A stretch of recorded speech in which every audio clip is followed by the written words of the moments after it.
As you can see, we're starting a tiny bit late due to some security checks, accreditation checks, the usual, I would say. This is a pleasure to welcome here at the European Committee of the Regions. This is the second edition of the policy conference organized by FEPS and FES. This year we have the pleasure to count as our partners the PES group at the Committee of the Region, the S&D group in the European Parliament, ETUC, Industrial Europe, and Solidar. We thank them for their help and their contribution to this event. The conference will mainly happen on this floor, the 6th floor, and there will be only one session, one parallel session taking place on the 7th floor. We'll let you know before the coffee break where each parallel session is going to take place. And since we're already late, I won't be any longer. So I would like to welcome Claudia Detsch to come give some welcoming remarks.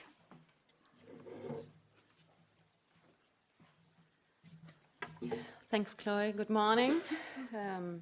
Welcome. Thanks for joining us. Also, thanks for the patience. Personally, of course, I got a bit nervous already down there in the queue, but on the other hand, of course, we are very, very pleased about the outturn, especially so, as it seemed that today is, invitation-wise, a fiercely contested day in Brussels. This was at least my impression, receiving like quite some invitations, not only for today, but the whole week. Many circulating around our topic, industrial policy, so we are really very happy that we are having such a participation here today. As Chloe already said, I'm Claudia Detsch. I'm head of the Competence Center for Climate and Social Justice of the Friedrich Ebert Stiftung, based here in Brussels. And of course also in the name of our colleagues from the FES EU office here in Brussels, we want to give you a warm welcome. Thank, of course, FEPS for this cooperation. We maintain quite a close cooperation in, I'd say, all working areas, but of course, especially in energy, climate, and industrial policy. And as we've already heard, and some of you might remember, maybe were participating last year, that we held a conference on progressive economic policy last year. And we found this very valuable and therefore wanted to pick up where we left off. And of course, even more so, as we are now 1 year from the publication of the Draghi report, which many saw as a wake-up call. So it seemed like the right time to resume the initiative, together with the key partners already mentioned by Chloe. And I already said industrial policy. Yeah, I mean, safe to say that this is one of the most pressing topics right now in these times, which certainly are not lacking in pressing issues. We know competitiveness, that's the big mantra. And rightly so. I mean, we are under a lot of pressure, yeah? The extent of it, I think we could not have imagined a few years ago. At least this is my case here. We are facing job losses. We are facing relocations. So yes, of course, we have to talk about industrial policy and competitiveness. But that we agree on the urgency does not say then much or anything about how we will achieve this international competitiveness, what a competitive EU should even look like, and of course what instruments in practice serve this purpose. And of course, even less so when it comes to our core question also of the day, I'd say, yeah, and how in a progressive view, a clean, a just and competitive European industry is to be built, and especially those two first cornerstones, clean and just, can be upheld. So how can we fend off the attacks? Because, I mean, quite a few people these days try to convince the public that the less clean and the less just, the more competitive we are going to be. And it's not just that we don't like this as progressives. We know that it is not true, that this would weaken us. It would hurt workers, it would hurt the citizens, and it would leave the European Union much weaker. So there's a lot of stake right now. And therefore, it's all the more important for us to discuss our strategies and also the means to regain the upper hand in the public debate. Because I think we are really in a kind of two-front battle here. And here in Brussels, in the member states, yes, of course, but also in the public debate. We work quite a lot in the Competence Center on communication, climate communication. So for me, it's always important also like to find a balance, being quite on the alert when it comes to all those attacks, but of course, on the other hand, be careful that we are not engaging ourselves in a kind of self-fulfilling prophecy. For example, we put this question there in the program, is the Green Deal still alive? I'd say yes, it is. And yes, we keep it. So there I'm saying we also have to find the right balance here on the progressive side. So we have enough room for maneuver, to ward off those attacks. Because I'd say there are so many contradictions in this counter-narrative we are faced with right now. Why should the EU lower the standards?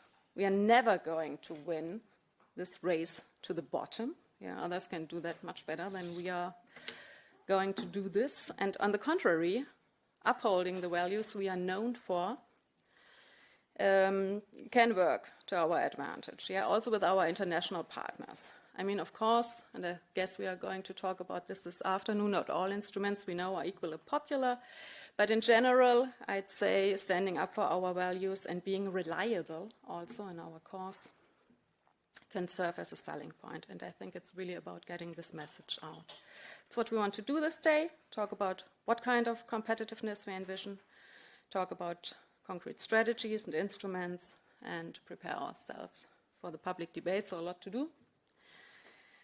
And I'm really happy to have, in this framework of our close cooperation with FEPS, those main progressive partners on board. Chloe already mentioned for this very important discussion today. Special thanks, of course, to the PES group here in the Committee of the Regions for hosting us. And last point, I would like to give a welcome to our partners from trade unions in various European countries. We are going in the FAS to meet tomorrow for an internal workshop. And we wanted to make good use, of course, of this conference here as well. This is part of our cooperation with the German Trade Union Confederation. So we're very much looking forward to today's debate because I think it will serve us as an important source for tomorrow. And I hope, but I'm quite convinced that this is true for everybody participating today. So thanks a lot. And back to Chloe or László.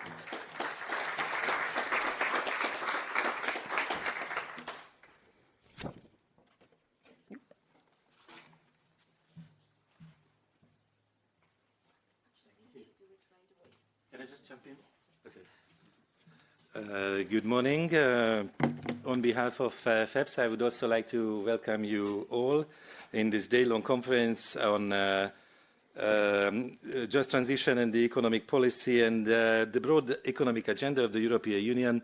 This is the second such policy conference which we together organize, and we really cherish this partnership with the Friedrich Ebert Stiftung and proud of the cooperation also with the Committee of the Regions, which is hosting us. I would like to start with the same reference which Claudia already made. Indeed, 1 year ago, September 2024, was a very important time. In fact, 3 important events happened. One was the policy conference, which we jointly organized with FES. The second one was the launch of the Draghi report by Mario Draghi and Ursula von der Leyen. And the third one, and perhaps the most consequential, that I launched my Substack. And it turned out to be very important because in preparation for this introduction, I find a lot of insight regarding what happened in this 1 year. And indeed, I would like to highlight 10 important points about what happened in this last 1 year. The focus, of course, has been on competitiveness. And the big question is what circle we have made in this year, basically from Draghi to Draghi. Draghi became the the source of wisdom for the European Union, thanks to the invitation of Ursula von der Leyen, who asked Mario Draghi to deliver this report on the future of European competitiveness some time ago. As you know, Mario Draghi was the one who saved the euro in 2012 simply by telling the markets he would do whatever it takes as the president of the European Central Bank. But he was also among the authors of the 4 presidents' report in 12 and the 5 presidents' report in 3 years later. So this is his second coming. And by presenting the Draghi report, the message was clear. Number one, the European economy is in a great trouble, and we need to do something massive, something fundamental. And then the second point, what the second message was, a kind of reassurance that the European Union leadership has a plan. And then they know what needs to be done. And thanks to Draghi, the competitiveness has been confirmed as a part of the catechism of the European Union, and Draghi often appears and reappears as the pontifex of the EU, last time on the first anniversary of the presentation of the report, when he actually had to note that not much progress happened in practice. Right? So it's something after 1 year we have to admit that progress is partial, progress is very, very slow, but this is not the main problem in my view. The main problem comes much earlier. This is Paul Krugman, a Nobel Prize winner economist, who already 30 plus years ago demonstrated that the whole concept of the competitiveness has a limited usefulness. In fact, Draghi himself refers to this. Those of you who went to La Hulpe when there was a social summit, Draghi already made this presentation, and he already cited Krugman, who in the 1990s indeed published a booklet under the title "A Country is Not a Company." And if a country is not a company, then the European Union is not a company either. So there has to be a distinction between how business organizations are run and how national and international economic policies are made. But why was it so interesting in the 1990s? Because it was understood after Maastricht that there is a deflationary effect of the macroeconomic framework. And once it was understood, there was a search for some kind of competitiveness recipe, which resulted in the production of the Lisbon strategy. I'm not going to cite this, but the Lisbon strategy wanted to find the competitiveness through a knowledge-based approach and investment in human capital, etc. But in reality, at the time of the Eurozone crisis, what we saw was a relapse into a focus on reducing costs and especially wage costs and public expenditure. Now, enter Ursula von der Leyen. She entered politics very young. And since 1 year ago, competitiveness, thanks to her, is all around the language of the European Union, and even the structure of the Commission has been adjusted in order to demonstrate this. But what Draghi proposed was not simply a change in the elevator music. He actually said 1 year ago, alongside Ursula von der Leyen, that the European public needs to be alarmed. He said that either the EU embarks on the road he outlined or faces a slow agony. And that's indeed the risk in the case of a slow or partial implementation. And thanks to a variety of political factors, what we have been witnessing indeed is that there is a cherry picking.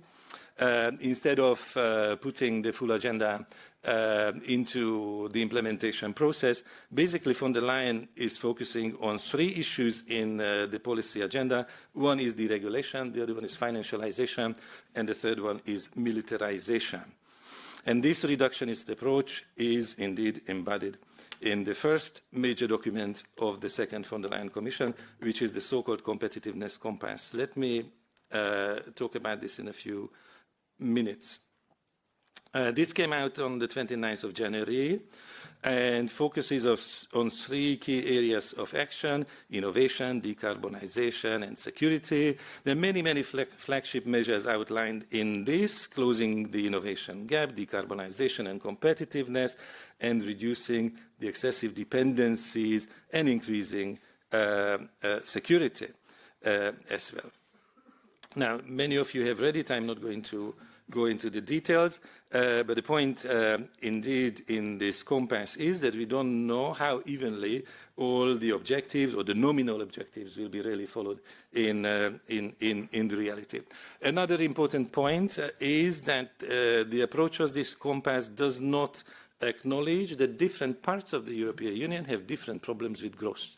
The growth engine of Germany broke down for completely different reasons in the last 5 years than the Italian one 25 years ago. So you cannot have just one single recipe to address all these diverse growth crises. So we see a lot more ambition on the side of deregulation and financialization than on finding a solution to reform the economic and monetary union and create a proper EU fiscal capacity for investment. Now, why is this bias? Because it's also a transatlantic trend. The transatlantic trend is indeed symbolized by this Argentinian president, who is a kind of symbol, who is a kind of team mascot for all those who want to pursue this kind of ultra-Reaganite deregulationist agenda in North as well as South America, but also more widely. So this shift in focus has been helped by these developments on the other side of the Atlantic, and the new trend is a kind of anarcho-capitalism.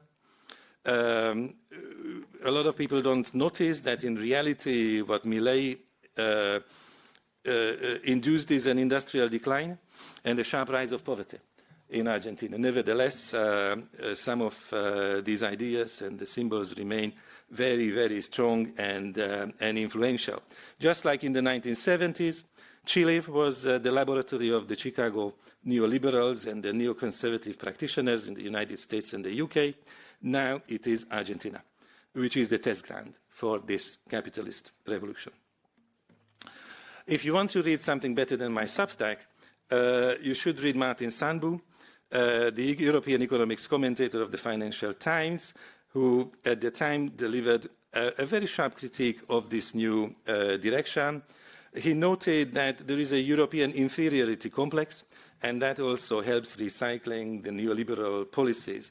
Very few in Europe dare to challenge the dominant over-regulation narrative, which is now used as a basis to deregulate the economy in various ways and dilute social and environmental commitments. According to Sandbu, today the EU is set to repeat some of the past mistakes because von der Leyen is selectively following the Draghi's guidance, translating it into just deregulation and financialization, even if that contradicts the developments of the last decade, including her own recent policies in her first mandate. The threat which we will also talk about today is indeed very crucial in the field of the Green Deal. Claudia already mentioned this. There is it's no surprise that a lot of people on the side of big business assume that the competitiveness compass is there to do away, to finish the so-called Green Deal. However, contrary to public perceptions, this should have been primarily an investment program and only in second place a regulatory one. Its implementing methods should be revised, but not its objectives. It will remain a progressive responsibility to ensure that while its bathwater is thrown out, the baby is saved and the Green Deal can live and deliver in the future. In fact, Mario Draghi is an ally for those who are keen to save the EU Green Deal as a policy package for climate protection and sustainability. Now, The next inspiration the competitiveness agenda gave to EU policy is about the MFF, the multi-annual financial framework, which saw a new proposal under the umbrella of competitiveness, a competitiveness fund. However, if you look at it close, it's again more an exercise in rebranding and repackaging rather than a serious one to close the so-called investment gap. And there is some good inspiration in this competitiveness fund from the previous Juncker plan and the Invest EU program, but the volume is lacking. The volume is not serious. And then with the new MFF proposal, von der Leyen is basically rebuilding the glass ceiling, which previously was assumed above the multi-annual financial framework of the EU. Draghi, indeed, is very critical, directly and indirectly. Recently, he made a very interesting speech in Rimini, of all places, where he emphasized that only forms of common debt can support large-scale European projects, that fragmented and insufficient national efforts would never be able to implement. So there's a lot to reconsider regarding the financial power, the financial might of the European Union. By the way, in this Rimini speech, Draghi referred to neoliberalism as a dogma of the past. Now, let's not forget that Mario Draghi was not alone thinking about the future of the European economy and how to improve its performance. Enrico Letta, a little bit earlier, published a very important report about how to complete the single market. In a lot of discussions, Draghi and Letta are mentioned alongside, not only because they both were Italian prime ministers, but because they propose very smart solutions. I think it was noted that Letta introduced the concept of the freedom to stay, which would require a genuine spread of economic opportunities to each and every corner of the European Union, providing quality education to young people everywhere, and implementing youth guarantee effectively to facilitate school-to-work transitions, and so on and so forth. Letta's approach would justify those who consider the single market and cohesion policy basically the two sides of the same coin.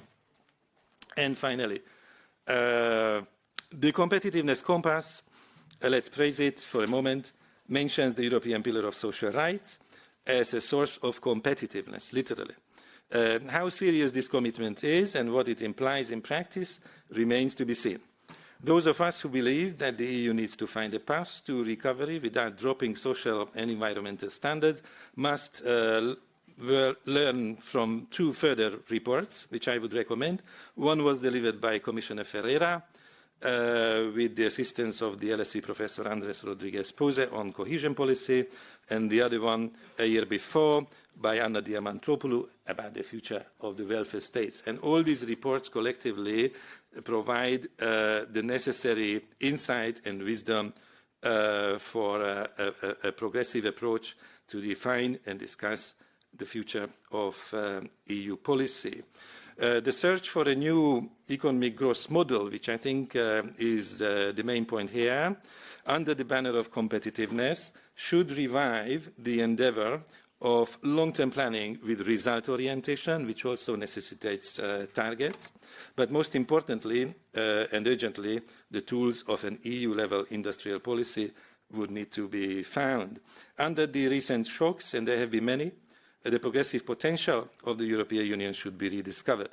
It can be the guide to the necessary reset of our economic governance mechanism, but also a new commitment to social cohesion. Thank you very much.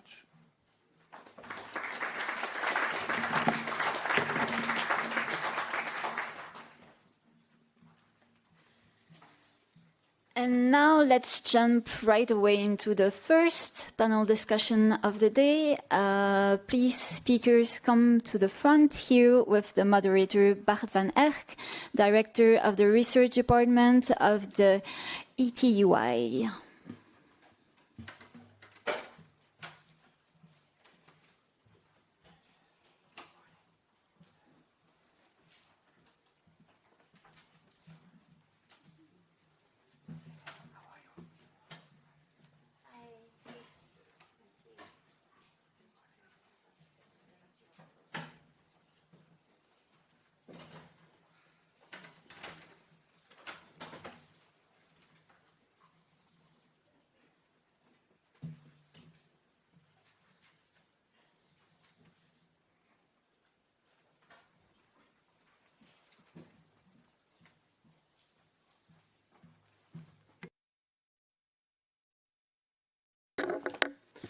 Good morning, everyone, and thanks, colleagues, for setting the scene for this debate. It makes my life much easier. Very happy to be here.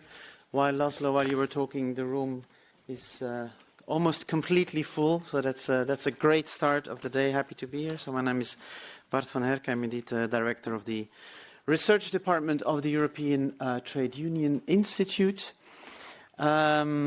Indeed happy to be here because, of course, the topics that we're going to discuss today are very much at the heart of what we do at the ETUI, both in terms of research and in terms of education and training activities, which is about half of what we do every year, in collaboration, of course, with the ETUC, with the federations, and also today and at other moments with FEP. So very happy to continue that collaboration. So I think much of the introductions have already been done. I also see that we're slightly behind schedule, and that's thanks to the security downstairs, I believe. So I will cut my introduction short. I think many things have already been said. Just very briefly, the context, of course, of this first plenary session on combining decarbonisation, justice and competitiveness is, of course, the fact that industrial policy is firmly and squarely back on the EU agenda. How firm and how square we will discuss during this panel. We have this clean industrial deal, the CID, based or drawing on, indeed, the European Green Deal. And I was happy to hear from Claudia that it is still alive. Thank you for confirming that. And we'll discuss that, I guess, during this panel. There's a lot in this clean industrial deal. It attempts, of course, to, first of all, link decarbonisation and industrial renewal. But it does a lot more. It talks indeed about competitiveness. Thank you, László, for reminding us of the new mantra of the EU and the pontifex in this regard. Competitiveness, it also talks about job quality. It talks about strategic autonomy, energy costs, clean technologies, and so many other things. There have been a lot of positive reactions to this clean industrial deal. It promotes, it puts on the table a number of interesting tools, but there has also been a lot of criticism, including because one may wonder whether investments in polluting industries will in fact continue under this deal. But especially, I guess, the lack of, or not the lack, the limited level of EU action makes one wonder how effective this is going to be. So I guess the very general question for this panel is going to be how can we maximize progress in the decarbonisation of European industries in a fair way, through a fair process, that at the same time supports competitiveness. And so it seems that we have there, not to forget that we have a very specific EU fiscal framework, of course. And so, as Claudia already mentioned, we have there a very interesting trilemma, which is, as we know, with trilemmas in general, very difficult to escape from. Now, the good news is that we have all the right people here on this side of the table to crack this nut, to get into this discussion. So before putting some more detailed questions to the panelists, let me briefly introduce you to, first of all, Thomas Pellerin, here on my left. Thomas Pellerin-Carlin is a member of the European Parliament, of the S&D group. I read your CV in detail. I won't go into that, no worries. French MEP, I think that's the most important thing to say here. But also you have been a researcher at the Jacques Delors Institute, so we've been sort of colleagues in terms of research, and so well placed to combining the political and the scientific angle. Then on my right here we have Lucy. Good to have you on board, Lucy. Lucy's, as you all know, president of the workers group of the European Economic and Social Committee, and formerly, or still, has been the international secretary of the Czech Moravian Confederation of Trade Unions, CMKOS, for the last decade or so, and I cut it short, something like that. Yes, exactly. Thank you, Lucy. Judith, also on my left here, good to have you. Judith Curtin-Darling is the General Secretary of Industrial, one of our partners, I may say, also at the ETUI, and Judith has been the Confederal Secretary of the ETUC at some point in time, but also a member of the European Parliament. So again, in this case, combining different hats that will allow you to engage in this discussion. So good to have you, Judith. Then we have Ludovic on my right-hand side, Ludovic Voet, Confederal Secretary at the ETUC. I'm not going to list all the elements that you have in your portfolio because it's a lot, but it includes sustainable development and climate change and topics such as migration, youth, and other elements. Before you were at the ETUC, you worked in the Belgian Christian trade union movement. And then we have Axel Eggert. Good to have you on board, Axel. Axel is General Director of Eurofer, the European Steel Association. I'm very happy to have you on this panel. You've been at the European Steel Association since, again, let's say roughly a decade or a bit longer in this case, I believe. Since 2007, I believe, yes. So almost 20 years, I didn't want to say it. Good, almost 20 years. Now as Director General and previously including as in communication. So we have all the right people at the table here. And I would like to sort of, because there is a lot on the agenda, and maybe to crack it down or to take it down in a bit more manageable pieces, let's say, also for the audience. And let me reassure you that you will have the time to intervene also. So préparez vos questions. And whenever anybody says something that you really disagree with, or you want a challenge, or you want more information, you can always do a two-hands intervention. If you do this, that means that you need to come in straight away, and we can accommodate that. So, yeah, maybe to begin with, what I would like to discuss with the colleagues here around the table. There has been a reference already to the competitiveness agenda, of course. Is there any way that we can see progress towards decarbonization as a competitive advantage, or is this unavoidably a burden on competitiveness? I think that this is a very important topic, and also, what kind of evidence do we have on the table there?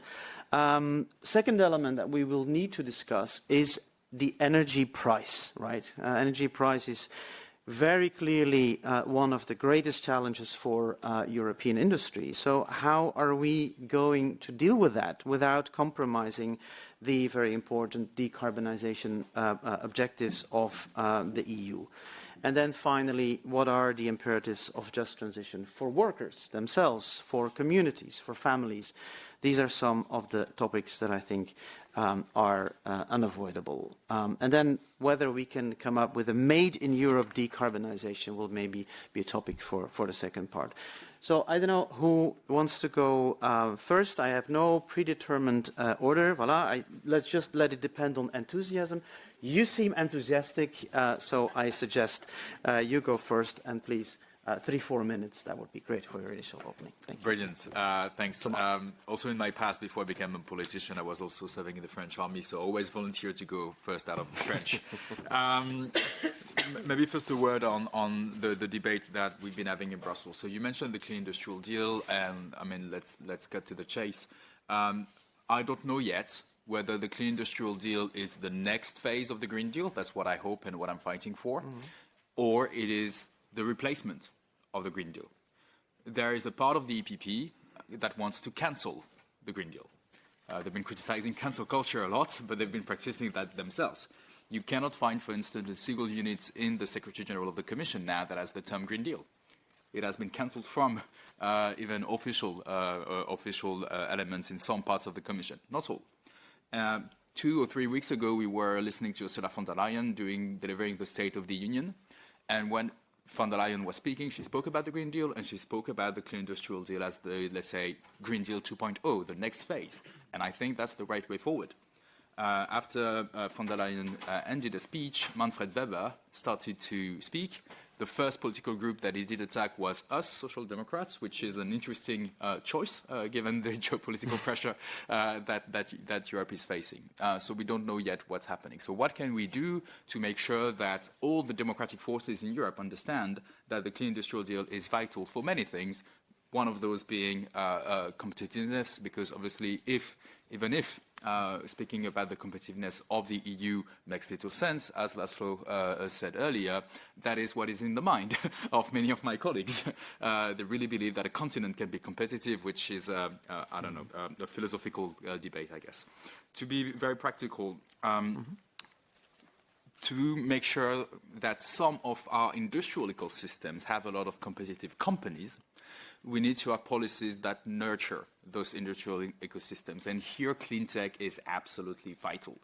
It is vital because we Europeans, we failed to, lead the tech revolution. We led that to the US and China. And if you have a phone that has a majority of apps that are European, tell me. Essentially, the choice that we have, because of 25 years of procrastination when it came to digital, is a situation where the freedom of choice for the European is to be either enslaved by Chinese or enslaved by Americans, which is not a right place to be. Let's not do the same mistake on clean tech. Clean tech are electrolyzers, heat pumps, batteries, wind power components, all those elements that are vital. And we need Europe to lead not only for jobs in Europe, but also because we are the only democratic place on earth that is able to manufacture those elements at scale in order to save humanity from climate chaos. If it's not us, it's going to be China. Even the US now, because of Trump, is no longer in the game. So if we want places like Brazil, like Chile, hopefully Argentina under a democratic president, to be able to act for climate in a way that leads those democracies to remain independent, we need European tech to be there for them. So what do we do? I'm just going to focus on one thing. Obviously, it's complex stuff, but 3-4 minutes, you told me. We need to have lead markets. By that, what do we mean? Is to have a specific part of the market that is protected through different tools, and that allows our companies to innovate and deploy, hire more workers that can be trained, obviously, in order to achieve competitiveness at the company level. 4 tools are critical here, and some of the tools are specific for specific sectors. For instance, one thing that we need is predictive regulation.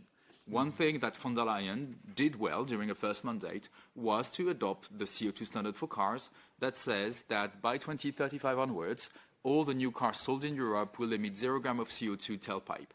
With the current technology, that means electric cars through batteries, so NMC batteries, LFP batteries, or fuel cell for the so-called hydrogen cars.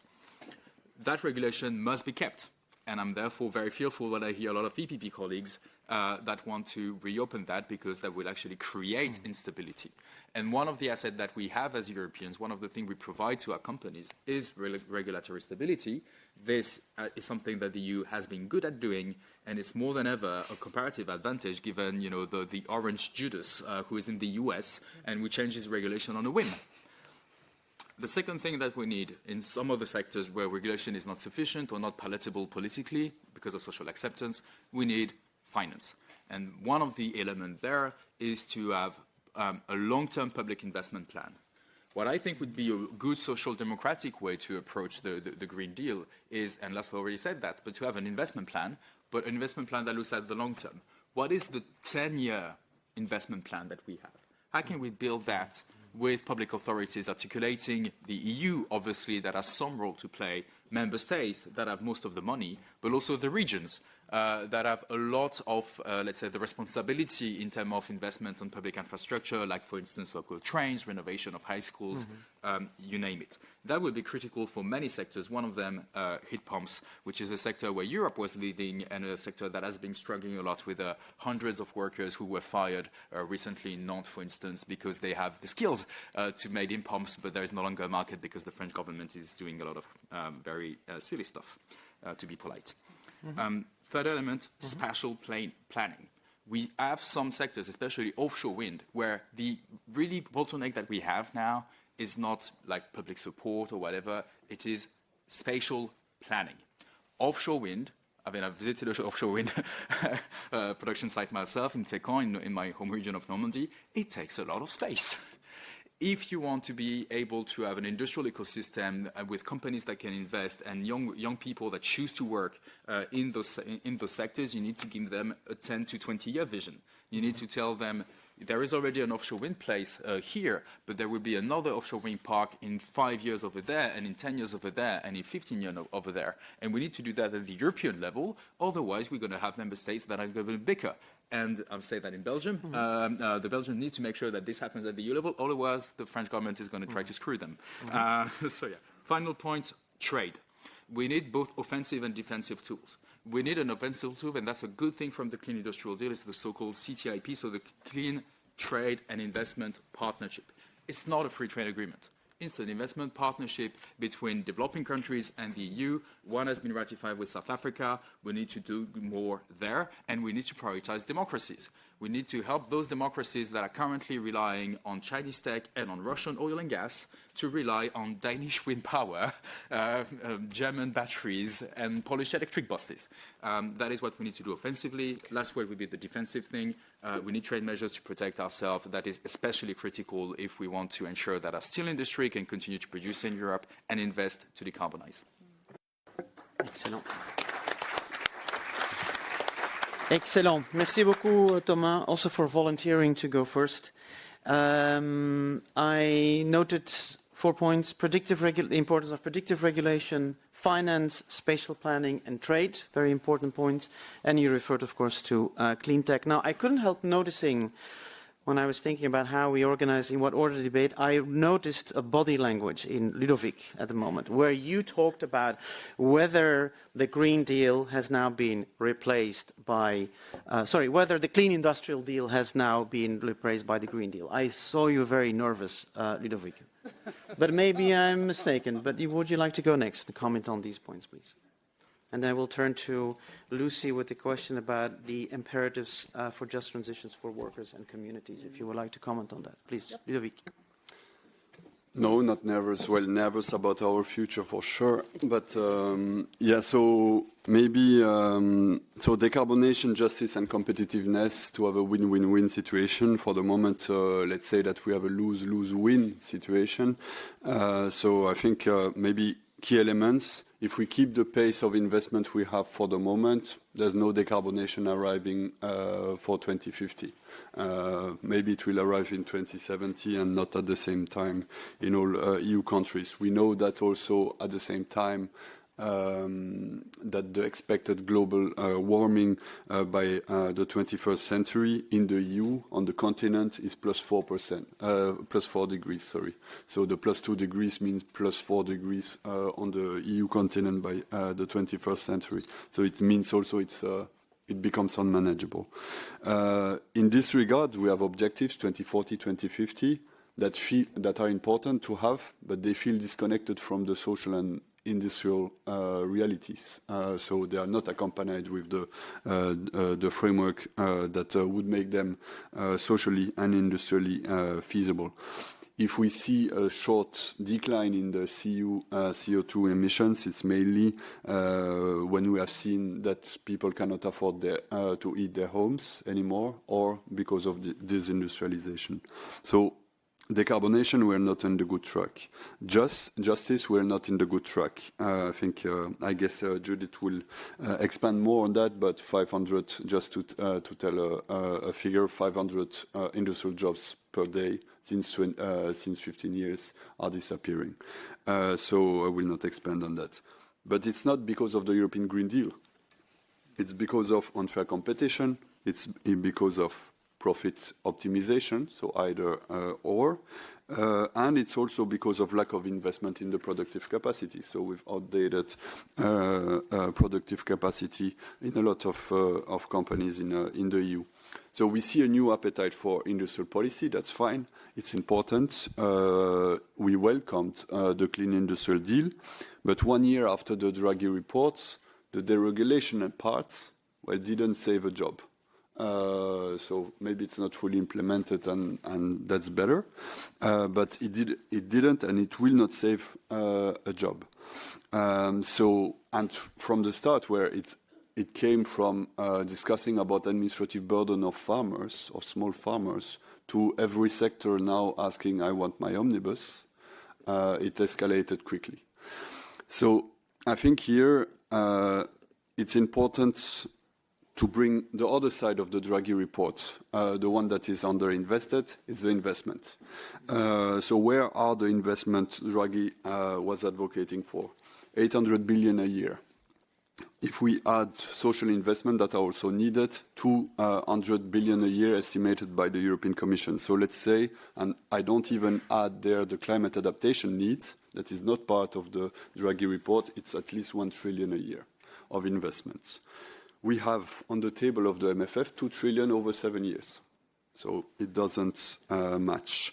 If we take the European Competitiveness Fund, that could be the translation of the Draghi report for competitiveness, it's around 60 billion a year compared to the 800 billion from the report. That's a huge difference. So the question is, who will top up? Countries that are under fiscal consolidation, like France, Belgium, Italy, Spain, so amounting for the four of them to 40% of EU GDP. So I don't know how you can make the investment in decarbonation with 40% of EU GDP on the fiscal consolidation. And I'm not even speaking about Germany, who's in a situation where extra investments not allowed by defense investment, okay, allowed under the new fiscal, the adapted fiscal rules, but extra investment might be on the scrutiny of the fiscal of the fiscal rules too. So how do we put the extra money? Or will it be the pretended savings, the huge amount of savings that workers have, nurses, care workers, firefighters, truck drivers, of course they have a lot of savings that they can invest in decarbonation. No, of course it's not the case. So let's be frank, for the moment the fiscal rules are killing jobs and our future. The restrictive monetary policy we had in the last few years also was killing jobs and our future. And I like the example that Thomas brought of a heat pump producer in Alsace, BDR Thermea, a Dutch company, firing 350 workers with the argument that there's no market for heat pumps. If we are serious about all what we said before, about having a clean industrial deal, having markets for decarbonized products, this makes no freaking sense. That an employer can say that there's no market for heat pumps. So, of course, here fiscal rules made France limit support for household home, even if maybe it was self-imposed, but the fiscal rules are here a problem for renovation of buildings, etc. Interest rate made also loans less affordable for people. And here we have to be frank, 70 to 80% of the population cannot afford to buy heat pumps, solar panels, and electric vehicles, even on 10 years, even financing this in 10 years. So do we have the right fiscal and monetary policy? No. If we take the example of Audi here in Brussels, 6 months ago closed, and the workers there could not even afford to buy the Q8 e-tron they were producing. So even if they were not the worst paid in the labor market. So this brings a key point for the policy needs. If we cannot buy the products, we cannot produce the products in Europe on the long term. So this asks for a demand side policy also, because if we don't find the solution, then China comes in and says, hold my beer, I can do it. So our fiscal rules in this regard are the best recipe for, I would say, more instability and the degrowth pact on the long term. So what do we need? 4 points.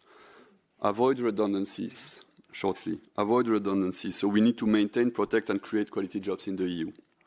We need this means also that we need a sure mechanism to protect workers during the transition.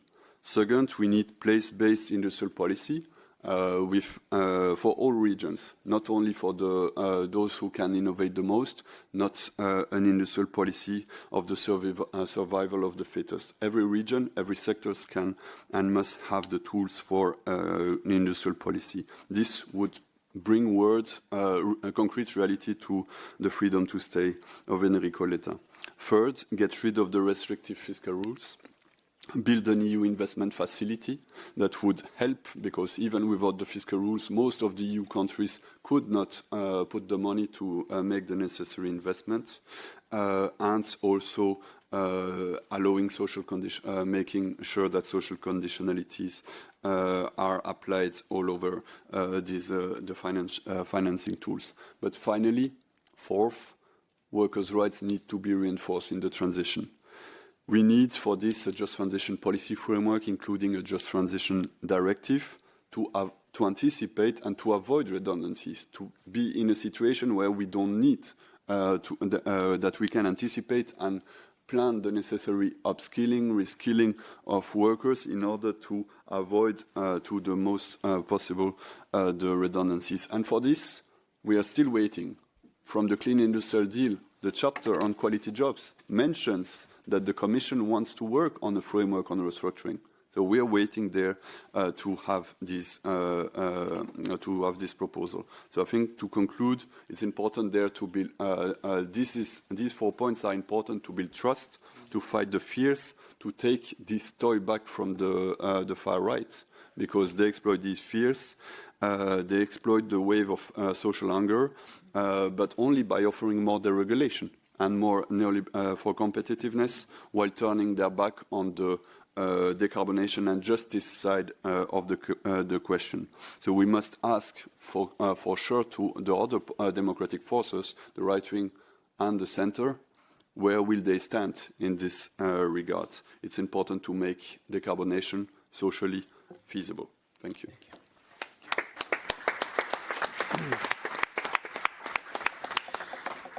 Un grand merci, Ludovic. I may ask later Axel to comment on the 4 points that you put forward at the end. Avoid redundancy, place-based industrial policy, get rid of restrictive fiscal rules, and enhance worker rights. I don't know, Axel, if you would like to comment on that later. But first, as I mentioned, Ludovic, you referred to the fact that 1 year after Draghi, the deregulation is not saving jobs, to put it mildly, but also that the fiscal rules are killing jobs. So I guess, Lucy, that brings in the question about the imperatives for just transition, for workers, for communities, but also, let's not forget my initial question about whether this decarbonisation can be seen as a competitive advantage, or is it really always undermining competitiveness, as I hear?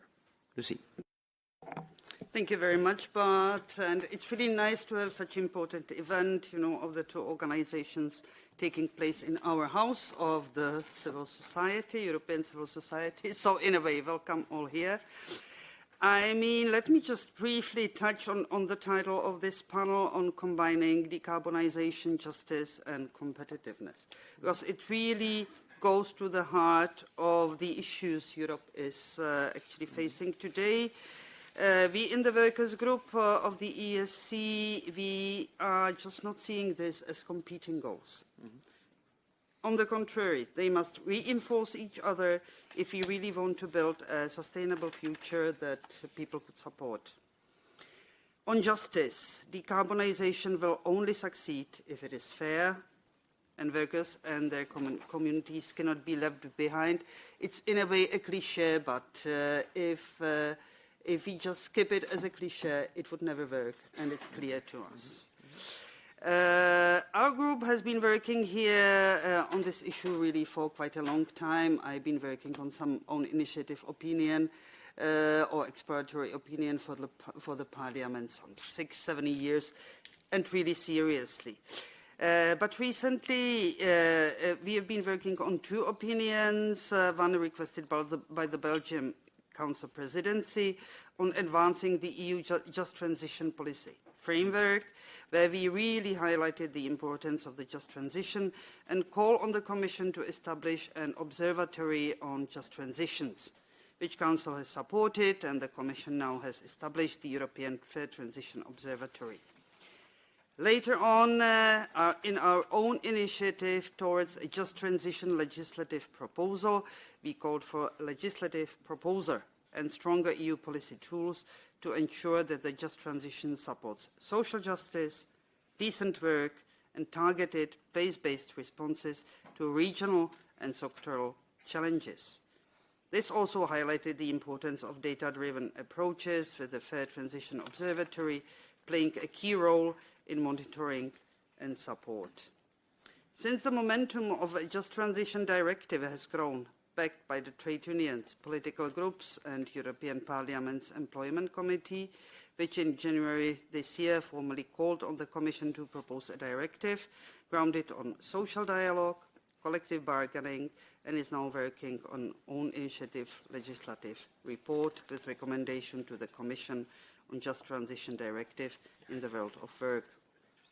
To support this, we are actually now commissioning a study entitled Socially Just Transition in the Green Deal, Cost of Inaction, that should be finalized in November in order to assess the need and potential areas of action of a Just Transition Directive through scenario building for 2045, as well as to develop baseline for policy scenario case studies of selected member states, so it might be also of support and help actually to the whole process. If we actually should touch the imperatives for the workers and the communities, we are stressing in one of our opinions the need for comprehensive EU framework, that's clear, for a binding legislative proposal ensuring predictability, providing legal certainty for workers, employers and communities. Just to name the imperatives, definitely social dialogue and workers' participation in planning and implementing transition measures, funding and investment targeted at affected regions and sectors, strong support for reskilling and upskilling, obviously, and of course fair burden sharing. Costs must not fall disproportionately on low-income households or vulnerable groups. Let me stop here, because always a debate is more interesting than addresses. Thank you very much. Thank you very much, Lucy. Yes. Also for flagging the work that you do also with the committee on the topic.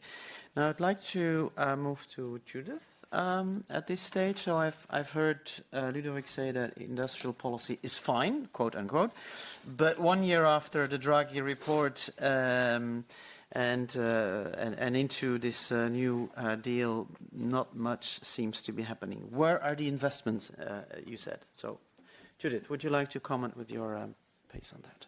Yeah, I'd be delighted to. For us, industrial policy is not just existential, but it's also urgent.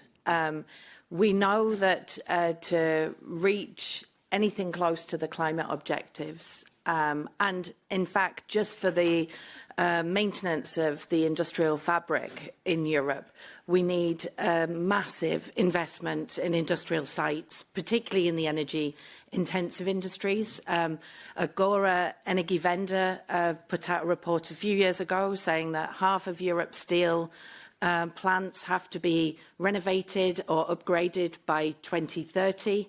A third of Europe's chemical crackers, half of Europe's cement kilns. And this scale of investment is colossal. And obviously, a large part of that investment and the vast majority of that investment has to come from the private sector. These are private companies, and in many cases, they have made profits, which should be reinvested into the investment in their sites as well.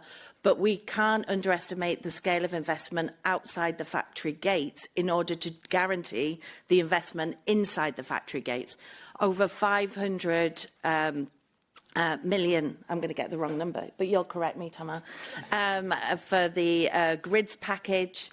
We see the 800 billion that Draghi has put on the table. In fact, at the beginning of last week, Draghi said that is no longer 800 billion, that is now 1,200 billion just 1 year on as a result of the changes in between and the increased investment needs.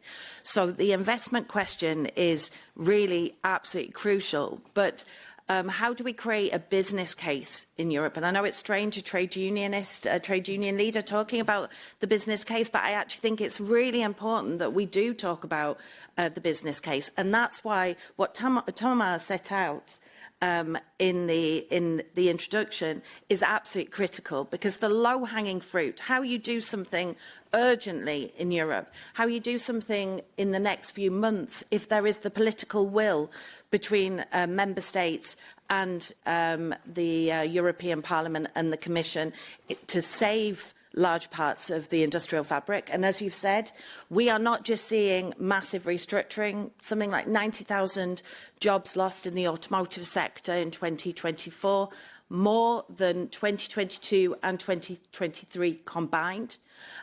Job losses across the energy-intensive industries. These are not really resulting in large-scale unemployment because we're in a tight labour market because of demographic change. If we didn't have demographic change, we would be seeing a large unemployment impact of the restructuring which is going on, but it's hidden because of the tight labour market. We have to be absolutely clear about that. But the loss of industrial capacity, strategic capacity for Europe, is a fundamental question of economic security for the long term. So whereas the Green Deal was devised in 2019 with the ambition of climate action as its driving force, rightly so, climate change is an existential challenge for humanity. Climate action was the right objective to put on the agenda, but we have to do what engineers do. What engineers do is they plan a project. I'm going to read it because I listened to a talk by an engineer last night, and it was actually about a different topic, but it's these 4 words are exactly what we should be doing now, and why we have a moment to do it. We have to plan, we do, we then check, and then we adjust. And what the Clean Industrial Deal is an adjustment to ensure that we can achieve the objectives that we set out in 2019, because the context has changed. We can't pretend that the world today is the same as 2019. The political, geopolitical, economic, industrial, social context has radically changed. And the Clean Industrial Deal is crucial in our view, and it's far from perfect. We are not defending every element of it, but what is very important in it is that it looks at the question of demand, because the fundamental challenge for industry in Europe today is the lack of demand, and that is as a result of a deep cost of living crisis in which we see real wages still 1% lower than 2019 levels in half of European member states, according to the OECD. And that's where this agenda about lead markets, tying that up with, and we've been on many discussions, FEPS and FES discussions in the past, of how we tie that together with a social policy objective, whether it's through social leasing programmes, much more assertive agendas in terms of supporting regions under pressure and vulnerable parts of society under pressure in this transition. This is how we tie up an industrial agenda which keeps jobs in existing industries, allowing them to transform, creates jobs in the new industries, allowing them to grow, and no industry, or very few, maybe there are a few dot-com industrial industries in the north of Sweden, but very few industries come out of with no link to existing industries. So we need to allow existing industries to transform, promote the development of strategic core technologies, as was laid out in the Net Zero Industry Act, the core technologies that we need for the future, and within a comprehensive, proactive industrial policy, which is not words on paper, but is concrete actions, bringing in the different policy levers that we have, whether it's standardisation, setting targets, public procurement, fiscal measures, support through Made in Europe provisions. We're not just talking about geography.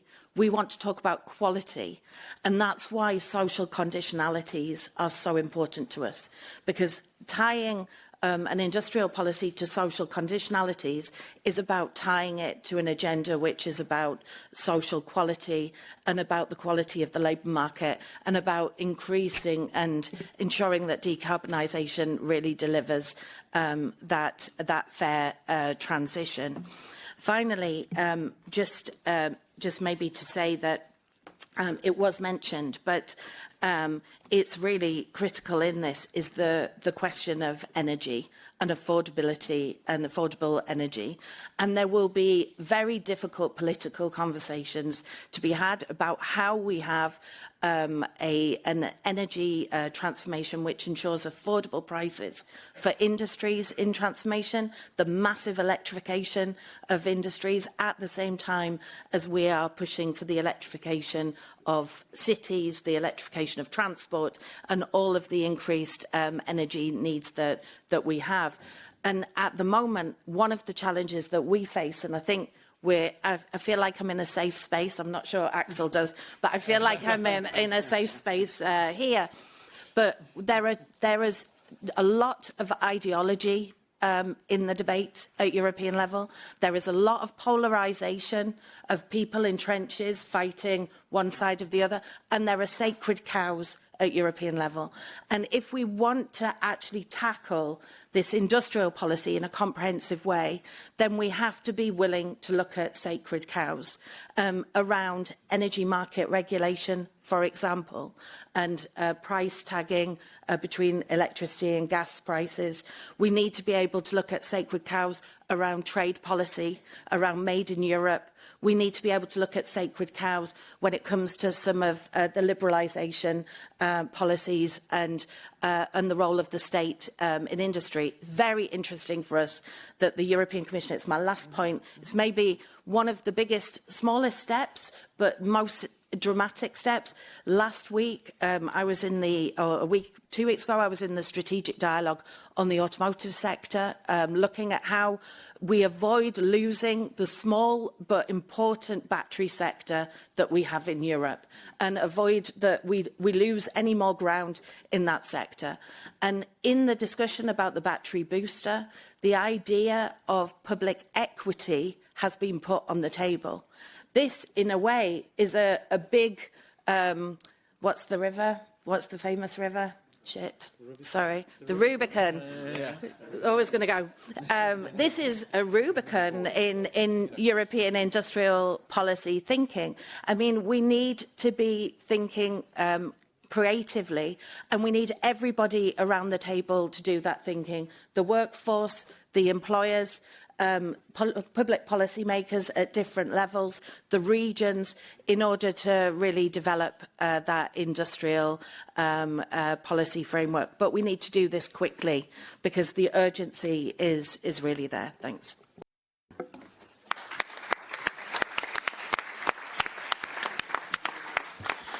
Excellent. Thank you very much, Judith, for crossing the Rubicon with us. Now there's so much on the table, Axel, and I really hope that you feel that you're in a safe space here. I'll make sure you are. So in the last intervention, we heard about the fact that industrial policy is not only existential but also urgent. The scale of investment that is needed is massive. And then Judith even brought the question of the business case for this investment. And I think that that's where you should intervene. And just flagging very quickly some other points that have been raised by Thomas: clean tech, the need for predictive regulation, but also Ludovic flagging 4 points that are needed for the future, including avoiding redundancy and place-based industrial policy. Please, your agenda, your comments on these points. 7 minutes. Sorry, many thanks, and I feel very safe next to Jude.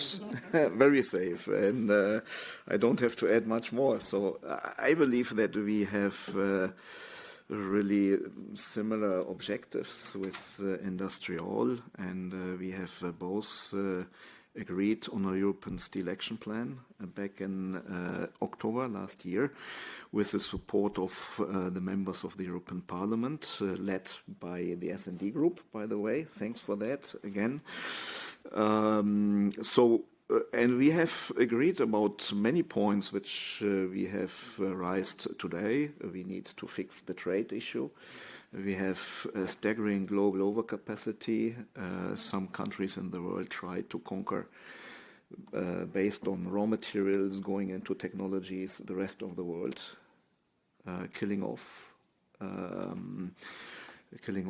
companies in Europe by purpose. And I'm not only talking about China.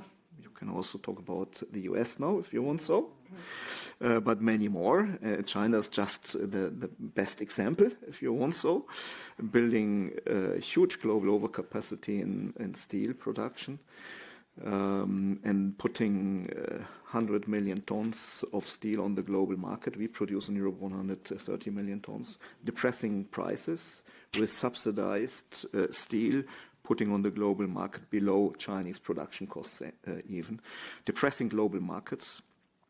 Other countries are forced to export at very low prices to Europe, depressing prices in Europe, and we have to sell below production costs. That cannot work. The problem now is increasing, and our whole value chain is feeling it now. We have warned this 10 years ago, more than 10 years ago, about that will happen, not only to steel. China last year exported for the first time, China exported never more steel products than last year. But for the first time, they exported even more indirect steel, meaning steel and consumer products. Or let's say from tubes to cars. By that, conquering the rest of the world, or trying to conquer the rest of the world with that strategy. Electric vehicles is just one example. We had it before with solar. But I believe we still have a technology leadership in Europe. Often we fail to bring it to the market at large scale. But Europe is so innovative. Technological progress.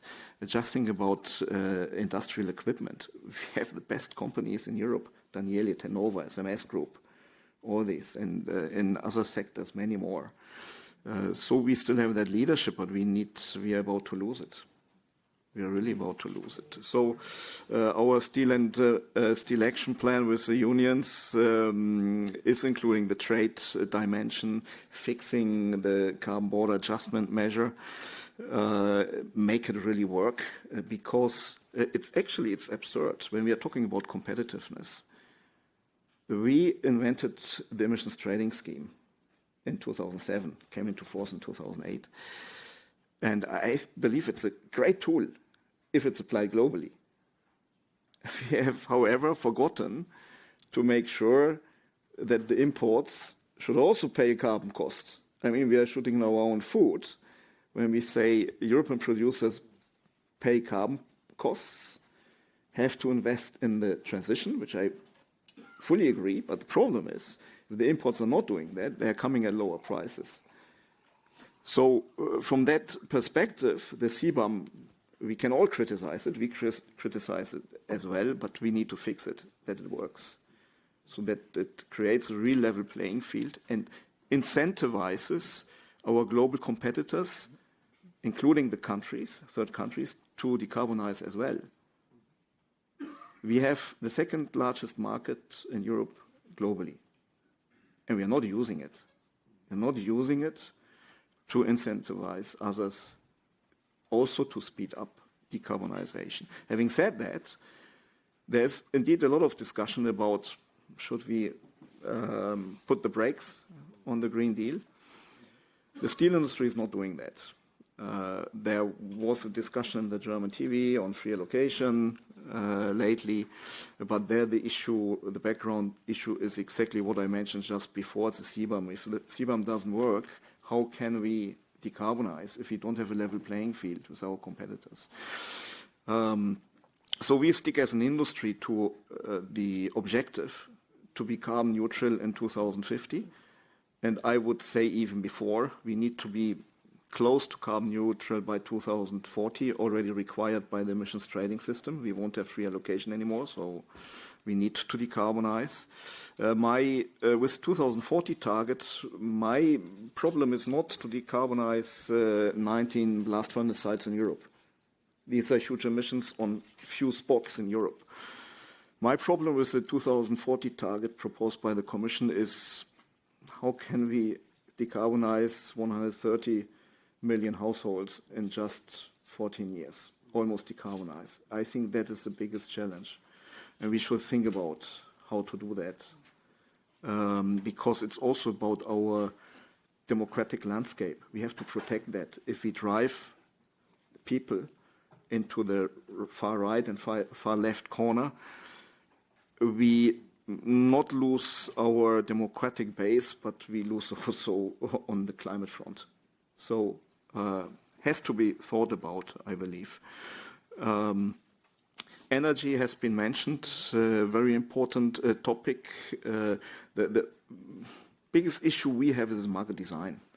But as a steel industry, we are almost alone. There are few sectors that also share the view with Draghi. It's in the report of Mr. Draghi that the cost benefits of the lower costs of production of renewable is not passed on. The CO2 price is put on it, making the electricity in some member states up to 50% more expensive. It's absurd. We are paying for CO2 emissions, but when we decarbonize, we pay for the CO2 in the electricity price.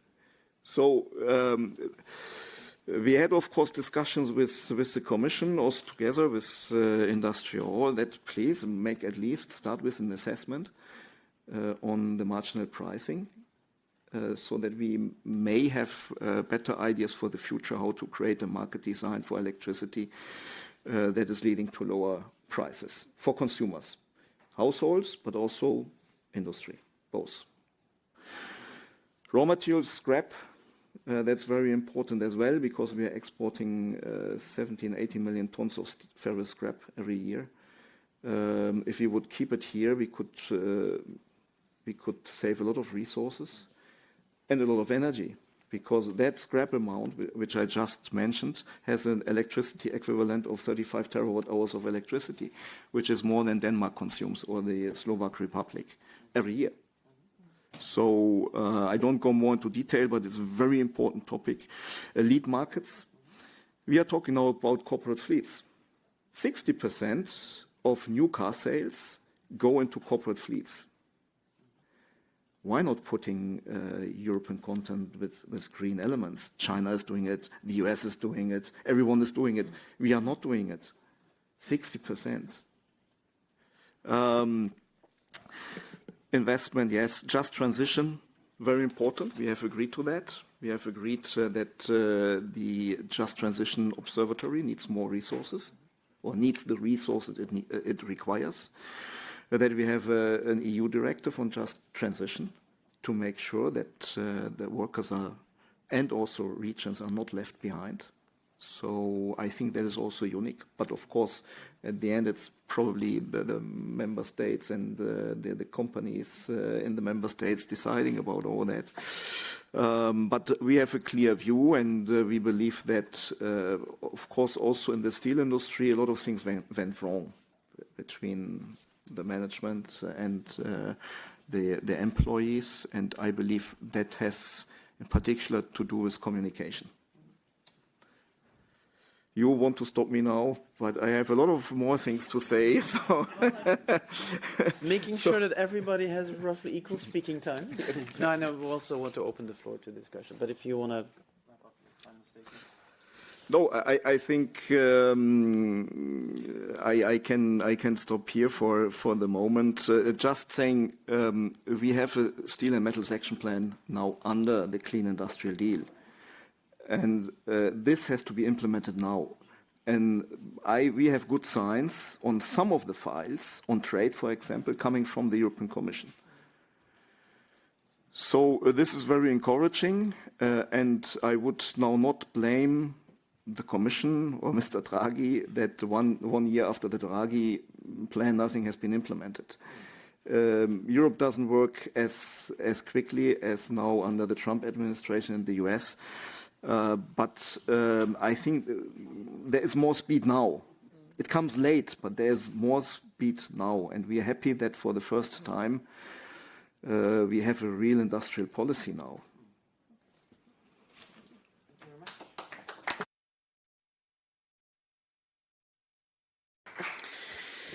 Thank you very much, Axel. Now, at this point, I would like to open the floor. Also, by the way, thank you for bringing the key political elements with regard to democratic accountability and the decarbonization of households. I think this is a key point, and also discussing the issue of energy prices.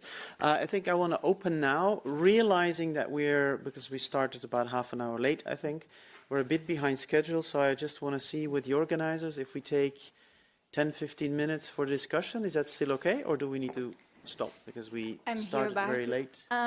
So yes, we can take till 11:15. Yeah, but okay, I do think that MEP Thomas Pellerin-Carin has to leave. Yes, exactly. So right that's why I wanted to say thank you so much for that. So if there are any two hands intervention, a question or two questions for Thomas, I will take those first, and then we will have questions for the colleagues. So please, the two gentlemen, if you can say very briefly who you are and a very brief question, so that there is still 2 minutes to respond. Andreas Brigge from SME United. Two questions. I heard two elements that I can hardly agree, I kind of very much agree to: planning stability and looking at a different market system.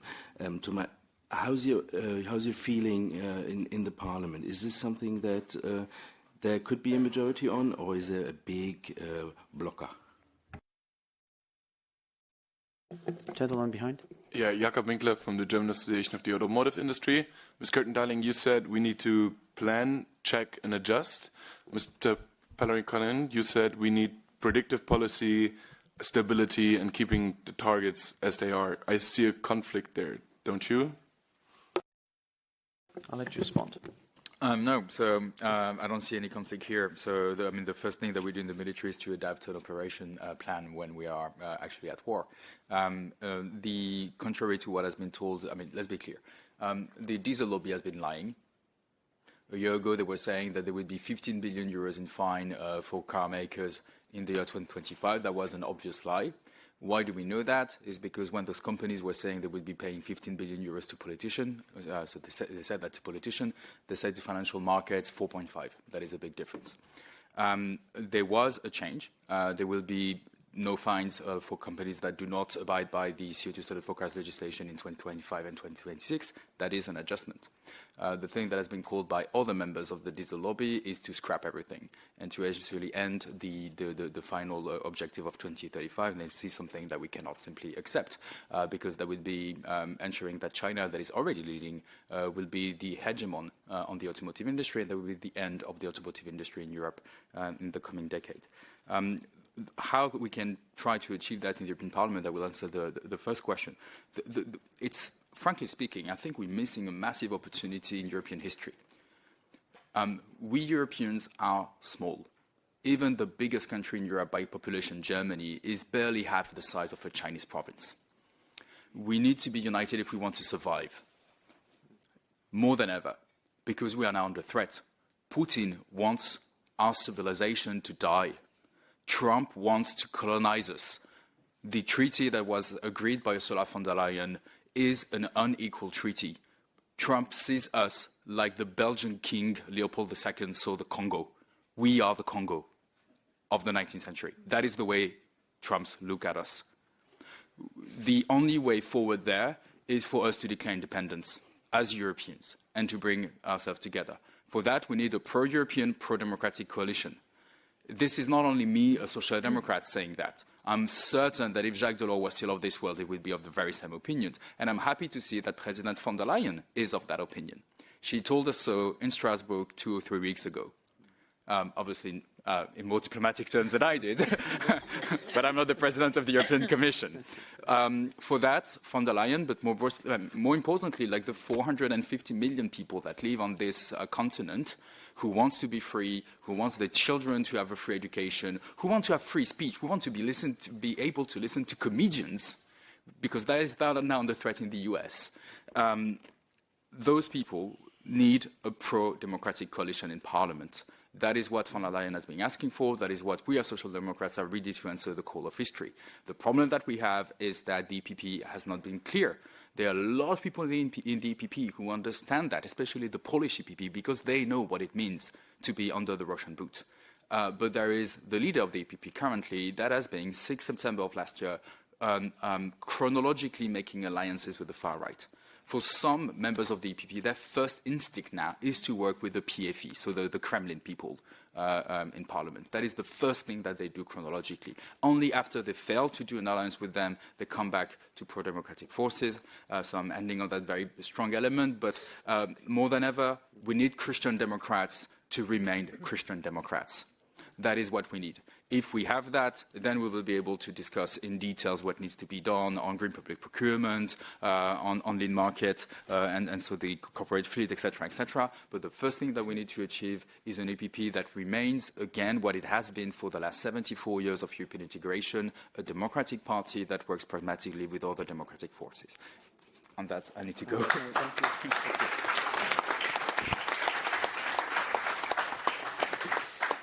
Un grand merci, Thomas. À une prochaine.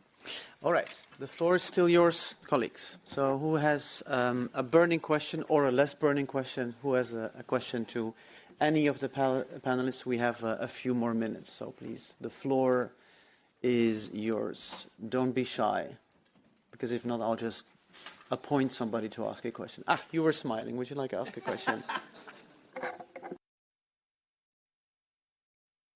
Please, sir.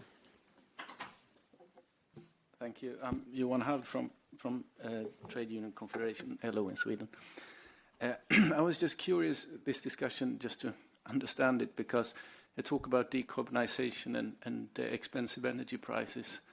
And at the same time, we know that the carbon-free energy is the cheap one. So I suppose the problem is the pace of the change into renewable energy, or is it something else that you're talking about when you talk about energy prices and decarbonisation as a dilemma? Thank you. Yeah, you are right. It's the pace. We are too slow. And others do not follow. And that's our competitive disadvantage. It's the time lag. 20 million tons of hydrogen were promised. We have none. So we have to be more pragmatic in the transition without losing the target out of our eyes. And I give you an example. When you go from blast furnace-based, coking coal-based steel making, very large emissions, to decarbonized steel making, you need to switch over the technology. But we are asked to switch over immediately to hydrogen. While we could already, by using, if we don't have the hydrogen in quantities and in prices available today, why not moving first to natural gas? We can reduce the emissions from the blast furnace route by 65% or more already with natural gas. Of course, it's more expensive than coking coal, which has a global price. But it is much, much less expensive than today hydrogen. The good thing is that with the technology we are will apply, we can blend in more and more hydrogen according to availability and price. So you can dilute the price with starting with a small amount of hydrogen. So, but we are not really allowed to do it. So we need that perspective. And by the way, and then I stop. We are already installing the capacity without having a business case. I was last week in Sweden. I saw 2 sites, construction sites. I will go this afternoon to Austria, where they will inaugurate the largest climate program in Austria at the steel plant. We are in Germany. We are going ahead, and in some other member states as well. So, but that is simply betting on the future. There is no business case today, so we still need the framework conditions for that to happen. Thank you very much. If there are no other questions, Judith, your final statement, 1 minute. If there's anything you want to add. To sacrifice my final statement to the coffee break. Good. Any final statement from any of the colleagues here? Good. Thank you very much, colleagues. Thank you very much. Lucy, Judith, Ludovic, and Axel. Excellent. Thank you. And we have a coffee break. Thank you. Please, before you leave, a short announcement. So yes, there is, of course, a coffee break. We will resume at 11:30. The parallel sessions will be organized as follows. So for those of you going to the Just Transition parallel session, the room is JDE 62 here, if I'm not mistaken. For the energy intensive industry session, the room will be GDE 70. So it's 1 floor up. There are both stairs and elevators to go there, and you will see signs outside. And for the session on circular economy, GDE 63, it's right on the left when you go outside. Thank you very much.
Hello again. We're going to start soon. Maybe I would encourage the people sitting at the very back to come a bit more to the front if you're motivated. It would make the session a bit livelier, a bit more comfortable for everyone, I think.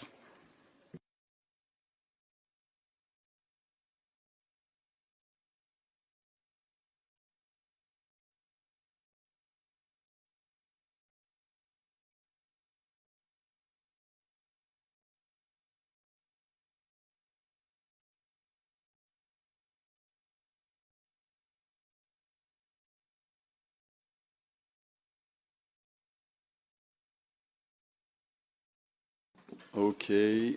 Hello, everyone. We'll start our session with our panelists in this workshop. So happy to moderate this discussion on the Just Transition Directive, the need for a Just Transition Directive and what it could look like, what different elements it should bring. I'm Ludovic Voet from the European Trade Union Confederation, and I'm in charge, among others, of climate, industrial and energy policies, which makes that I also follow and put a lot of effort in the advocacy that we do for just transition with all the trade unions all over Europe. And we identified, well, a long time ago, but we reaffirmed last year in our executive committee, in our Congress also 2 years ago, the need to have a just transition directive because we were seeing the fragmented approach at EU level in the implementation of transitions, both the climate transition, the digital transition, and others. Of course, the discussion on just transition came a lot also after the launch of the Green Deal and the fact that the feeling by trade unions also that the Green Deal was needed on one hand, but completely unbalanced on the social side, with some initiatives on the table with the Social Climate Fund, with the Just Transition Fund, but not at the scale needed to anticipate the change in the industries. And if you compare this point to the conversation we just had in the previous panel, with the situation we have in industries with a massive wave of restructuring in key industries that were important in Europe and that should still continue to be important in Europe, like the automotive industry, the steel industry, the chemical industry, but also are already struggling, and others are also starting to struggle, like the glass, aluminium, or all of these, where we need these industries to exist and we need them to decarbonize without delocating.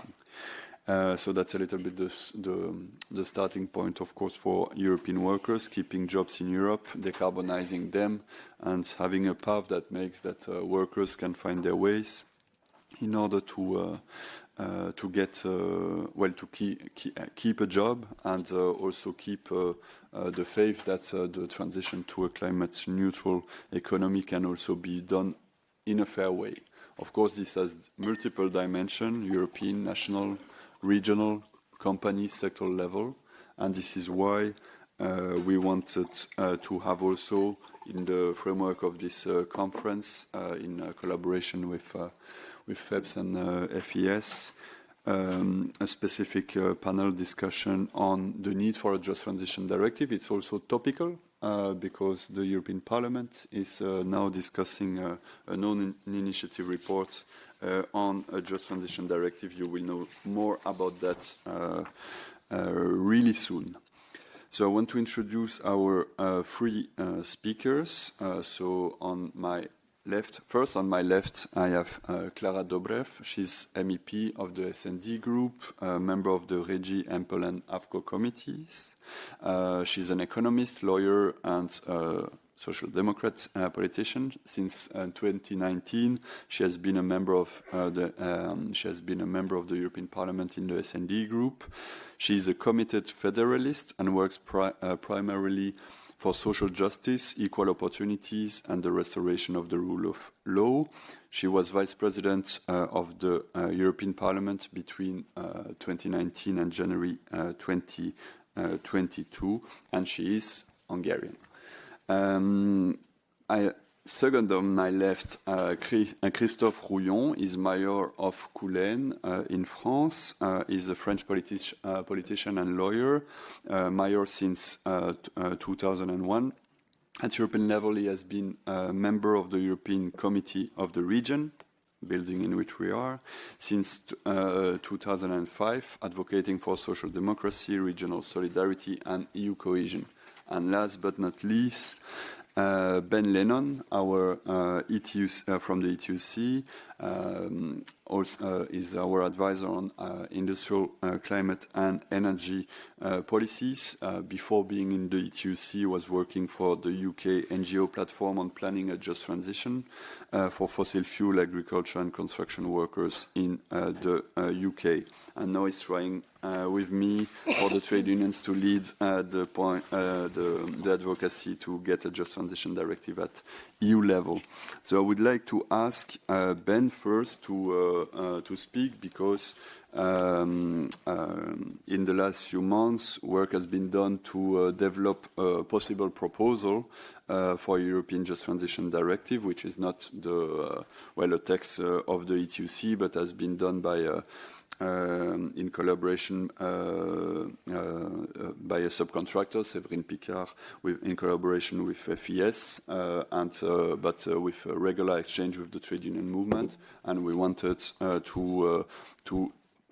with this to show in this discussion with also policymakers, to show what could it look like, a just transition directive, because it was discussions we had since years, but with little concrete on what could it look like and what it would bring for European workers and citizens.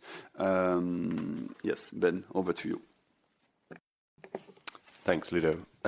So I will just kind of quickly run through what I will cover. So what is the Just Transition Directive? Why do we need it? Why voluntary approaches have failed? Why this matters politically? Our friends Business Europe's position on the matter, and evidence from Parliament studies that support it. We are a bit behind schedule, so I won't go into everything in as much detail as I would like, but I'll try and kind of cover the main points. So what you see on my left, at least, is the proposal for a European Just Transition Directive that Ludo just mentioned, which was developed with the Friedrich Ebert Stiftung, with a lot of input from Industrial, the European Trade Union Institute, and ourselves at the ETUC. And I'd like to thank Claudia and Stefan at the FES Just Climate team for their support on this. It comes from a long-standing demand from our workers that we know anecdotally and also kind of statistically that I'll go into. And basically, the text proposed by FES is basically clear. The green and digital transition will reshape not only industries, but jobs, communities and regions. But there's gaps in EU legislation, specifically on workers' rights, workplace impacts and social dialogue to address these. Very kind of gratefully, the draft that was published in June has been quite influential in the draft report that's now under discussion in Parliament, that Ms. Dobrev is the shadow rapporteur on, and she's worked very closely with her APA Agnes on this and us, and we're very kind of happy with where it is for now. It is just a draft, though, and it requires some work to improve and also some work to defend that I'll go into. So this is actually taken from the draft that's under discussion in the EMPO committee. There's kind of 5 pillars there that come from the FES proposal already discussed. So maybe if I kind of go through A to E, you have the anticipation and management of change. So companies must inform and consult workers early in social dialogue and collective bargaining. There's a right to training, which is really vital. Every worker gains a right to free training during working hours, which address the main barriers that we see of cost, time, and family responsibilities that I'll address in a bit. There's a call for national just transition strategies, which again is very, very important. Not enough member states have these. Then we have the enterprise level transition plans. So I think this is relevant for all businesses, but especially SMEs. that can be backed to do this with funding. And then finally, as discussed earlier today, there's a lot more need for monitoring and kind of structured oversight to track kind of labour market impacts and skills needs. And it kind of calls very, very clearly that this is not a vague recommendation, but it's a call for a kind of binding floor of rights. So workers everywhere can benefit from this, not just in kind of exceptional cases in some member states or some sectors. It matters for all of Europe. Given that we are here with the S&D, I'd like to remind the S&D that this is a priority for you. It's, always good to do this. I think you have committed to this. It was maybe most prominently in the demands just in advance of the elections. They call for a directive. Ms. Garcia, in her response to the State of the EU, I think my slide there says she gave the State of the EU speech. She didn't. Again, calls for Just Transition Directive, and Stefan Löfven has also called for it as well, who is the past president. So I won't go into it in much more detail, but currently the kind of draft proposal from the entail committee is the only thing we have that will call on the Commission to legislate upon this. So we'd quite like to see a call for the Just Transition Directive also in the Quality Jobs Act, Quality Jobs Roadmap, and every reminder to Commissioner Manzatu on this matters and helps. But I think this is kind of, the Just Transition Directive has been in demand, quite internal within the unions and kind of some think tanks for a while. But people kind of ask, why do we actually need this? What's it going to do? So, there's kind of three main things. And the first is the skills shortage. Look, anyone who follows this kind of stuff knows that in every key industry there's a skills shortage. It was on the panel today. I could list like 50 examples.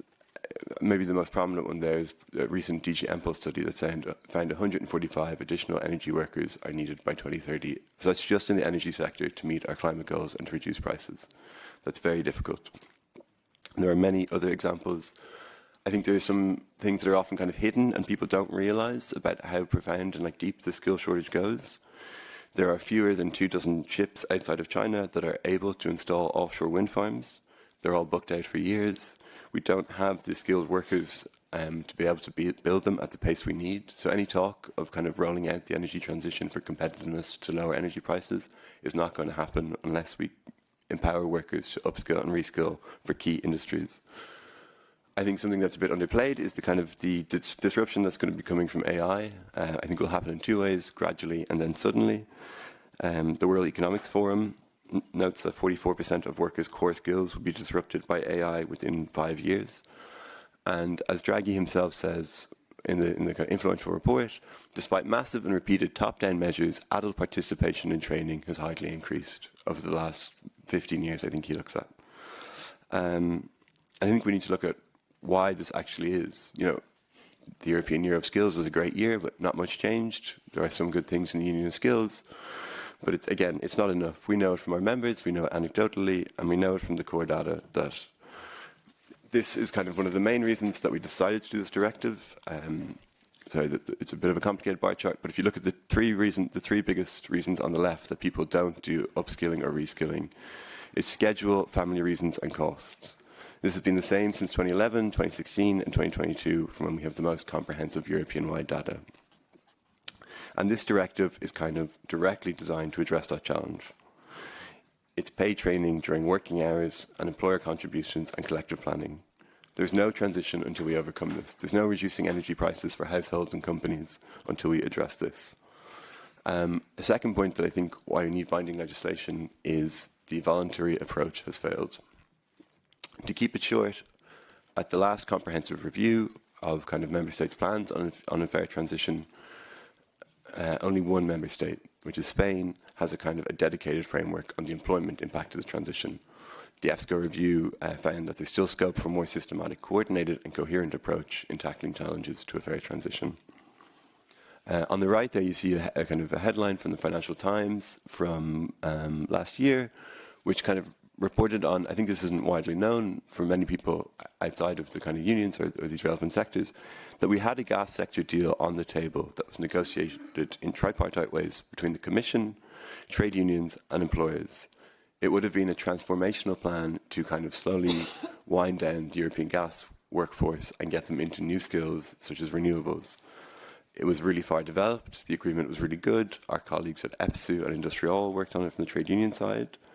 It would have transformed the lives of these 200,000 workers who, due to a decision by the Eurogas, the gas sector employer, to kind of pull out at the last minute for internal reasons, it just collapsed. And now these workers are left in limbo, uncertain about their future, uncertain about their families, uncertain about their jobs in their regions.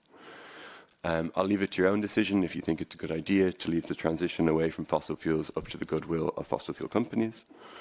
And then thirdly, why this matters more, I think, and kind of, I think Ms. Dobrev will touch on this in her contributions, but ensuring a just transition directive and empowering workers, it matters, for political legitimacy. The far right is getting stronger since the European elections and every election since almost. It's a fear of insecurity, a fear of status loss. If we do not empower workers to participate and also benefit from the transition, anger will be captured by those who only offer simplified answers and divisions. If now, the other thing I do at my job is look at what Business Europe say. They are, the employers' representative at the social dialogue European level. They do talk about a just transition directive. I think it's very interesting to look at what they say. So there's kind of two main reports that relate to the content of the directive from April and May.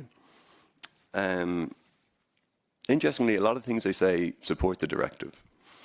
I've just taken a few random quotes about, they talk about how we need upskilling and reskilling. So I would say that's contained within the directive, which is the right to training. They say we need career transition services. It should happen in the anticipation of change. That's transition planning that we call for. They say social partners should play an important role and that trust between these people is essential, and that's structured dialogue. And they kind of essentially call for more EU funding, which again, we call for always. So the difference really isn't the content. It's what they want is that they, a bit like with the gas sector deal, want to leave this transition to the goodwill and voluntary initiatives. They always say, leave it to the member state, leave it to the sectors, leave it to the companies, everything's fine, there's nothing to see here, don't push for more legislation. Whereas we say every worker in every country, in every region, deserves these protections as a minimum floor of rights. I think it's also interesting to look at what Business Europe leave out, what they don't say, what's in the emissions. Basically, they have no concept for strategic sectors like steel. The only thing that they're concerned about is short-term profit. And it's the classic kind of delay tactic we've seen. It's not outright climate denial, but it's delay. Short-term profits over long-term job security and indeed European industrial security. Without binding rules, Europe is weaker. And I think when Business Europe warned about new rules and kind of the burden that we're placing upon them, and then their response, I think it's always interesting to read what they say about, if you use the kind of example of mandatory seatbelts in cars, Business Europe would have said that should be left to the choice of the company to sell these and for the consumer to choose them. But we know we all live in a better world where these are mandatory. Yeah, it's a bit of regulation, but it's for the benefit of everyone in Europe. It saves 13,000 lives a year still to this day.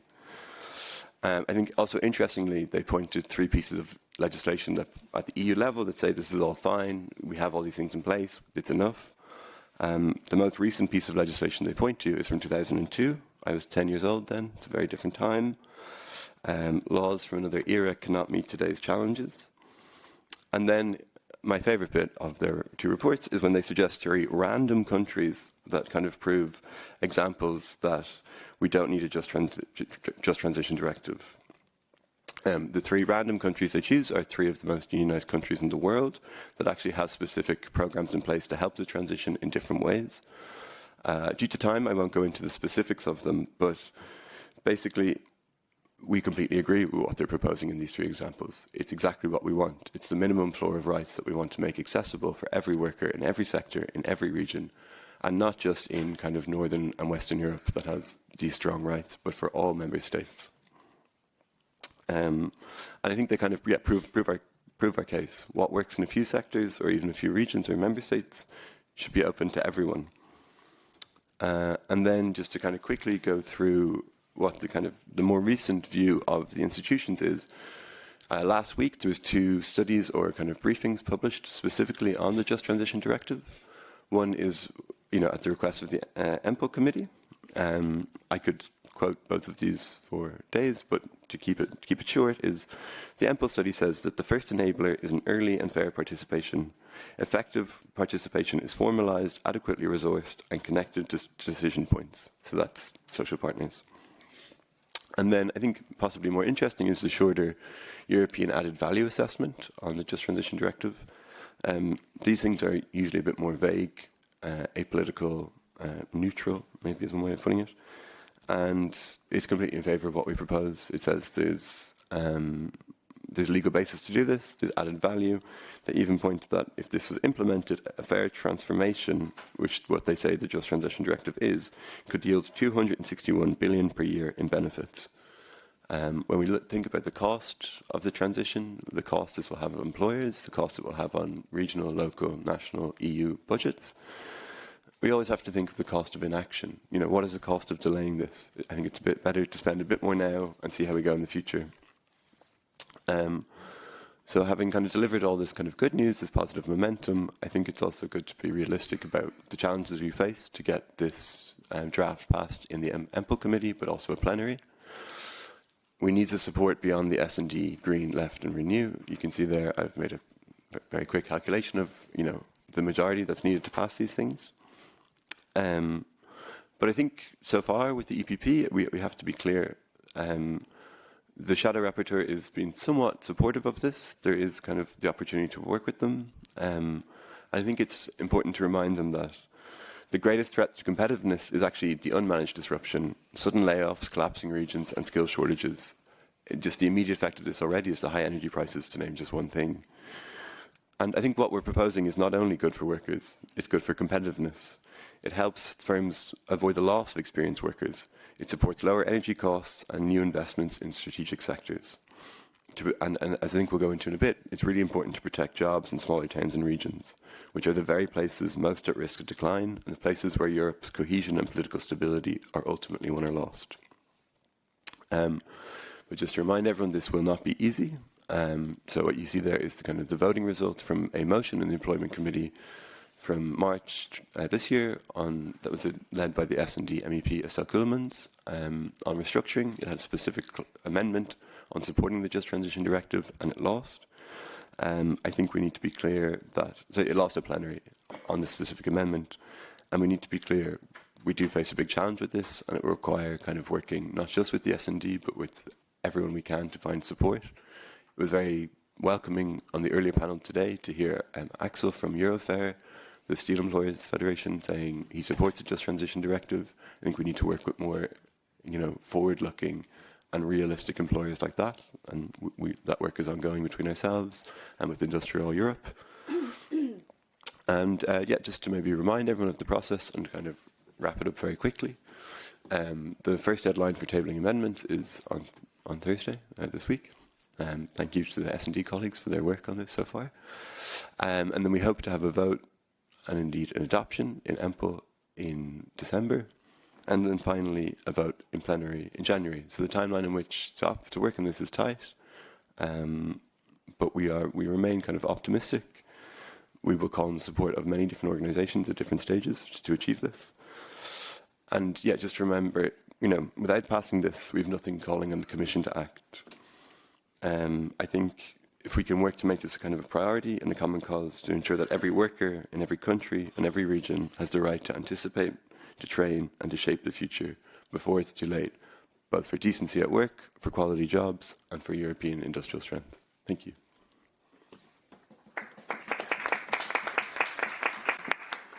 Thank you, Ben, for the comprehensive presentation of what the Just Transition Directive could look like, a little bit also the legislative process and the difficulties that we will face in this regard. I think that it's important also to say that, of course, it will be an important fight in the European Parliament, and Clara, I think, will comment on that and maybe on how to win.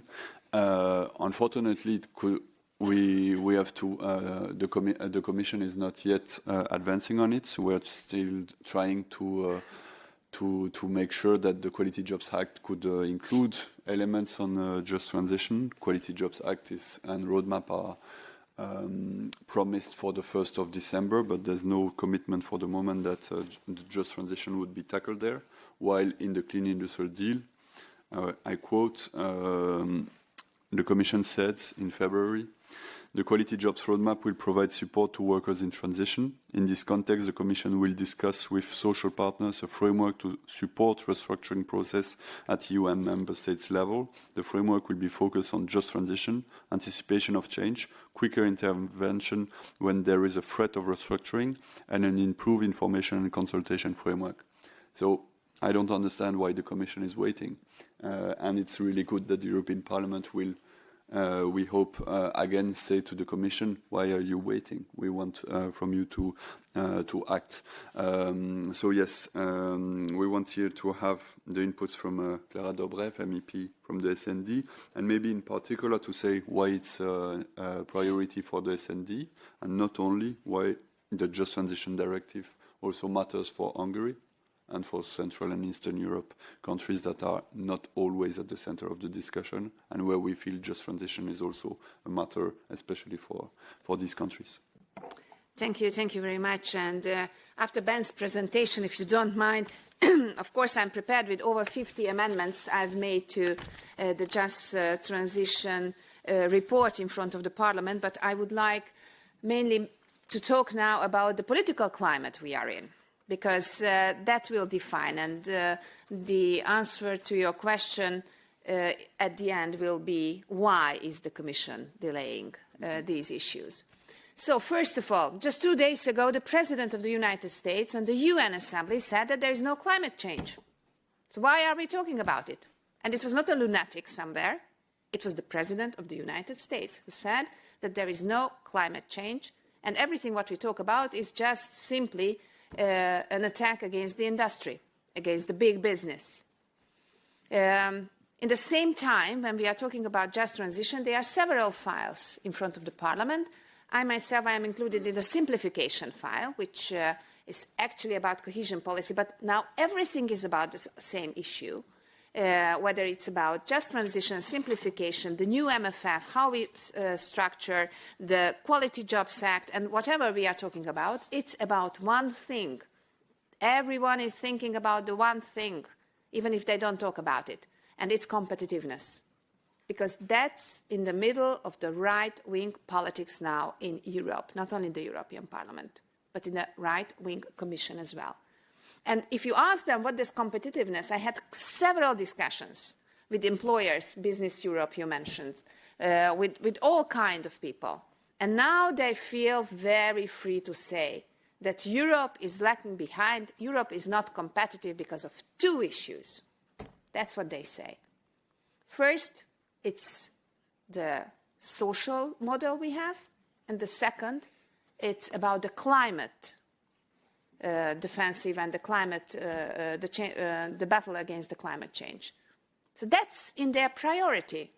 We are not making enough money because you there somewhere in Brussels, you put on us too many burdens in a social area and in the climate change, with the green transition and all these green issues. That's the attitude, that's the atmosphere we are dealing with.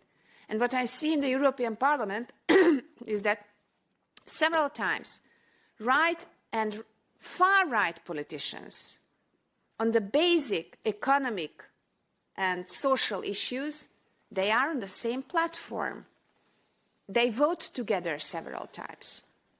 And what I see now in the Commission with this right majority and far-right majority, because there are some far-right governments now in Europe as well, that this is their policy. So everything what we have achieved in the previous mandate, and we thought, we have this pro-European majority, we called it. But it was not simply a pro-European majority. It was a majority about a decent European life. It was a majority for the green transition. It was a majority for the Green Deal. It was a majority for social Europe. It was a majority for minimum wages. And I can go on and go on. What we had in the previous mandate in the European Parliament, this majority is gone. And it's not gone because of S&D. It's not gone because of Renew or the Greens. It's gone because the EPP. It's not even gone because of the far-right group, because they were there. And now they are not big enough to jeopardize these goals. It's gone because of the EPP. And of course, not all EPP and not all conservative politicians are in the same way, but the main reason I'm hearing all the time are these two reasons. Which means, and it sounds now a little bit pessimistic, but my goal is with my short introduction speech is to empower all of us and not to make us all pessimistic. Which means that behind the Commission hesitation is exactly the same political climate, that competitiveness is number one, and competitiveness is what we have to talk about, and everything that jeopardizes our competitiveness towards China, Asian markets, and the United States has to be somehow neglected. And that's behind the hesitation of the Commission as well. We have heard the promise about the Just Transition Directive, about the separate Just Transition Fund and so on. I'm not so optimistic that we are going to have this directive. I'm a little bit more optimistic that the Parliament is going to adopt this report. This report is going to look more or less nice. If they would accept all my 50 amendments, then it's going to be a wonderful report. But I'm afraid not everything is going to be go through. But it's going to be more or less fine. But then the work begins. And I think that's the main and most important sentence what we have to take home from here. That in the European Parliament, you still might find those political forces, even within the Conservatives, who are on the side of a more social, more green Europe. But even if we have this report, then it's not enough. So when we talk about uniting forces, then we have to feel that these forces have to be united beyond the European Parliament as well. Now we are sitting here in the Committee of Regions. Definitely that regional committees, local governments, local actors are going to be number one targeted groups, and we have to have them on board, mayors and all kind of partners. Social partners, of course, ETUC, not only ETUC, but trade unions all over Europe, green organizations, and we have to make the compromises, and they have to make the compromises with the trade unions and social. So at least we have to say the same thing, and we have to be on the same platform in order to be strong enough towards this very strong right-wing agenda we are facing, and then we can go on and go on. This is something what we cannot skip as a task. So the work will begin January next year and not end January next year. And you asked, being Hungarian, I'm a little bit more passionate about the whole issue, and I'm going to be even more angry with Ursula von der Leyen if she's not going to be strong enough to have this Just Transition Directive at the end of the day, despite the Parliament's position, because for Central and Eastern Europe, this is a matter of surviving. 40% of all EU regions who are the most exposed to the transition are Southern and Eastern European regions, 40%, almost half of them. The green industry or the green employment is the lowest in Europe. So we are the ones where upskilling, reskilling, and everything else is needed at most, because we are going to lose the people and even being in a very disadvantaged position.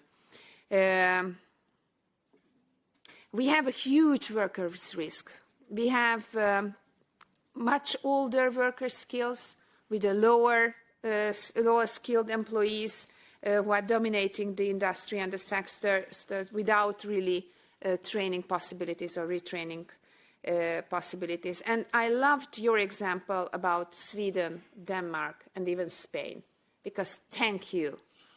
In Hungary, Hungary is the weakest country when we talk about social dialogue. The employees who are covered by any trade union agreement, social dialogue agreement is below 10%, below 10%. And it's not simply the autocratic illiberal regime of Orban. Of course, it's part of it. But the whole Eastern European region is very weak when we talk about employees' right and employees' possibility. In just one sentence, especially for the ETUC, when Orban took over in 2010 and started to dismantle the democracy and rule of law in Hungary, what you have heard about is about jurisdiction, about the free media and free press. You have heard about the checks and balances and so on. But no, his first movement, very first one, was destroying the trade unions in Hungary. And the reason why this country was not able to build a strong defense against the illiberal Orban was exactly that there were no organized workers who can push back not only the illiberal regime, but this very conservative, neoliberalistic way of how he is organizing the economy. So it's not only corruption, but it's this very right-wing economic issue. So my proposal is, let's join forces. I think together we are stronger than the right and the far right. Give us support and we will manage to do this report in the European Parliament, but then start the work and try to mobilize. And then we need you because we are not going to be enough in the European Parliament. We need all of you to get organized because, as I told you, just 2 days ago, not a lunatic, the President of the United States said that there is no climate change. And just a few months ago, the number one enemy of the European industrial organizations are the green transition or the Green Deal and the social Europe.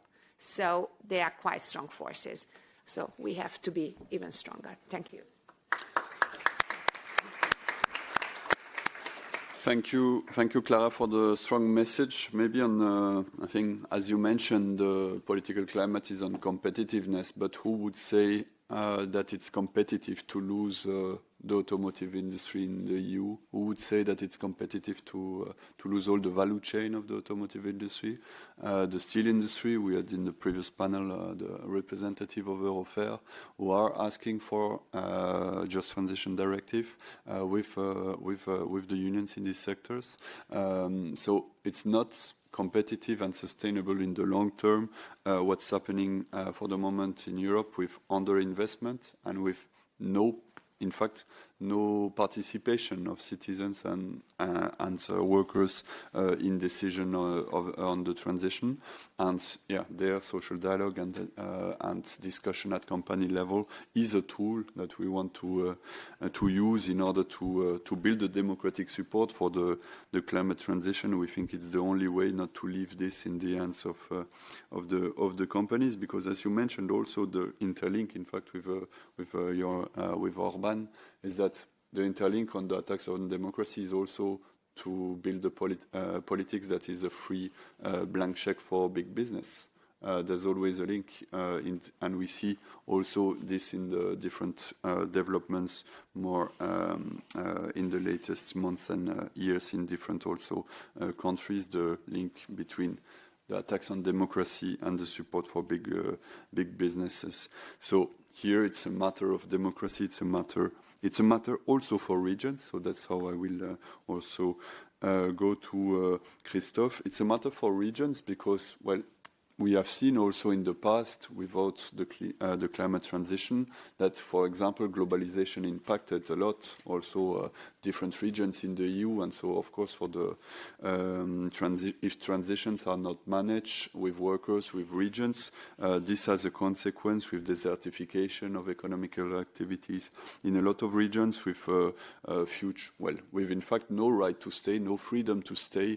If we link this to the call of Enrico Letta, and so with also a strong social anger that fuels also the far right in the different regions. So that's why I would like to go to Christophe Rouillon as a mayor in France. I think you're also well placed to see the dynamic in your city and in your region, and with your work at the Committee of the Region also, the interlinks with the EU. So what is your take on well, just transition, a potential just transition directive, and what regions and municipalities could do also to support these goals. Thank you. Thank you, Ludovic. Of course, as a member of the PS Group, as well as Vice President of the Committee of the Region and first Vice President of the Econ Commission, I very much welcome this proposal with urgently needed. We see the impact of a massive shift in economic activity in all our regions and cities, which has a real impact on people's lives as many workers are facing restructuring and even job losses. Clearly, as it is not just because of the need for the green transition, but also because every faster revolution of artificial intelligence. Moreover, globally, instability means that companies in the EU need to adapt. In this situation, we must ensure that workers get information about big change as early as possible and are given tools to adjust. Yes, they need information from their management collectively and as individuals on what is going to happen, and they need a stable framework to ensure that they get appropriate training and advice, which must be free of charge and must be compatible with their family lives. We are also convinced that an EU framework with a clear minimum standards and obligation on member states and companies is the only way to make sure that it will be happen across the European Union in all different types of regions and cities. Social and territorial cohesion are under threat from many directions. And the current situation of uncertainty and rapid change risk widening to the gap between richer and poorer parts of the EU even further. For all of this region, I fully support the proposal by the Friedrich Ebert Stiftung and the ETUC, and want to support our colleague, especially Clara, in the European Parliament and the Socialist Group. Thanks a lot. I think indeed the regions will be key actors also to push for it, because also, well, maybe I would like to make a link with the discussion on the MFF, on the multi-annual financial framework, because we've seen that with the proposal on the table, Just Transition Fund, for example, which was the only tool that we had for Just Transition, disappears from the MFF. It doesn't mean that climate spending disappears or that Just Transition spending cannot happen in the at national level, but as a specific tool, it risks to disappear. And it was a tool also for regions and for trade unions to try to be involved at regional level in the investments that were to be done in order to cope with and to mitigate the effects of the phasing out of coal, for example, and other productions. So that's maybe also in the context an important point also is that the proposals on the table of the MFF, maybe it will be helpful also for the Parliament to go stronger on Just Transition, is that there's less money for sure there's attack on cohesion, on ESF, etc. But all the money that was there, in fact, to help a little bit mitigate the effect of the transition on workers, the European Globalization Fund, the Just Transition Fund, they disappear. Social Climate Fund might stay because it's linked to the ETS2, but let's say that there's no guarantee of that. And on the other hand, there's money, rebranded and not really fresh money that goes on the Competitiveness Fund, but without any angle that is a social part of this Competitiveness Fund. It's only designed for the moment, because of course the fight will begin also to try to improve it, to also integrate the need to support industries and workers in transition, to support workers to impact the transition in the sector, and in order also to preserve the industrial capacity in the EU. So yes, I would like us to, we still have 15 minutes, that's great. I can open the floor to questions from the room, if there are any. Who would like to come in?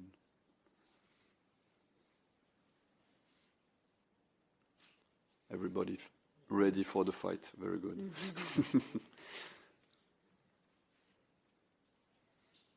Yes, Andrew.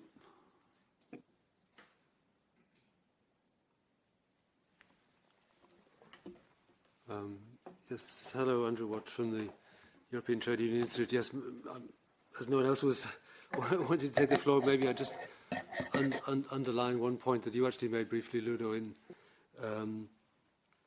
in response to what was said by Clara. I think that needs to be said very, very clearly.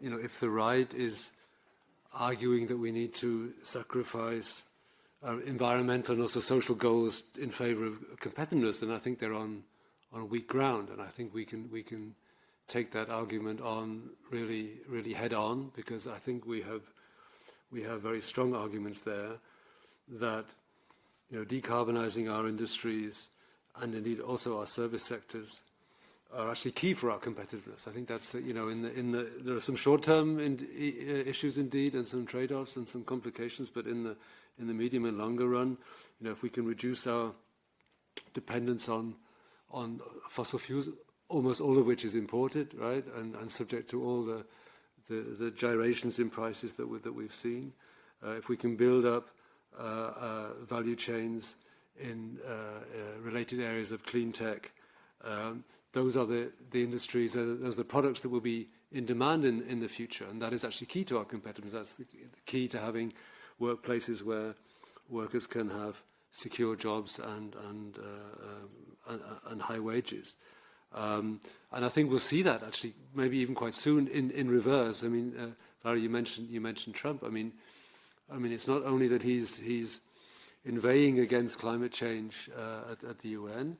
He's in the process of destroying a lot of things that were done under the Biden administration to actually, you know, their version of a sort of, clean industrial deal, if you like.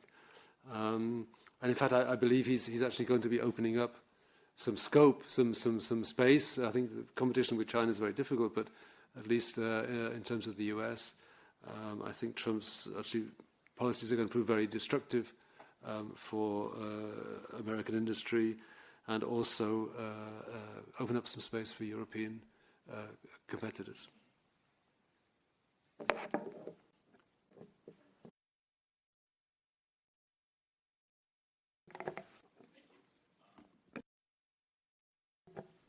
That working?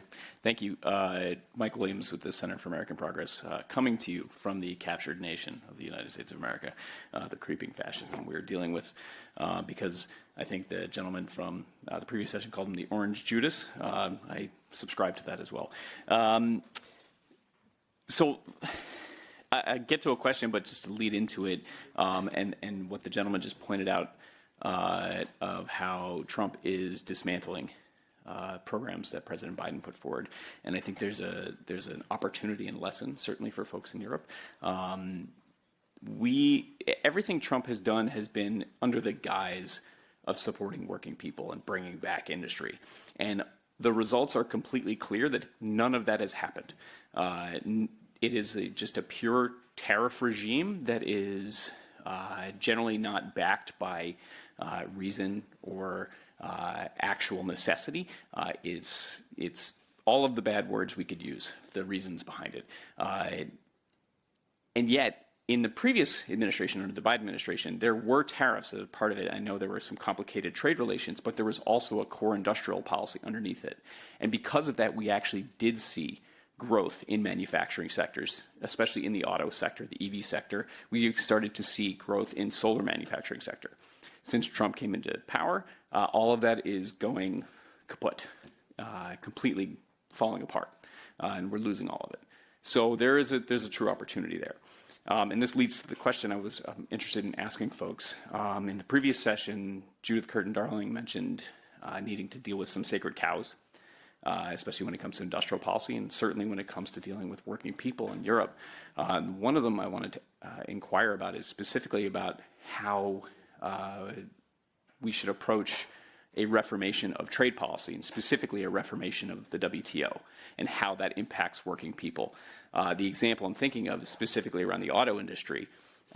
If there is the potential influx of millions of Chinese EVs into the EU, there could be a significant loss, perhaps collapse, of the European auto industry. To deal with that would require an industrial policy that also includes trade remedies, and something that may need to be backstopped by a reformation of the WTO. And so I'm interested to see if this is something that folks have thought about, and how you might respond to that. Thank you. Thanks a lot. Yanis?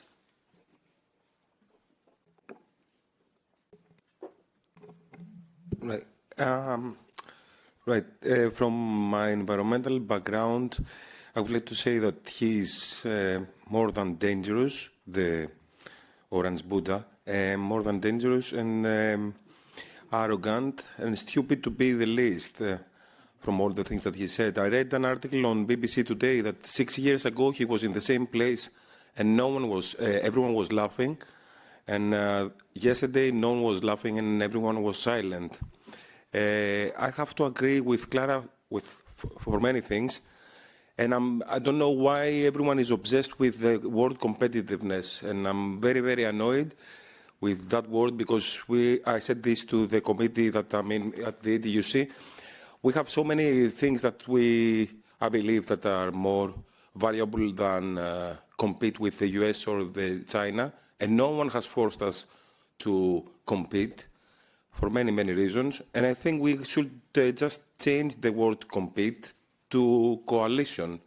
The thing that Clara said is the only way to fight this is if we broaden our perspective of alignment with other organizations and try to find a solution. And third, which I think I have already mentioned this to Ben, I like the Just Transition Directive, but at one point when this was presented to me, they said just transitions. So basically they were talking about two transitions. I asked what are the two transitions, and they said green and digital. And it sounds nice, but from the perspective of worker representative, which I am, I believe that we dilute the concept of just transition that has occurred for like 1980s till today. And I know that the last 10 years we are trying to convince workers what just transition is, and we will reach to a point that now we will say to the workers, oh, now we added to the digital transition. So, and basically because they have a totally different pace. One is slow, one is faster. I don't know which one is it, but I think we dilute the concept. And that's it, basically. Thank you. Thank you. From my side, the last point, and then I will come to the speakers. You can select the question you want also to answer. I think what's with the Just Transition Directive, it's also a lot for us about anticipation, so to avoid redundancies. And there I would like to, and to plan the transition. There I would like to, all the cases where I've seen redundancies happening and closures of sites, there's always all political parties saying this should not have happened. At the moment, it's happening. Like, it's closing, and they are all there saying in the newspaper why this should not have happened, etc., but that they are in solidarity with the workers, and that even the right wing, that they would have liked that this multinational stay in the country. It was not, I'm not saying it's linked to the climate transition here, it's restructuring in general. But when it's about asking them, then give the tools to workers to at least try to avoid this and say, okay, what are the plans of the company for the next years in order to say what will be the investments that you do in the productive capacity, in the tools of the company, in order that we keep a market in the long term, and in order that we decarbonize, that we align with the climate objectives. Give the tools to workers to avoid being in the situation of being in a case where we have to deal with the closure of a site. And when this happens, when this discussion happens, the right wing fails to be there. But I think this is what we will need to bring there. It's also the social hunger that is there, the feeling since decades of being left behind, and also the feeling that it's not since decade. It's since last year also. In France, more than 400 social plans in industries. In Germany, key also industries in restructuration. In Belgium also, I know less for the Central and Eastern Europe, but you also mentioned the difficulty there also to have an industrial basis. So if we want to produce in Europe decarbonized product, we need also the tools to make sure that we do not leave this only to companies. And this would be maybe a link I would make with the US is that, and we have seen with high interest also what Biden has done with the Inflation Reduction Act, and with the fact that there were social conditionalities also behind the public funding. But maybe what we have to think about is also that maybe what was missing is also how to empower or that was not coming at least at the same speed, how to empower the workers in this, that it doesn't come only from above, that a Just Transition Directive, it's not only bring the money. The money is needed, for sure. In the MFF, we will need to fight for the money to come. But there is also something that is really, it takes longer. It's building the consent of people to any transition, and in particular the climate one. If we do not do that, we leave the social anger of the feeling of being left behind to the far right, and they are really good in using this and fueling this with their climate skepticism there. So what do you think about all these questions, and maybe concluding remarks in 1 or 2 minutes maximum? Mm-hmm. Well, I'll try to do it in 1 or 2 minutes. Social anger, that's, I think, one of the most important sentence, because we have to face the situation which is what we are living in right now, and if we finally face it, then we can understand finally that it's not business as usual. Those 75 years of peaceful growth after the Second World War, what Europe has enjoyed, it's over. And it's not over if you see the Excel sheets of GDP growth or whatever. I mean, wonderful figures can come. But the feeling of the people is over. So people do feel left behind in the last, let's say, 20 years or 25 years. And we as Social Democrats, we're not there on time. And now, with the whole political era, we are part of the establishment. The part of the establishment where this anger of people is growing. And if we use only those kind of policy and politics proposals which were working maybe 20 or 30 or 40 years ago, a little bit better health care, a little bit better wages, a little bit better education, then it's not going to be enough. Because on the other hand, we have a very strong far-right movement using this anger of the people. And if you check them, that they are absolutely pro-business and anti-workers programs. It's not only Trump, it's AfD in Germany. If you check their program, then it's even more neoliberalistic than anything else was in the last few years. Look, the Brexiters, the program of Farage, it's not pro-worker, it's pro-business, pro-big business programs. But still, they are gaining because I think that we are not brave enough to say that we have to make some fundamental changes. Because the social market economy model, which was working and which was a very good model, a competitive social market economy.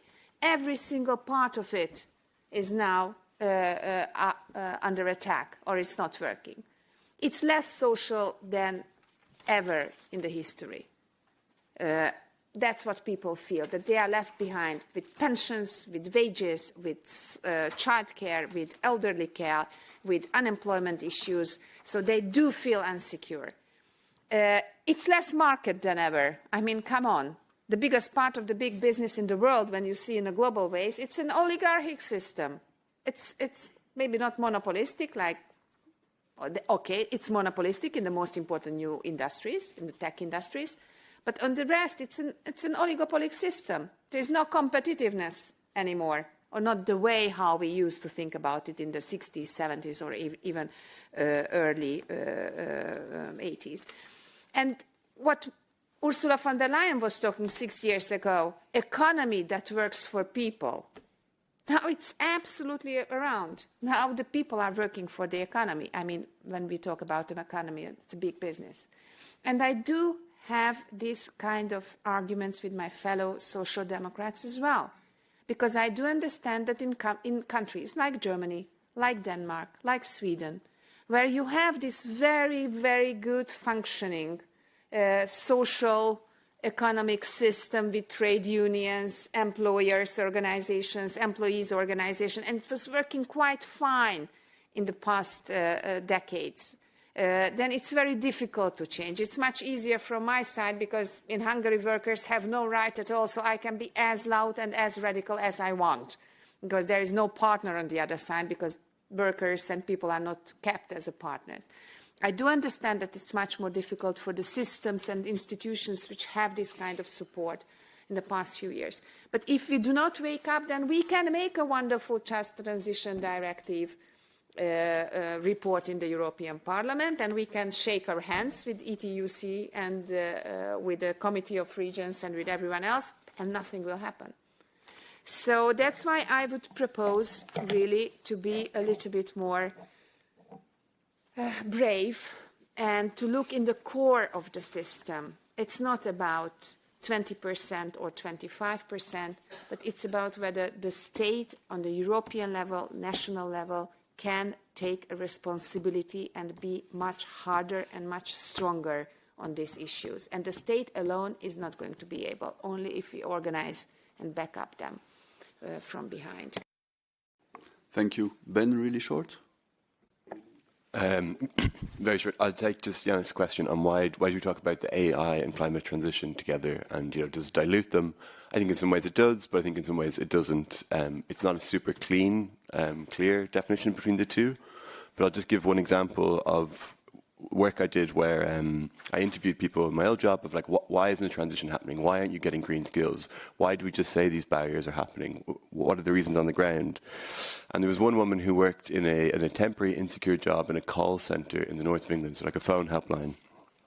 And it was a shit job, to be honest. She wanted to learn green skills to work in agriculture because her grandparents and her grandparents had all worked as land workers, and it's kind of part of the cultural identity.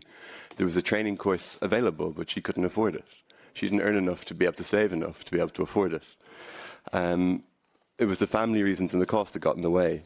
So, and these phone helpline jobs, these call centres, they're the first, or like some of the first jobs to be threatened by AI.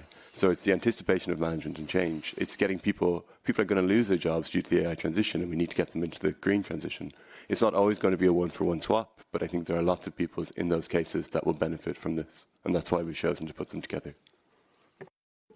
Thank you, Ben. And indeed, I think one of the points here, and I will close with that, is that if we, with a directive, empower also workers to influence what's decided in their companies, if we really limit this only to climate, then companies will say it's digital.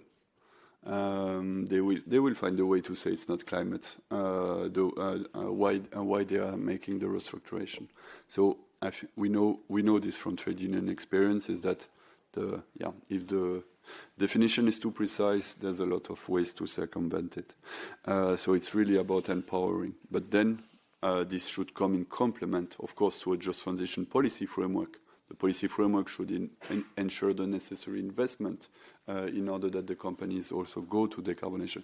The policy framework should tell them also if they have to go to decarbonation or not, and if there are targets. That's the role of climate laws. It's the role of reporting. It's the role of different laws that the Just Transition Directive would be complementary to but cannot replace. So yeah, thank you for your participation to this workshop. The day is not finished. Now it's time for lunch. It's served here in the first floor, in the atrium. Follow. Thank you.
Soundtrack.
Good afternoon. We are about to start our session. Please, everyone, take the seat.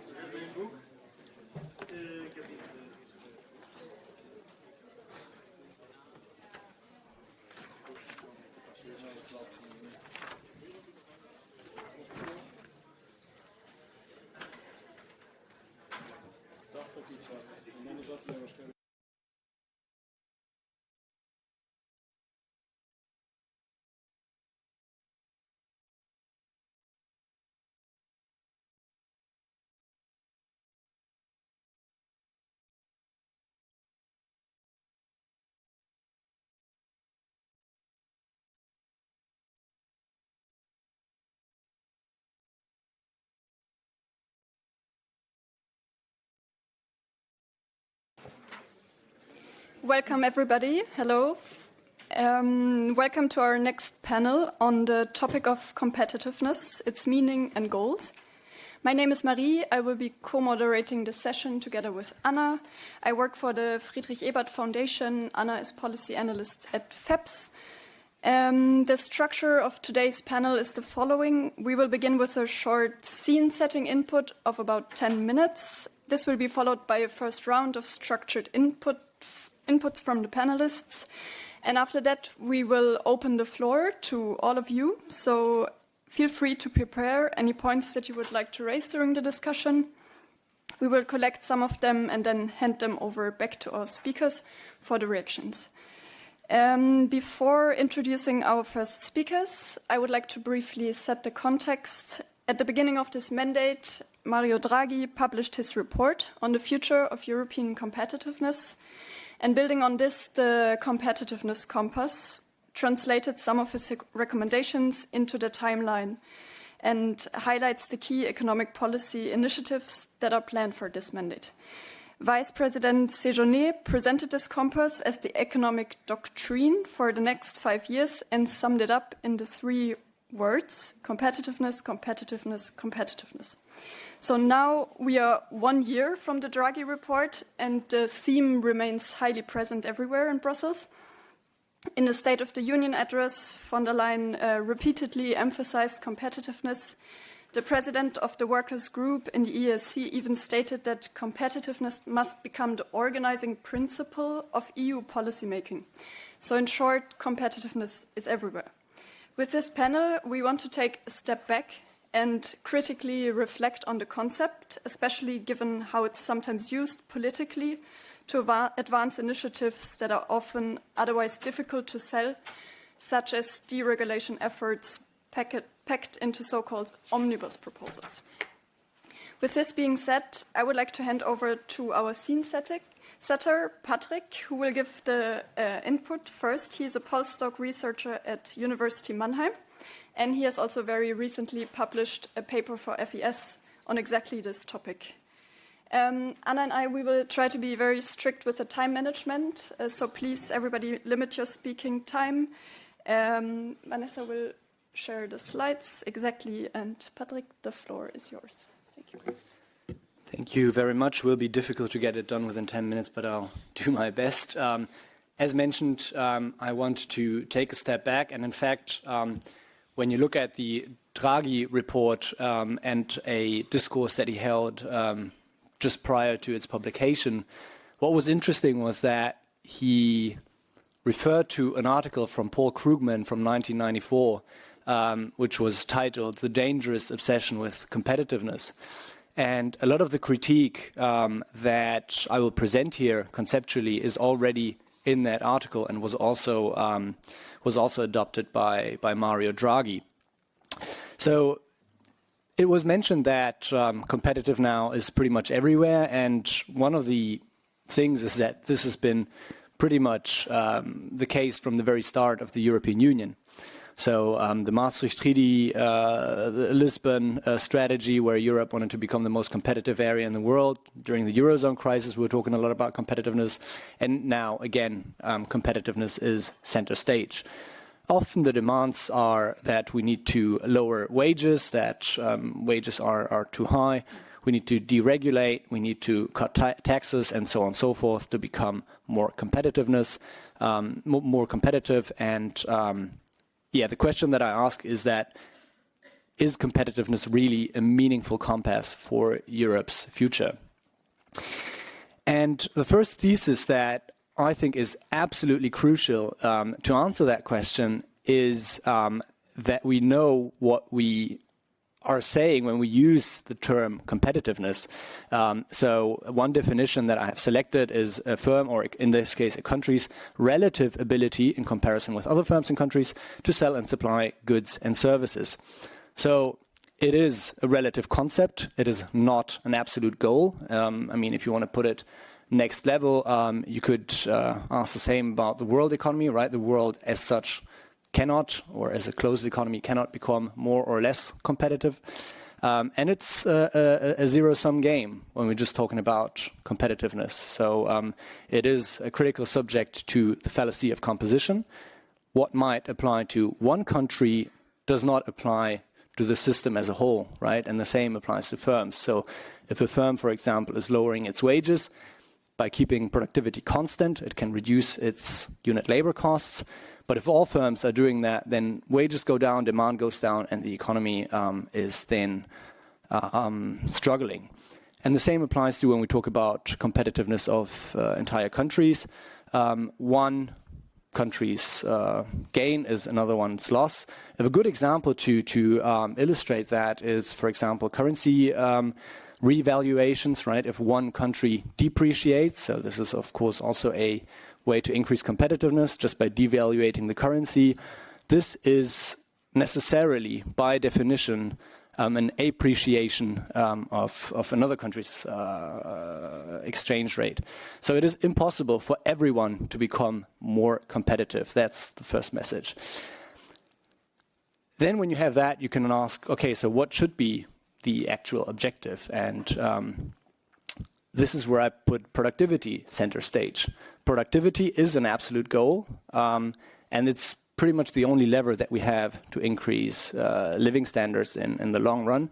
Coming from a Schumpeterian background, investments are of course key for that, to lead to a restructuring of the productive base, so a new combination of input factors, labor and capital, not an optimization as it is usually assumed in neoclassical economic theory, that firms and agents optimize their production structure, but that's a new combination, so not something that's or something that's that hasn't been done before, which is then implemented by innovative firms, the so-called pioneers. And when you have wage cuts without structural change, this is then where the obsession with competitiveness can lead to a race to the bottom. So the actual quality of competition is decisive, and when we think about productivity in relative terms. If you say, look, every country should increase their competitiveness, their productivity, this is possible, right? Every country can increase their productivity. If you say every country should become more competitive, this is logically not possible. So when we look at the European Union, I put EU here in the slide. Eurozone would be more accurate. The main focus was on cost reduction rather than innovations and investment. This was leading then to weak domestic demand, and foreign trade was not able to compensate for that, because this is another thing that we need to keep in mind, the distance effect of trade. So trade decreases with distance. The rule of thumb there is you double the distance, you halve the trade.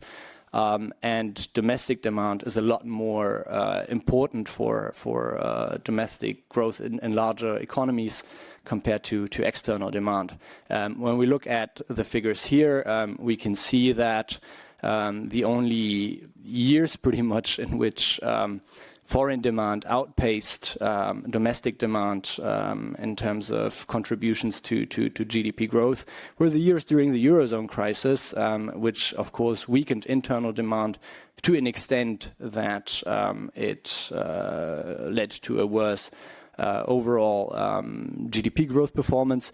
I put the US just decide that, where you see how domestic demand was basically fueling growth, and foreign demand, was a drag on growth, but it was largely offset by what was basically consumed domestically. So, in my opinion, it's more of a strategic gap, not one of competitiveness that we have in Europe. We have a lack of coordination and industrial policy strategy. We have had asymmetric crisis policy after the Eurozone crisis, where we were also talking about more competitiveness,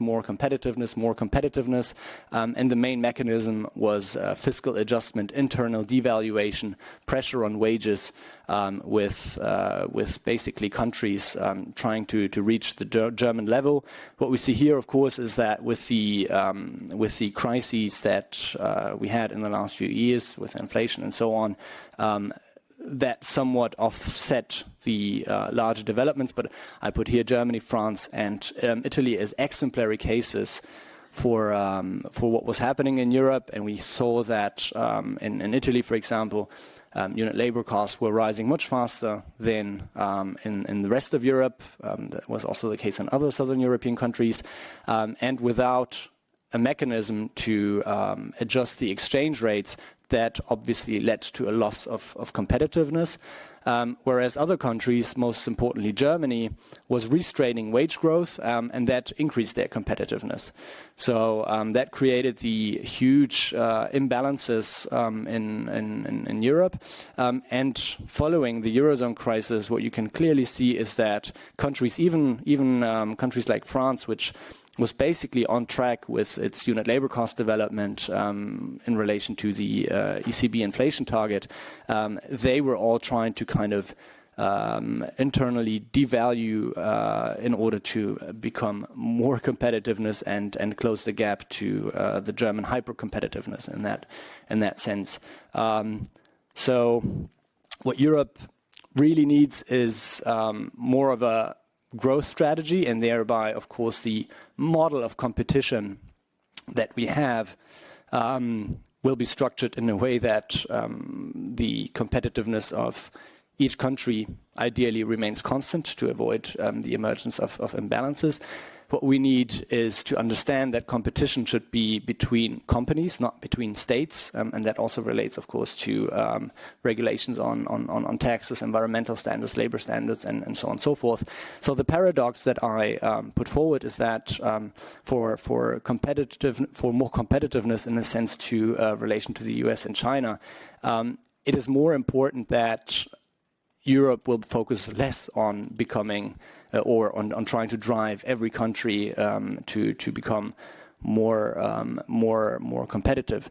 And some particular policy tools that one could use, for example, when we look at how do countries, or how can countries increase their competitiveness, is basically via two ways. Firms do the same pretty much.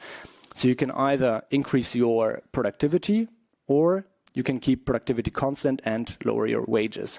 And in Europe, we need to get to a model where the increases in productivity become the only tool, basically, to increase competitiveness, and with nominal wages then adjusting to new productivity levels that would then offset the differences in competitiveness. So countries that, for instance, do not have, I don't know, big policy pushes towards increasing their productivity, who do not invest, and so on and so forth, they do not fall behind, because nominal wages and living standards will not increase as much as in those countries that invest. But in order to institutionalize such a competition, one needs to move away from the obsession with competitiveness more towards how do we structure economic competition between countries so that we have ideally strong unions, so that differences in profitability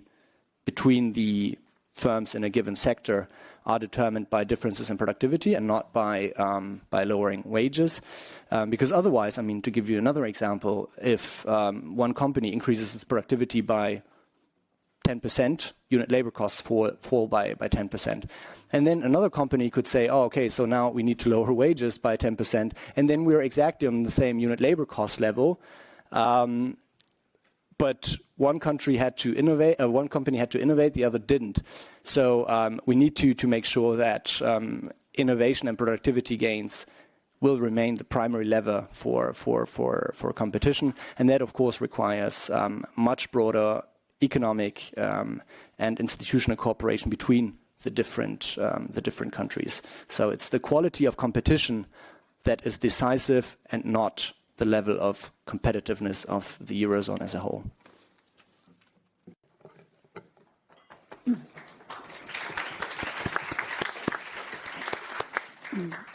Thank you so much, Patrick. So I think we have a really good now setting for the discussion with also sort of provocative or maybe not so provocative statements and proposals. And so now I would like to briefly introduce our panel. So I will just, in the order of seating, and we have Estelle Göger, who is a member of cabinet of the Commission Séjourné, who is dealing exactly with these issues with industrial policy and competitiveness. Then next is Matthias Ecki, who is a member of European Parliament. He is also a member of the ITRE committee dealing exactly also with these issues, industry and energy. Then after Patrick is Lucio Vinhas de Souza, who is now chief economist in Business Europe, but he has also big experience in other institutions. He was in the Washington, in World Bank, and also other institutions in the European Commission before. And then Isabel Schumann, Deputy General Secretary of European Trade Union Confederation. And last but not least is Lorenza Moretti, who is a research fellow at the European University Institute and Italy lead and head of advisory in Lewis Hub for New Industrial Policy and Economic Governance. His particular field of expertise is digital and financial sector. So with this quick introduction, I would like now just immediately pass to Estelle and basically ask you to react a little bit to this speech, in particular to reflect a bit on what should be actually the goal of European policy. So we talk now about competitiveness, but as we see, it has many definitions. So, and should it be competitiveness? And by the way, what happened to the notion of competitive sustainability, which was the goal of the previous von der Leyen Commission? So why don't we keep that one as a goal? So why do we need to change these definitions? What do you think should be the goal now? Thank you very much for the introduction, and thank you very much for setting the scene. I'm really looking forward to the discussion because the panel is very diverse. So, you know, between academia, social partners, policy makers. So I think it will really shed light on different facets and aspects of competitiveness because indeed, as you said, it's about the quality of competitiveness, and competitiveness is also a kind of a moving target. I have the impression, and there is, of course, a very political look on competitiveness. There are a lot of things that you said that I agree with. If I pick just a couple of elements about the internal devaluation, that is very true. But at the same time, for me, this was more the context of the financial crisis and the euro area crisis. Then the EU, we moved a bit away from that. Typically, if you look at what happened at the end of COVID with the Next Generation EU, with a kind of stimulus plan or the attempt of having a stimulus plan, I think that there were lessons learned and that the reaction was different and there was an attempt to trigger demand. Who mainly benefited from Next Gen EU, I mean, is still to be seen. The jury is out. We'll have to continue to implement, but we as a Commission, we start looking also at, for instance, how China benefited from Next Generation EU, because the broad rollout of solar panels or these kind of things. In the end, we bought them Chinese. So we might back then have introduced criteria to maybe support more European industries. But so I think that there has been a change compared to what you explained. And then on the fact that competitiveness should be between companies and not states. Of course, at the same time, yes, we should not be competing as EU and within the single market. But there is a global competition out there, and that we cannot deny. And the problem is that this competition is not fair.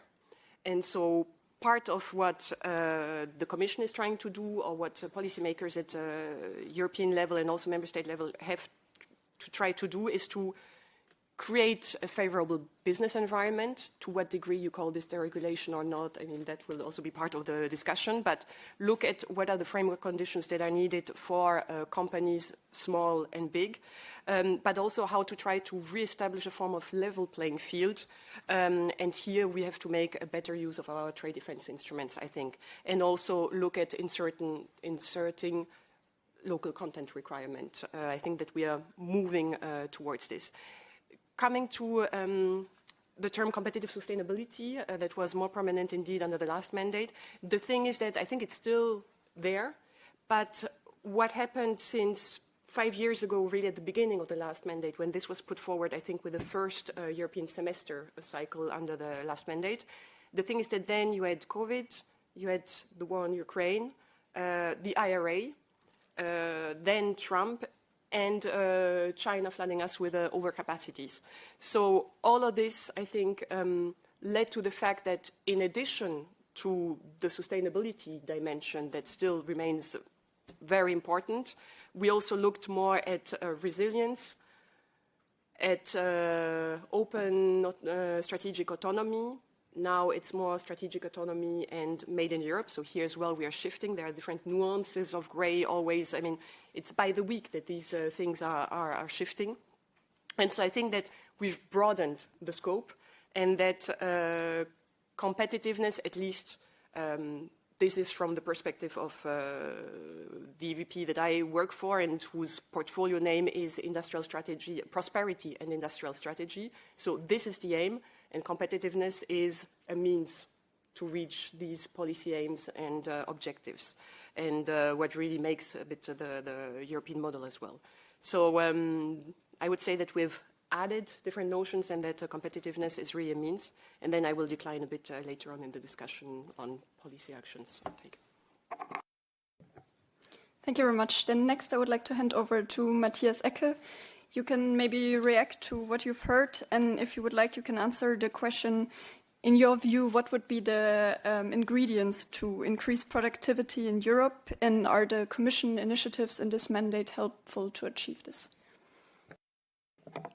Yeah, thank you for the invitation, and also Patrick for the scene setter. I think we'll have a very lively discussion about it. Well, I would say that, of course, competitiveness has become the magic word in Brussels, and kind of a single solution for all the problems, from slow growth to inflation, some even say to climate change. But in fact, the problem is more nuanced, and I also think that it is an analytic tool that can be helpful in some, I would say, rather limited aspects, but it should not misguide us into policies that have diametrical impact on our productivity growth, because I think basically productivity growth is the main objective that we should follow with our policies. And I think this, if we look at Draghi's report, this is one of the parts that I really like best, because he's really pointing out that we lost on productivity growth, that we lost on what can be economically called total factor productivity, so what with the same input that you get more output. And this is due to a lack of innovation in some key sectors. We really fall behind on innovation, on like new products, new ways of producing, new services, rearranging the existing like factor inputs that we have. So this is something that Draghi was right about. I wouldn't say that we can solve this problem with internal devaluation, so I completely agree with Patrick on that respect. On the other hand, I do not consider the Commission's answer to the problems we have to be based around devaluation, with one exception, and that one exception is the entire deregulation simplification agenda. So this is something that is very prominent in the Commission's initiative, also in the policy demands from stakeholders, and maybe there's also some point to it. I think that there might have been some over-regulation in some policy areas. When we look back to the last mandate, so we correct for some things. So now we corrected for the CBAM, for example, and now we say, okay, we cover 99% of the emissions and leave out 90% of the companies. So my question is, okay, why didn't we do that in the last mandate? Yeah? So this seems like simplification that is necessary and reasonable. I don't think that a deregulation on sustainable development goals, on climate policies, on social standards especially, and also consumer protection rights is the way to go. So the focus should be on innovation and on investment. And I think that mostly this focus is also shared by the Commission and also by Commissioner Séjourné, that we need to become more productive because we need to become, while becoming and through becoming more innovative. So this means that it's a sectoral thing. So we have some deficiencies in certain sectors, especially in the digital economy, and this is where we should put our focus on. It's also a thing of a coordinated industrial strategy. So you mentioned the portfolio name of Stéphane Séjourné, and it's interesting that he's a commissioner, or vice president for industrial strategy, which somehow felt for me like maybe we didn't have really an industrial strategy before, which means that we also need more than just having national strategies put together on one sheet of paper, but we really have to do a coordination. We have some of the tools that the Commission proposed, like, for example, the European Competitiveness Fund, there we have the name again, is something that is aiming at that because it is from the centralized budget, so we don't have so much problems with the state aid rules, and we don't have so much problems with internal market distortions. And this one is also focused on specific technologies. To what degree, we still discuss. But this is things that are really focused on investment, on innovation. And we also have the startups and scale-up topic. This is something that we are focusing much in this mandate. And we really need to reduce obstacles that prevent startups from growing. But especially we need to keep them here and we need to avoid them going elsewhere. And last but not least, I think the question of financial markets, deep European financial markets is something that is important, savings and investments union, because we quite often have very smart ideas and interesting young companies that move away basically to the US to scale up their model. So this is something we should work on, but we should not go to the wrong direction by internal devaluation, by reducing wages, by not skilling the workers, because they are our potential, they are innovative, they contribute to our growth. I think Europe has an interesting model about its like social partner relations. That is one of our biggest assets institutionally, and this is something that we should use as a tool for more productivity and not should not be handled as an obstacle to competitiveness. Thanks. Thank you, Matthias. Now we go next to Lucio, and I would be really curious to hear your reactions, Lucio, to this, like how you define competitiveness. Is this productivity, and also how to achieve it? And I would be curious to see also, like maybe we can say, how do we know that we have become competitive? So what are the measures? Many thanks, Sam.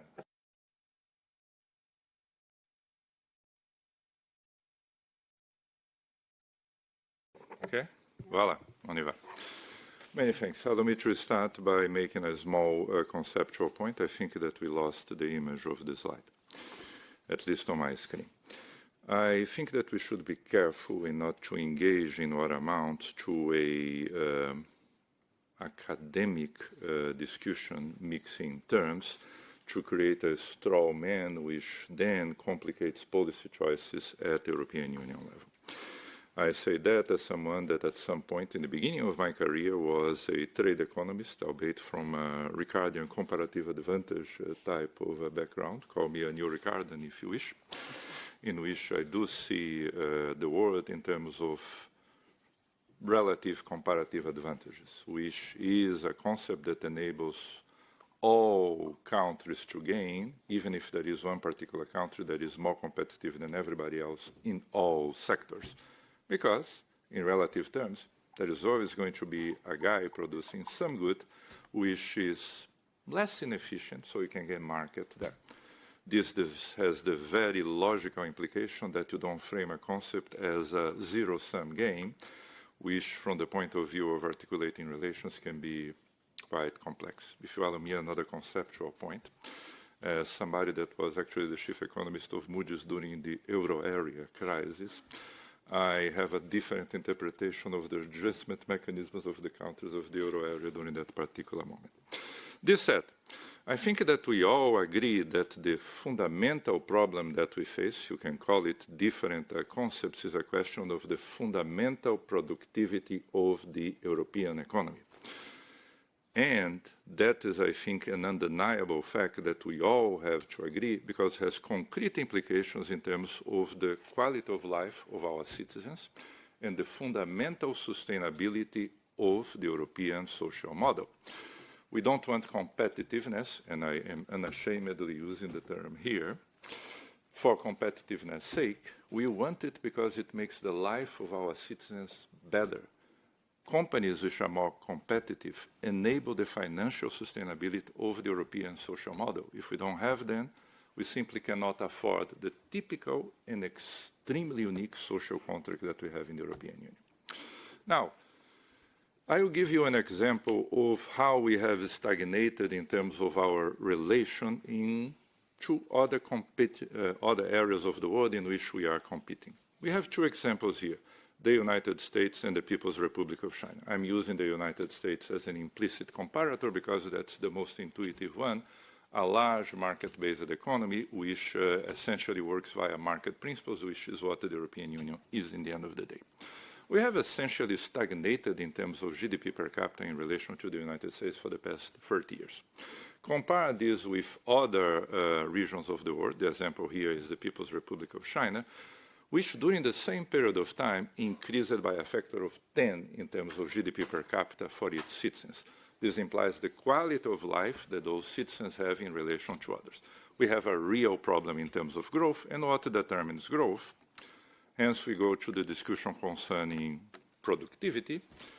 I see competition as something that you can use to enforce gains of productivity between companies in a given integrated economic space. And I believe that that's essentially what we should be talking about here. The real problem that we have in terms of the European Union is our dismal performance in terms of total factor productivity. I'm an economist. I love acronyms, right, like everybody. This I would call a TFP, but then I realized that most people here probably wouldn't get it, so I actually spelled it out. What this thing is actually telling you is that we have an increased deficit in terms of total factor productivity in relation to two large economic comparator areas on planet Earth, again, the United States and the People's Republic of China. As a matter of fact, during the period that you have there, which is a 75-year-long period, our TFP growth in relation to the United States is less than 1/3 that they had during the aggregated period. Our average growth, I'm using here the European Union as an average, was roughly 0.5 per year. The United States was 1.7 throughout the period.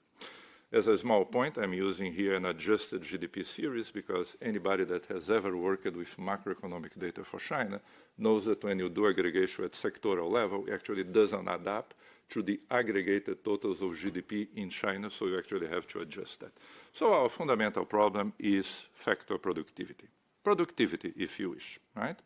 Which is something that can be supported by proper competition policies, among other structural types of policies, right? That's a little joke that I have in relation to, I am a European Commission official on a leave of absence.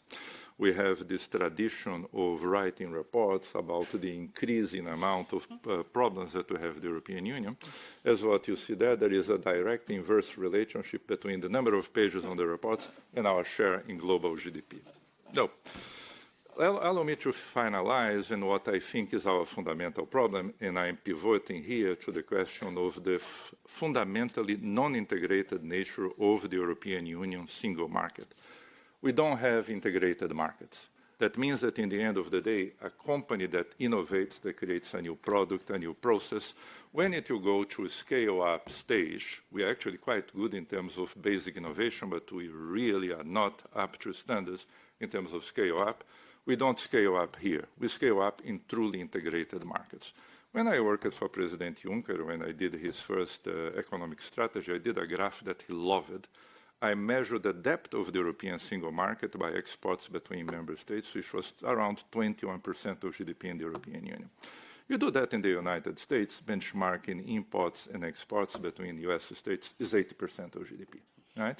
Our single market is single in a very limited way. And that is not only for goods, but for services and finance. We don't have a euro area bank after 20 years after we created the euro area. Our pools of liquidity are essentially national ones. We don't have integrated markets. Because we don't have integrated markets, our productivity is disappointing. We don't grow. We lose global market share.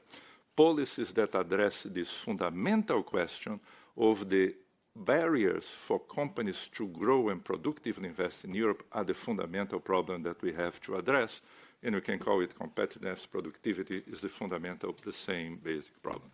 And if I allow me one small point, I know no single company in the European Union who actually has a business model based on low salaries, because we are not a low-cost location. Our companies, they have to compete in terms of innovation, because if not, the Chinese will always beat us. Thanks so much.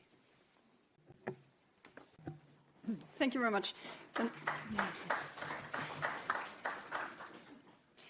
Next, Isabel Schömann, you can react to what has been said, and also, if you'd like, you can answer to the question, what does this focus on competitiveness mean for workers, and what does it also mean from a distributional perspective? Yeah, thank you. Thank you so much for your invitation, and sorry for being a bit late, stuck in the tube. That can happen. But happy to be part of these discussions, and I think this is important also to come back to a bit of a reality check, and of course to reassure that competitiveness as such, and we understand that's a kind of sexy concept back on the agenda with different definition. I think the issue of definition has been mentioned, so I will not repeat it. But competitiveness cannot be working and develop into a silo. And I just wanted to come back to a bit of basics, and I just would like to highlight why we are here in the European Union, what we should be doing in the European Union. And for that, the reference is not any Draghi report or any Letta report or any whatever report, which are very important, of course, to propose alternative ways, but not to set in stone what has to be done. But the reference that we should look at is the Treaty of the European Union. And I think the Treaty of the European Union, in its first articles, and especially the Article 3, mentioned that we are in a social market economy. And it says, but it remains an adjective, a highly competitive. No problem with that. However, it still is a social market economy. And we have three aims to comply with. The first one is social progress.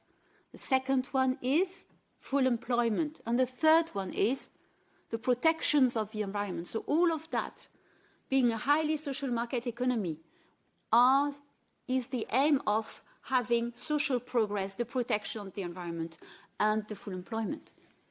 It's not to do business at any price, and it's certainly not, indeed, to have a market that is running on itself. We know the market alone will not solve the problem, and this is the reasons why exactly what we should have is a sustainable competitiveness concept.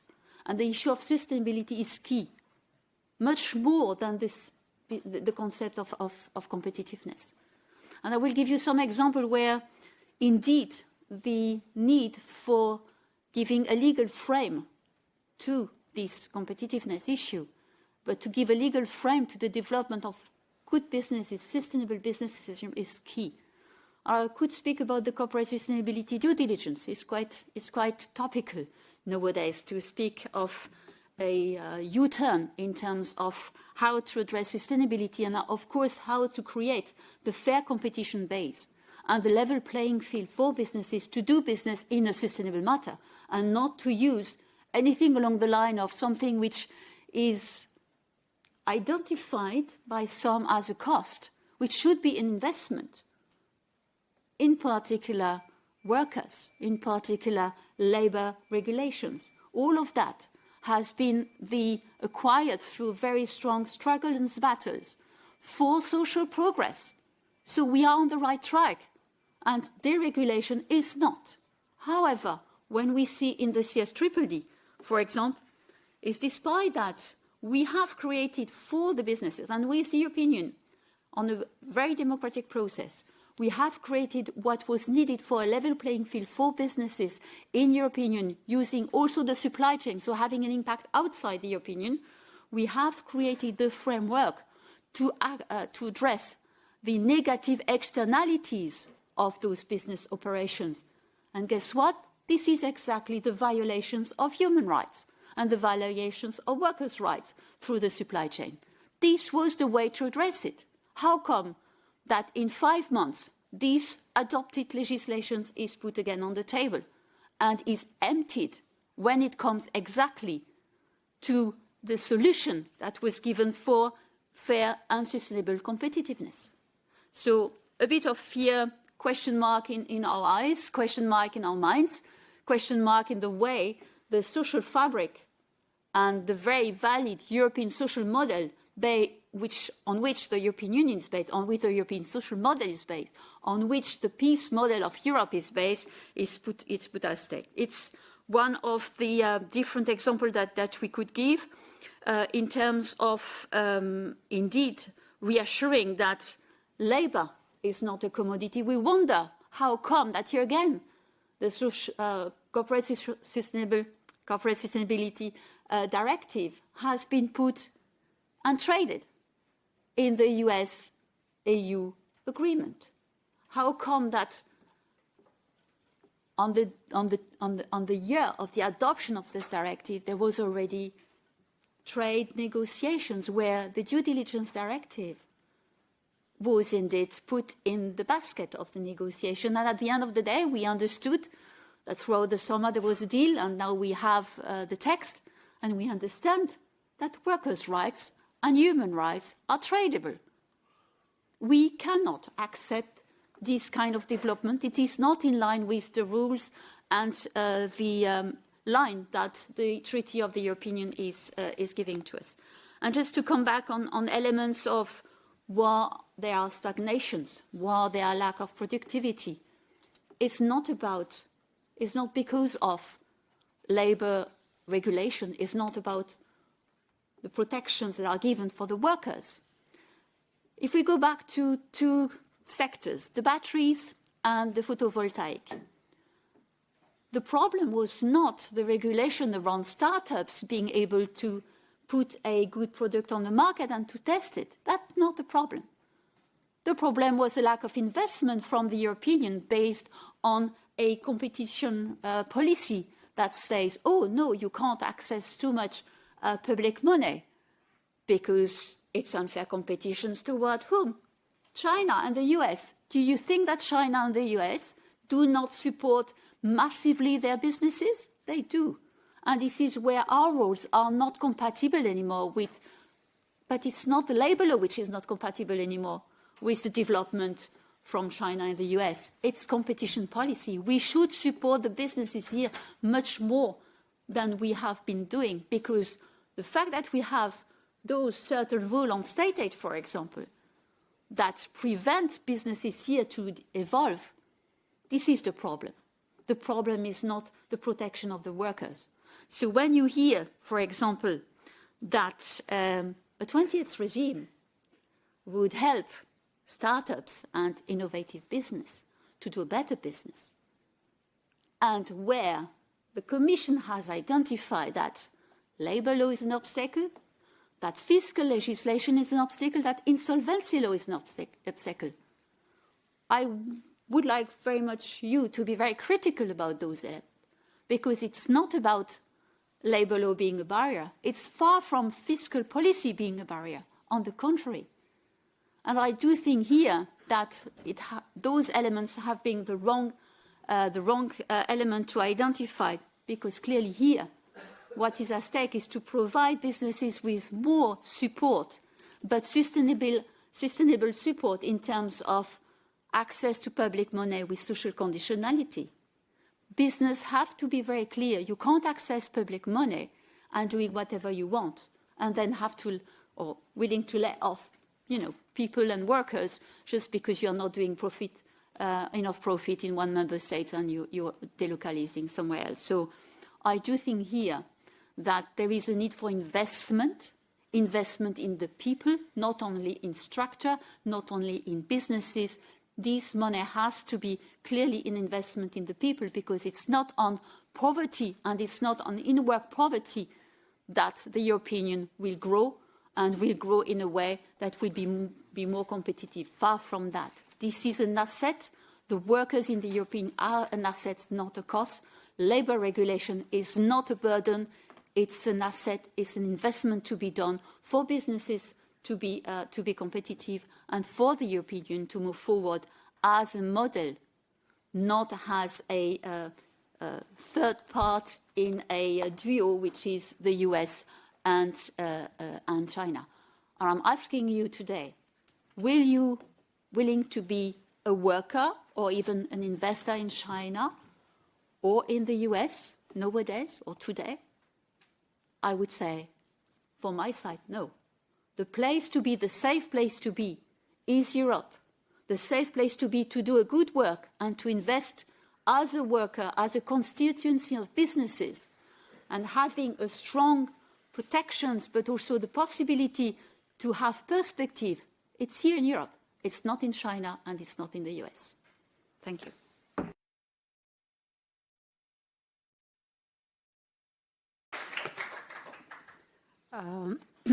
Just a bit of a planning. So after Lorenzo speaks, we will open up to questions, but also we will allow reactions on the panel to each other. So be prepared. So Lorenzo, so as a person who is knowledgeable about digital and financial sectors, so can you please tell us what is the role that digital and high-tech companies can play in the competitiveness agenda in Europe? And where does Europe stand here? Sure, and thank you, first of all, for the invitation. Super interesting discussion. I'll just say a couple of words of reaction, which are that, to me, really, the role of tech, digital, and innovative company is exactly that of avoiding that this competitiveness agenda turns into that race to the bottom that has been discussed.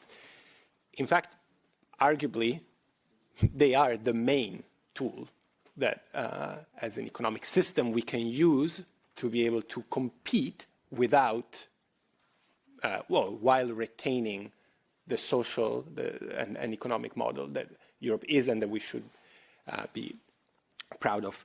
I think if we want to rehabilitate a bit the idea of competitiveness, maybe the way to think about it is also that it's not just about, it's productivity growth.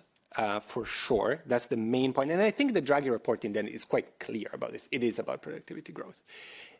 Let's keep the concept of competitive in the sense that we should be able to compete in global markets. It should not be only like an inward oriented reflection. Like European companies, after all, they have to be globally competitive. Now, how you achieve that competitiveness is innovation. Because if it's not innovation, is reducing and cutting on standards. And that's why ultimately I care about topics of innovation, tech, because I really think there is a very strong link with social outcomes. So on the question of where we stand on that, let me actually give maybe a note of optimism, which I hope it's useful in this discussion. Optimism on where Europe stands in sort of the global tech race. Now, let me be clear, Draghi is absolutely right. Europe is definitely behind the United States. There is a large gap. However, and this is very important, the European tech ecosystem has been growing and has been growing fast. Let's remember that when we think of tech ecosystem as sort of Silicon Valley style startups and venture capitalists, this is something that just did not exist in Europe 20 years ago. The Silicon Valley was born 60 years before whatever tech ecosystem we have in Europe was born. 60 years is, in innovation is light years. And these are network economies. So the advantages tend to grow because as the network grows, the value of each single innovation is bigger. So let's remember that time difference. And if I'll give you a few numbers, but today Europe does host some of the countries that have among the highest venture capital investment per capita in the world, Netherlands, Sweden, Estonia, and even large core European countries like Germany and France. Companies there raised a few $100 million of venture capital just in the 2008 and 9, and in 2024 they each raised about $5 billion. These are like 10x increases. So we have seen big growth in the metrics, and maybe, to give you some other figures in terms of value, Europe represented about 1%, European companies represented about 1% of the value of companies founded in the 1780s, 15% of the value of companies built in the last decade. So the weight is growing. It's still below what we should be doing, but you cannot just take a picture to diagnose a problem. The trend is very important. And the reason why I say that is that this tells me a couple of important things. The first is that there is no need to get rid of Europe's social model to make innovation happen in Europe. In fact, some of the most successful countries that I mentioned are ones where labor standards are high, collective bargaining has high coverage, arguably labor costs are also relatively high, taxation is high. So that doesn't seem to be the recipe. And the other reason why this trend is important is because it means that we now have something that we did not have 20 years ago, which is the institutional infrastructure for the innovation ecosystem that allows us to press on the accelerator to grow it to a level where we want it to be. Now, there is a big gap, and that gap is largely at the scale-up phase. What does that mean? That means companies that are about 100 employees and several tens of millions of revenues, maybe hundreds of millions of revenues of revenues. So these are companies that want to definitely grow beyond the one country where they were founded. Ideally, they would want to grow in Europe. In fact, they want to be global companies. And why is there this gap compared to the US? Well, there are two main reasons. One is that that the size of the readily available market is smaller in Europe because we are fragmented. So the frictions in the single market are really what's preventing companies from being founded in a market that is big enough to allow them to command the same valuations that an American startup can command. And this has very important implications throughout the funding cycle of a startup. Imagine, I'm from Italy, right? So imagine I found the same company in Italy, 60 million people, or I found it in the United States, 300 million. I can go to an investor and claim a completely different valuation, probably a 5x valuation increase. That makes my funding, raising money, easier from day one. Today, that's not a realistic claim in Europe. 1 more minute.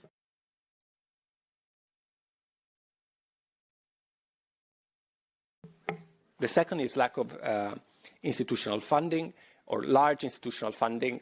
More or less, there are 10 times as many large venture capital funds in the US as there are in Europe. And that's something that can be definitely addressed by public policy to some extent. But on this, let me come to my second main point, which is about the importance that building venture capital as an asset class still has in the European landscape.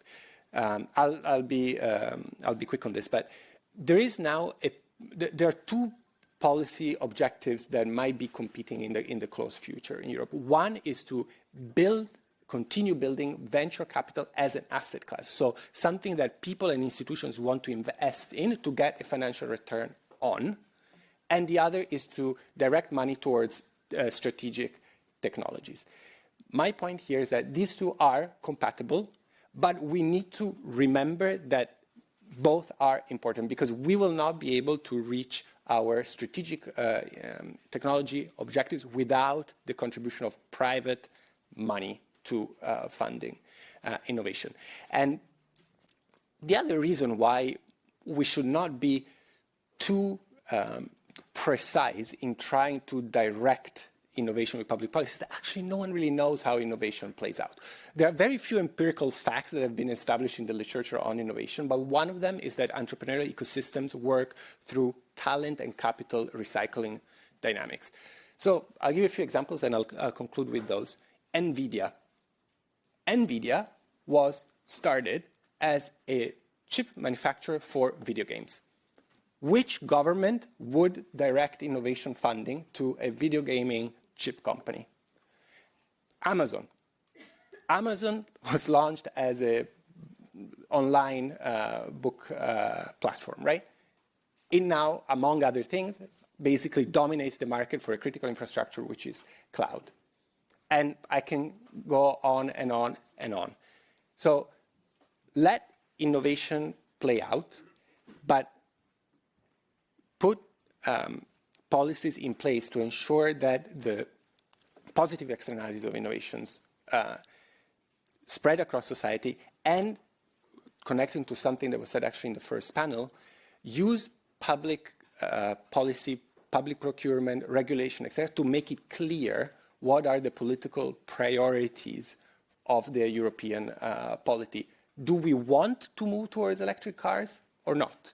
That's a clear policy priority. There shouldn't be a uncertainty in the market about whether it's a good investment to back a electric car startup. Right now, I feel like in Europe we might be more ready to put public money in a green tech venture capital fund than to be clear about whether we want to move to green tech in the first place. That's it.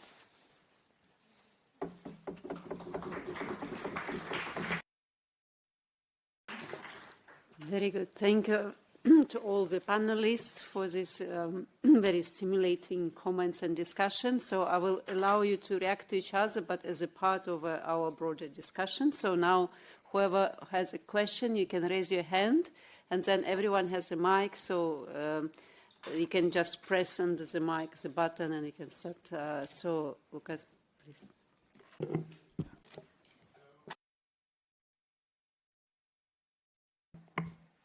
Now it should work? Okay. Lucas Bertram from Zoe Institute for Future Fit Economies. Thanks a lot for the interesting discussion. I sense an apparent contradiction between what I think Patrick was saying about we should abandon competitiveness altogether as a concept, and many other speakers saying that at least as a means to an end. So not as an ultimate objective, but as a means to an end, it's helpful. And I wonder how to reconcile these positions. And I wonder whether especially the differentiation between cost competitiveness on the one hand and technological competitiveness, or differentiation competitiveness, as it's often called in the literature, would help there, with the latter being not focused on cutting costs and wages, but rather on productivity, quality, innovation. So the question would be mainly to Patrick whether that's something that would be helpful, focusing on technological competitiveness more as a means to achieving ultimate objectives, or whether you would argue that even that is not helpful and only, as you said, productivity and innovation that are linked to that should be policy goals. Thanks. We collect a couple of more questions, if there are any.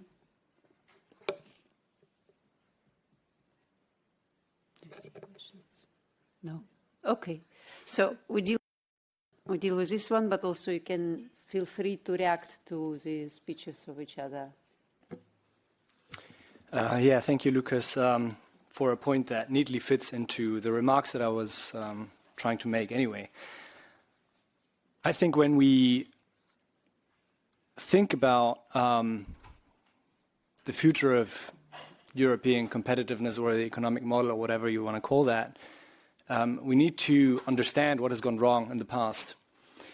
And my colleague here said that we shouldn't let academic discussions or terminology kind of interfere with good policy discussions, although I come to that in a minute.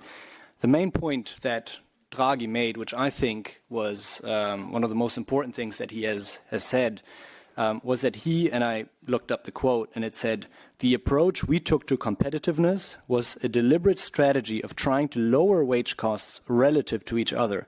And combine this with pro-cyclical fiscal policy, the net effect was to weaken our own domestic demand and undermine our social model." Quote Draghi. And I absolutely share that view, and this was pretty much what my presentation was all about. These academic discussions about competitiveness have real policy consequences. I see that in Germany. We're also talking about, we need to increase competitiveness, which always means that we need to be more competitive than others. We need to sell more than we buy from them. We need to gain market shares, and so on and so forth. And this with current account surpluses of 6, 7, 8%. And if you're running such high current account surpluses, you can't really complain about China using overcapacities, because you're doing that on a scale which is a lot larger than what the Chinese do, even in nominal terms, even though the Chinese economy is substantially larger than Germany. So these academic discussions about terminology do have policy consequences.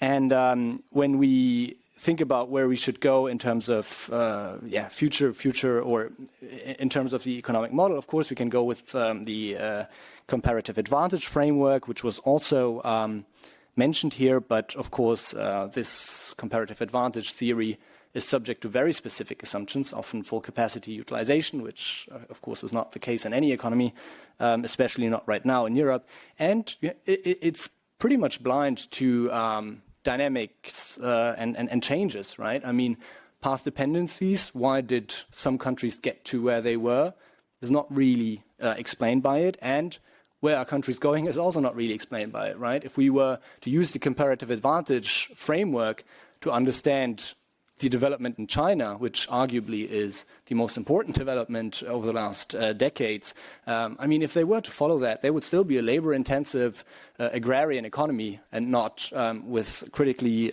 developed tech sectors and incredible innovations. So, and this brings me then to the question again. We need to focus on productivity growth. It was also, this is I think where we agree. Total factor productivity is one critical indicator to measure innovation. But the way in which it is measured, of course, it is a residual, right? What can't be explained by a more efficient use of labor or capital? I mean, this is just basically TFP, and this is then what we say is technological change. So you need to understand what is driving that technological change, and to go to that, Schumpeter is, in my view, the most important economist that delivers answers to that. And Schumpeter, in his theoretical development, started from a model of perfect competition, right?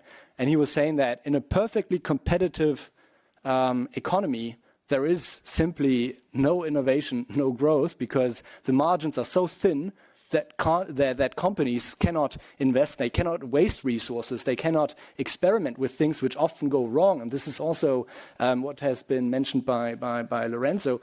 We often don't know how innovations play out. So Schumpeter is arguing that you need the right degree of competition, and especially the right type of competition, namely a competition that is driving companies to invest rather than lowering their wages. And this, of course, creates then a cycle of economic dynamics where you have high wage growth, high demand. Companies at the same time know that they need to increase their productivity to remain competitive in the market. This then engenders productivity growth, and this is how you get decent economic development and dynamics in. So. Technological competitiveness, I don't know, I'm not that convinced about that term, or that we use it as a means to an end. I mean, what I think we need to focus on is how do we increase the living standards within Europe. And I think it's even more useful to consider Europe in a first step, not altogether, but just in a first step, as a closed economy. Because when we talk about competitiveness vis-à-vis the US or vis-à-vis China, what we tend to do is that we tend to undermine the importance of the single market, and then we suggest that the distance effect of trade doesn't play any role, which in fact, as I've also shown, substantially does. Yeah, and of course, in terms of external imbalances that you have, you still have the mechanisms that were laid out, which you can use to prevent other large economic zones from flooding your market. So in that sense, I think that the main focus should really be what kind of economic competition within the single market do we want, and not so much kind of like dragging on in terms of the necessity to increase competitiveness. And another disadvantage, and I'll finish with that, is of course when you just talk about competitiveness and everyone is meaning something different, right? To one person that means increasing productivity, to another one it means deregulation, to another one it means again another thing. You don't really know what you're actually talking about. So I think it would be important to refocus on what is actually needed. And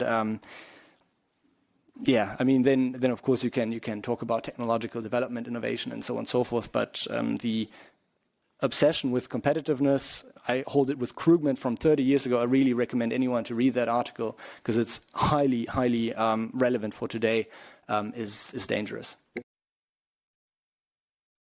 Okay, yeah, Lucio, please, and. Many thanks. I would not directly reflect on your question, but fundamentally agreeing with the notion that what we are talking here is about mechanisms to potentialize the pass-through of basic innovation to something which has wider macroeconomic implications for our economies. What I would like to address is 2 points that were raised by both Lorenzo and by Isabel here by my side. We are clearly online on the notion of the importance of having an integrated market in the European Union that enables our companies to both invest and grow. On the absence of that, they will actually do so, just not here. The 300 billion euros that we send every year to the United States, we are not doing this for fun. We are doing this to invest in innovation there. If you go to Silicon Valley and go to a typical company, you're going to realize that a third of the engineers that work in a typical Silicon Valley company actually coming from Europe. Now, I think that the question here in terms of operationalization and in terms of how to implement the Draghi report, I'm not going to mention here the dismal figures concerning implementation from the EPIC barometer in terms of following up on Draghi, but that should be a warning in terms of policymakers. What are the barriers which are amenable to policy solutions that we can apply our limited political capital to try to reduce this fragmentation? I think that there is a significant margin in terms of the regulatory framework, and I'm not talking here only about deregulation, but in terms of harmonization of regulation between European Union member states. I have a small anecdote that I always tell. I have a house in Rome, actually 2 blocks from the Piazza di Spagna. You should not try to connect your computer to an electric outlet in Italy from if you bought it here, simply because the electric outlets have different shapes. That's 75 years after the creation of the common market. We cannot connect our electric appliances from Northern Europe to Italy. So that shows you the type of little restrictions with real economic costs that we are talking about here. This is not only about regulation, it's about effective, harmonized regulation that enables our companies to move between different parts of the common market. That includes also in terms of the financial sector. What you indicated is the pressing need that we have to clearly implement a savings and investment union, something that we have been battling with in terms of European Union policies for the past 10 years. We are relabeling the Capital Markets Union and the Banking Union because we don't have those things. There are concrete things that we should be doing to reduce fragmentation of the single market, which are feasible from the point of view of policy, and that's where we should be concentrating our limited political capital. To my colleague from the social partners, I fully agree with the notion that, A, we are on this together by definition, right? And second, that a key subject must be the investment on human capital in Europe, investment in our workers, because that's one of our greatest sources of competitiveness. Again, I'm using the term. And we are so convinced on that, that when we did our reaction to the proposal of the European Commission in terms of the MFF, we are fully on board of keeping significant amounts of the European Social Fund Plus dedicated in a ring-fenced way to the upskilling of our labor force. So there are concrete things that we can do with the limited financial and political and policy resources that we can do to ameliorate our fundamental weakness, which is the fragmentation of our vaunted single market. At this point, I would like to invite other questions, if there are any. This will be our last round of questions. So, Andrew, what? Yes, hello, Andrew Watt from the ETUI. I mean, I'm very much here in the camp that sees competitiveness, to the extent it's a useful category at all at this level in terms of productivity growth. So the decisive question is, what are the drivers of productivity growth? How do we get our productivity growth higher again? And a useful place to start there, I think, might be, how do we explain the productivity growth decline that we've had over the recent decades, right? And I don't, that's a very complicated answer to that question with lots of different factors. But let me draw attention to one which I think is under-discussed, and maybe get the views of the panelists, maybe particularly of Mr. Vinas de Souza on this.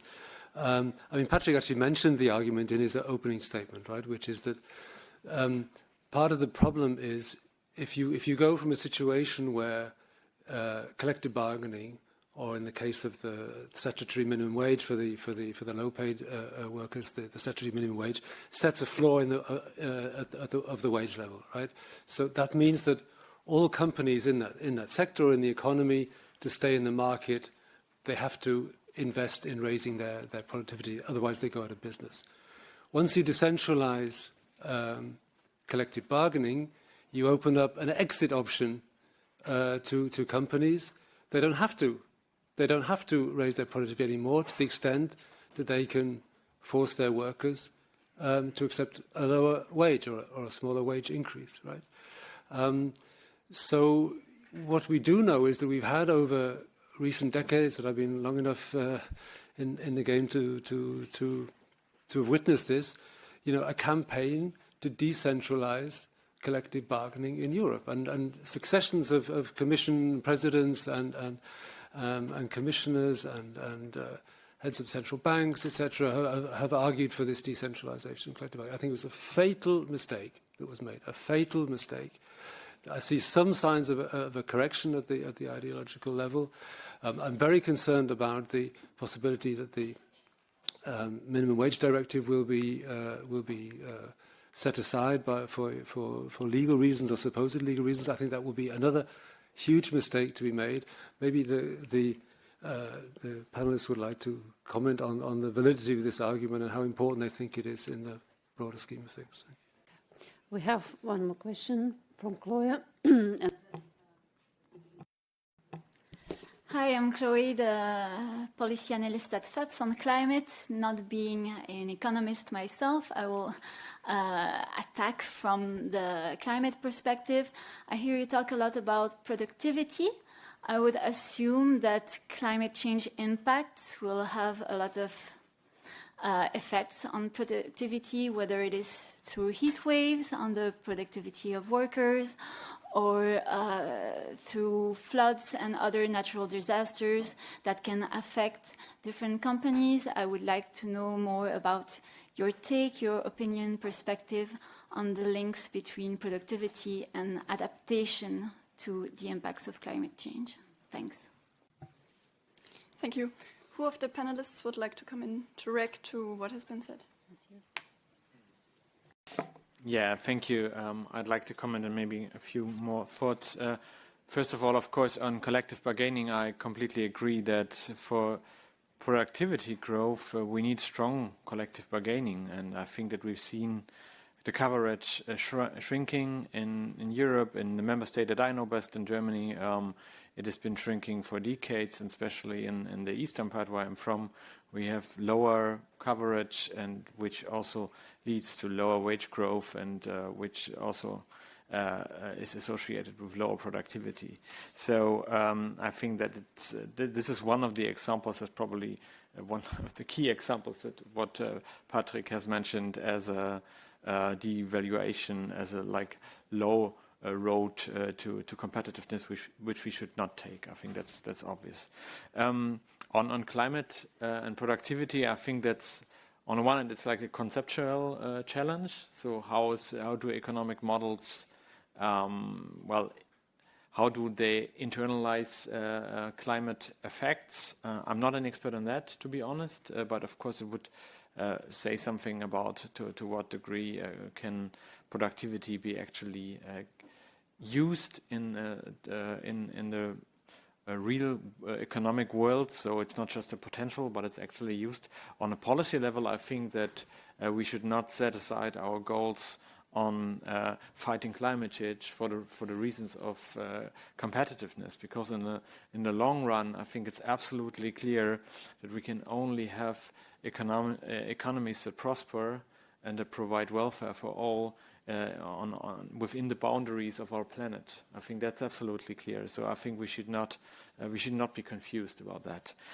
Maybe a few ideas on how we can gain productivity, because that seems to be one of the basic questions that maybe we all can agree on, that it's a challenge. We need to invest more in R&D, both on a corporate and also on a public level.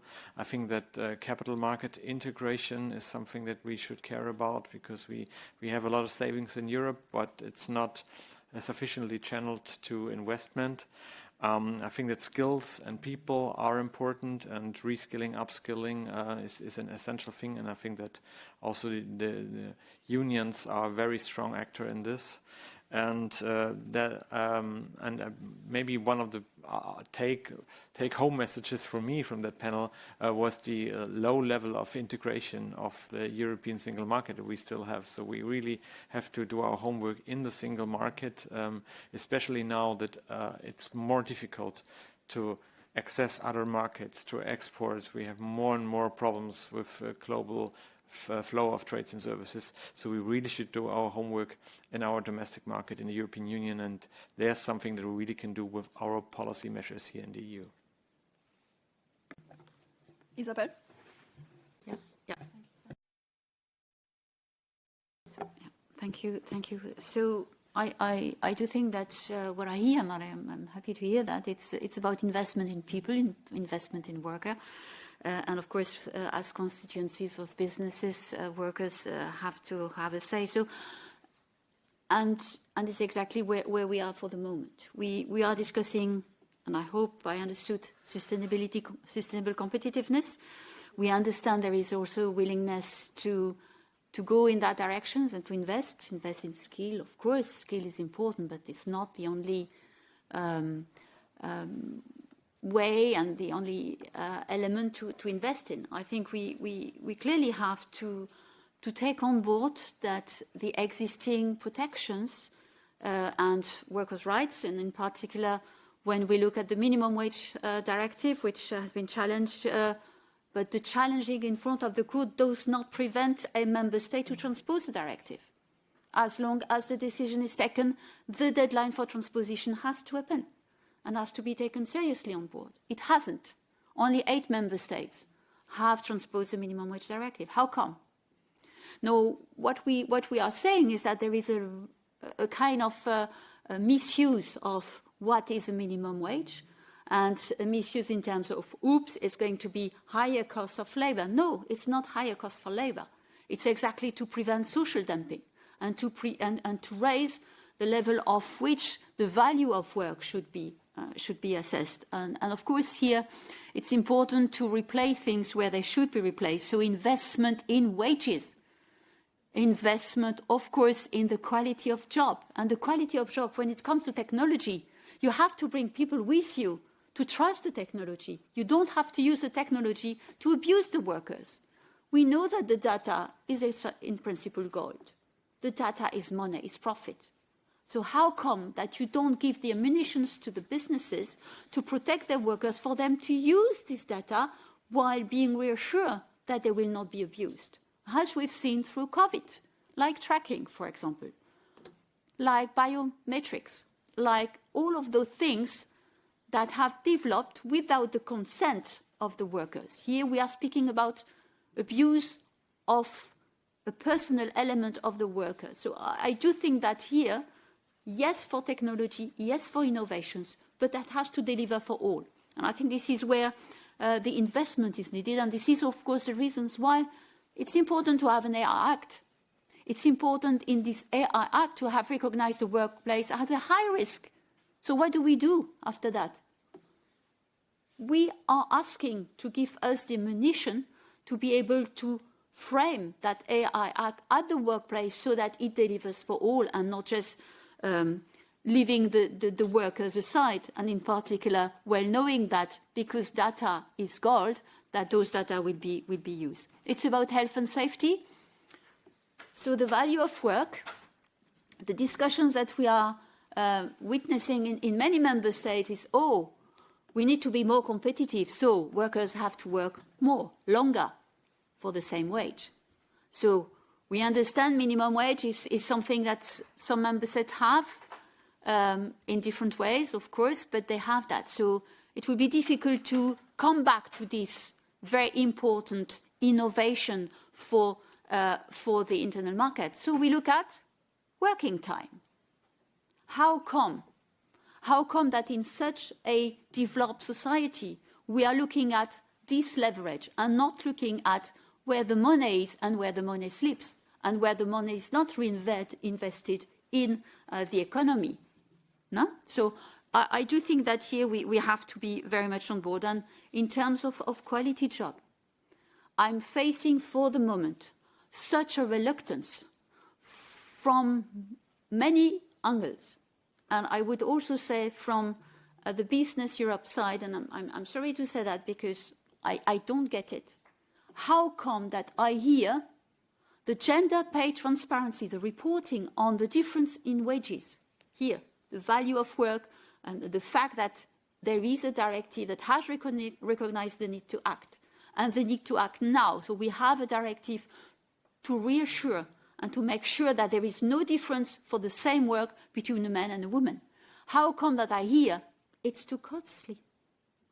It's too costly for businesses.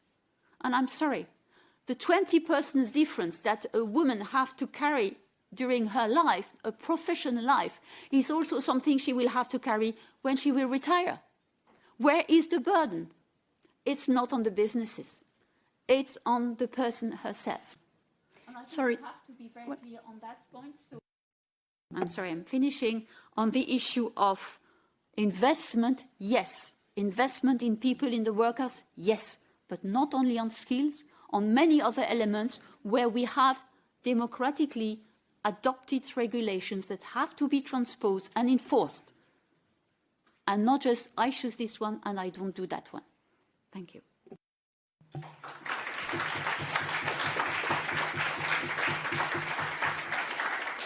So we got 2 minutes left and 2 short comments. Please, Lorenzo, you can go first, and then Estelle. Thank you. Okay, so I'll have to choose. I'll just connect to this, the importance of investing in human capital. I think that's fundamental, and let me be clear, it will be even more fundamental if we do push to increase the exposures of our economies to the type of disruptive innovation type businesses that characterize the Silicon Valley. One of the few things that is very clear is that Silicon Valley-like innovations have very skewed distributional effects. There are relatively few people who work in those companies, and wealth is also very highly concentrated. So for that type of technology to benefit the economy at large, which is, of course, ultimately what we are looking for, we need to have policies in place that, one, help the individuals use those technologies, adopt them to make themselves more productive. And second, to make sure that at the company level, large companies, the public sectors, etc., collaborate as much as possible with highly technological startups to embed in their own business those technologies and therefore increase the productivity of workers. This will need to be done proactively because it's not necessarily going to happen by itself. That's what we have seen in other parts of the world. That's it. So I will have to sacrifice the single market, which is not good, which we collectively should not do. But once more, unfortunately, that's the lot of the single market. But because I think it's important that I reply on one element, is I don't want people to leave the room thinking that Europe or the Commission has a grand scheme to get rid of the European social model. This is absolutely not the case. We can discuss and argue about the extent to which some of the simplification that you said sometimes, maybe we overdid things, there were overlaps between regulations, some cleanup might be needed, the extent to which this sometimes turns into backtracking or deregulation, that I'm happy to discuss. But there is no plan to say we're going to become competitive by cutting wages, social rights, and etc. I really want this to be clear. And on the contrary, at least from what I can say for my EVP and our portfolio, when we fight for industrial policy, for industrial jobs, it's really for the job dimension. Because these are jobs that are local, so it echoes to the letter, the right to stay. So that people don't have to move countries, regions, but can stay in their region where there are good, well-paid industrial jobs. These jobs are often unionized. So the whole collective bargaining dimension, for instance, that is precious as well, is linked to industrial jobs. And so when we fight for made in Europe criteria, local content criteria, for instance, in public procurement, in product requirements, in corporate fleets, for instance, linked to batteries, steel, and so on, this is really to secure good jobs in Europe. So this is a message that I really wanted to pass, and this is an important focus. It's part of looking at some of the framework conditions that are needed for our companies and industries to survive in Europe, the international competition, or to remain in Europe. But the jobs and the social dimension really is there and important. Thank you very much. Thank you to all of you.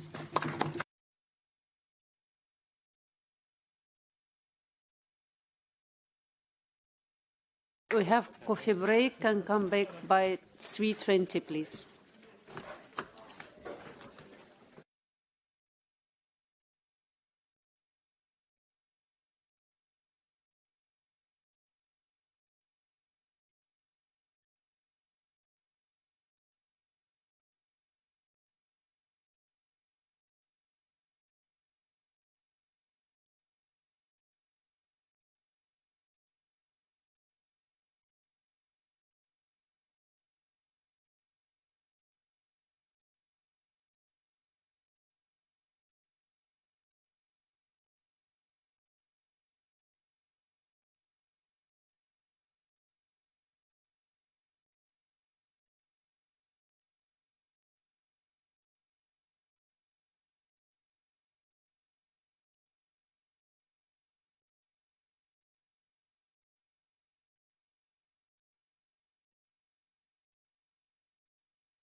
So, are we ready to start? Everyone, please sit down. So we'll start our conversation on trade with our distinguished guests today, who is Bert Balzan and Bernd Lange, moderated by László Andor. He will present the speakers in more detail. We just very lucky today to have also our American friends visiting, and Bert is part of the delegation. There will be more of them speaking tonight. So let's sit on my side. Please, László.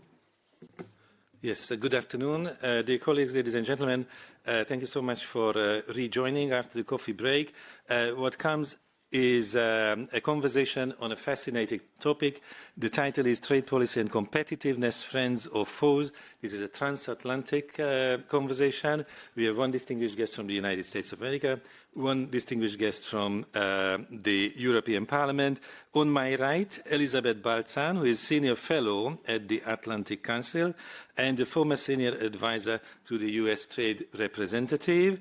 And what also caught my eye was that you are a Fellow at the Geoeconomics Center. And I think geoeconomics is something which we all need to learn much better than in the previous years, because this is the forgotten or the overlooked science which now has become increasingly important. On my left is Bernd Lange, who is a member of the European Parliament from the SND Group and a chair of the Committee on International Trade. Previously, he was also involved in other committees like Research and Technology, but also Energy. And all this is remembered. And thank you so much for being available. We believe that the best would be to use this half hour in a way that in the first half, the three of us will have a conversation. I will ask a few questions, and then we open up the discussion to the audience in case the guests speak briefly, and then they don't use all the time just to answer my question. But let me come with the very first question, which needs to be general, because we are probably in an epoch change. We are in a time when we say goodbye, maybe sadly, to what we called a liberal international trade order. And how liberal it was, we can discuss. Probably it was increasingly liberal since the end of World War II. With the creation of the WTO, it reached a kind of peak. But we also should notice that it never created a balanced trade relation in the world. And I think it's up to discussion to what extent it was helping or not helping economic and social development in the so-called developing world. So this would be my first question to Bert Balzan. How do you see this transition? If it's true that this so-called liberal order is over, then what should be the vision of the progressives? Thank you so much. I really appreciate being included, and it's lovely to see Chair Lange again. From our perspective, and I worked in the Biden administration, we think we need to go back to the origins of the system in the 40s, because there actually was a progressive vision that was not fulfilled. So when we're looking to the future and progressives are trying to figure out where we might go, that provides a very useful framework. It started off with Keynes. It started off with President Franklin Roosevelt for the United States, New Dealers, who didn't actually just want tariff cuts. Tariffs were too high. They weren't trying to get to zero. I appreciated the reference to perfect competition. That wasn't the purpose. They didn't think a free global marketplace was possible. As New Dealers, they were looking for a regulated global marketplace. And so, yes, they had the tariff cuts, but the intention was to pair it with the International Trade Organization Charter. If you read it today, it's full of things that progressives agree with. It has fair labor standards. It has anti-monopoly rules. It recognizes that foreign investors can interfere with domestic regulatory processes, something that I hear a lot about from Europeans at the moment. So there is a vision. That vision was unfulfilled because some of the monopolists in the United States did not want it to come to pass. And so I think that's helpful for us as a touchstone about what we originally intended for this system to do, how different the World Trade Organization was from that system, and we can think about that as an option for us to work towards as we extricate ourselves from the current situation. Thank you so much for looking back to this historical origin of the liberal order, which also left behind the main institutions of global or multilateral economic governance. But now we are in a new era of the bilateral negotiations, and the EU is a major actor, and Bernd Lange is a crucial person in these negotiations on behalf of the European Parliament. You have been, I think, fairly critical about what we witnessed in the summer period. Maybe you could summarize your opinion, your view on the EU-US trade deal, the so-called trade deal, what you miss, and what do you think should happen now? Yeah, thanks a lot, and also I'm happy to be here with Elizabeth, and we had a good connection even before, and this was a different area. And also taking into account the first question, so the actual USTR made an op-ed that the old trade order is over, and he started that trade order are created in hotels in history. In Bretton Woods, it was a hotel, and the new order, also a hotel in Scotland quite recently. I say no, that's not true. We have, of course, a deal which is not perfect, and I have a lot of elements which I really deeply criticize. For example, that there is no standstill clause in.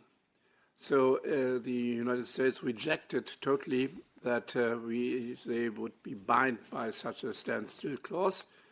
They said tariff and trade policy is an instrument of national security, and we are not bound by any agreement in our activities regarding national security. So we saw on the 18th of August, 2 weeks after the deal, that more than 400 products containing steel and aluminium are lifted from the 15% baseline to the 50% tariffs on steel, aluminium, copper, and a lot of colleagues are now suffering because their jobs are gone, specifically in the machinery and in other industries as well. So there's no standstill, and we have always to live with some additional tariffs or mechanism in the United States. But the positive note, why I said, no, the old world order is not over. I was in Geneva last week. I was in Geneva last week, and I had really fear that the situation, as you described, is leading to a situation where WTO is going in a situation as an instrument of the past. No, that's not true. There are a lot of countries, also progressive countries like Brazil, saying, let's put this US activities beside, and we are trying to modernize WTO and looking for a common future, stable and sustainable. And I guess that's the right approach. And I hope that we can reach also some progress on that. On the US deal, now the legislative proposal is in the Parliament, and we are quite self-confident that we will improve the proposal and respect the interests of the people in the European Union. Thank you so much. Can we come back to Beth? If this is the picture that we are experiencing shocks, uncertainty, insecurity, what is the role for trade agreements and rules? Can we still speak about rules or purpose in international trade policy?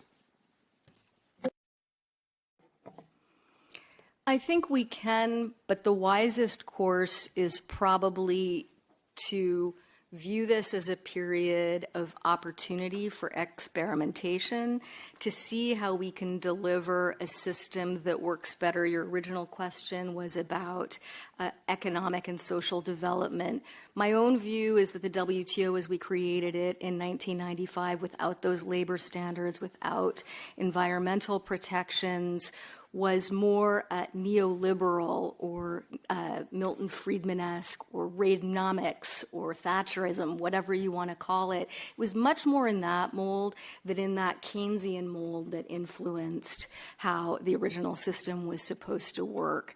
So once we have that in perspective, then we can think about how we build agreements that will get us back to the type of global trading system that will do a better job. It's not going to be trickle down, that does a better job of delivering on economic and social progress. We had a few ideas, particularly as we were leaving. We did a paper on building blocks for adapting to resilience, which is really important coming out of the pandemic and the Russian invasion of Ukraine. And we also did 5 model texts, 1 on economic inclusion, and then 4 designed to help us move toward a system of fair competition. Those were model texts that we published in an effort to spur conversation about where we might be able to go. Mm-hmm. Yes, thank you very much. I think it's probably the case that there are still many actors, countries, regions, which would like to maintain a rules-based international order. But is it possible without the United States, in case the United States leadership, the government remains such erratic?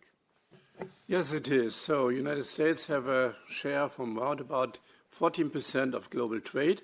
And indeed, the situation has changed in the last 20 years. So that's totally clear that a lot of developing countries are on the step to be a developed country, and they are self-confident. And also the discussion in the BRICS context shows that this dependency on US policy is really gone. And once again, this was a positive mood in WTO, also looking for modernization, taking elements of sustainability, by the way, also the ILO convention, into the rule book of the WTO.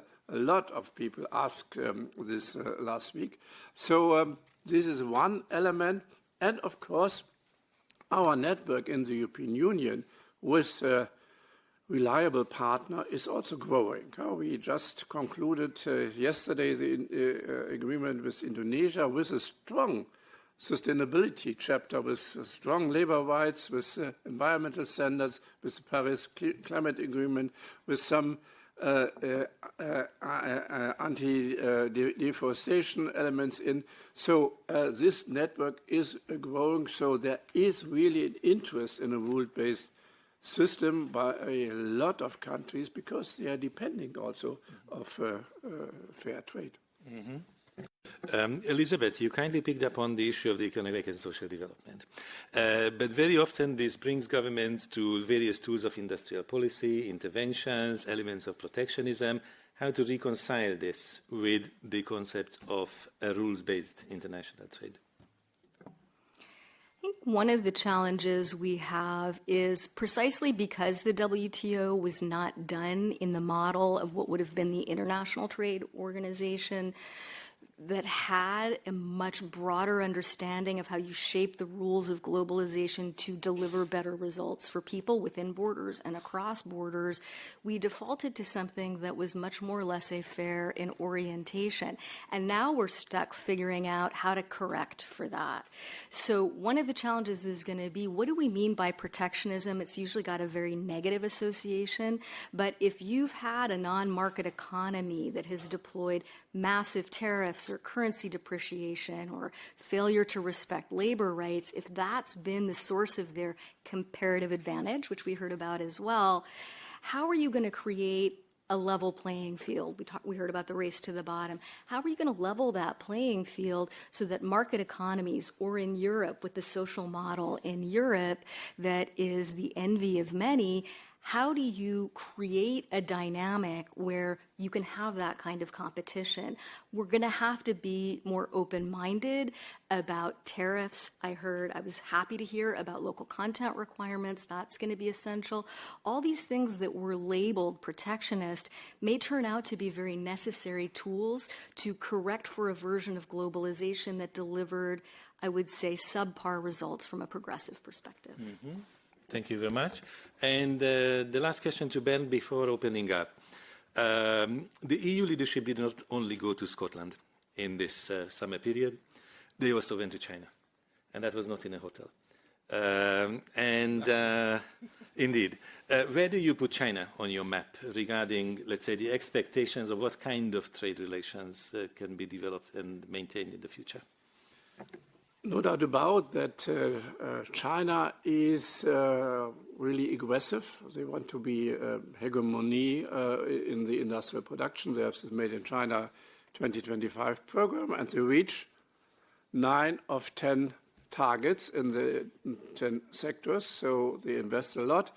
And because of the system in China, that the provinces would be the best in fulfillment of the political guidelines. There is a competition between the provinces, and they really use illegal subsidies and a lot of issues which are not in line with our rule book. And therefore, it's totally clear that we are using our defensive instruments, and we really improved our tool set of that. We have the anti-dumping, anti-subsidies, the funds subsidies regulation, which really also gives us the power to stop illegal activities of Chinese companies in the internal market, and also the international procurement instrument. And the biggest weapon on the table is, of course, the anti-coercion instrument. So we should not be shy to use it. But, of course, China is also a big market. China is a big country, a developing country, perhaps a developed country.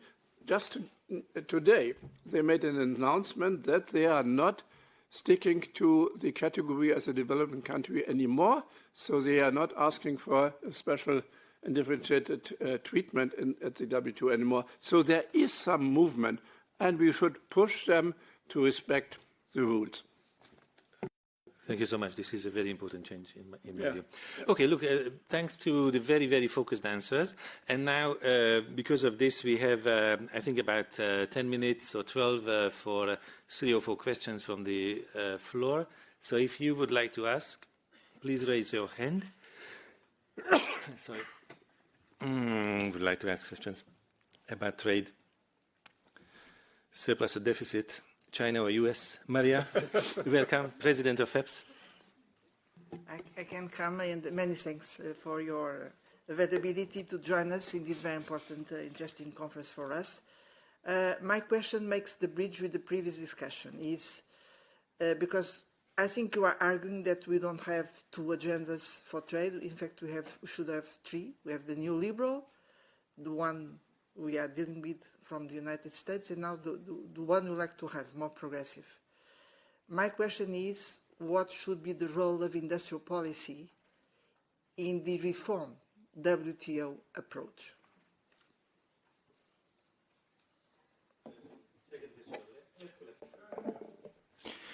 Good afternoon, Pier Francesco Mattiolo from University of Antwerp and FEPS Young Academics Network.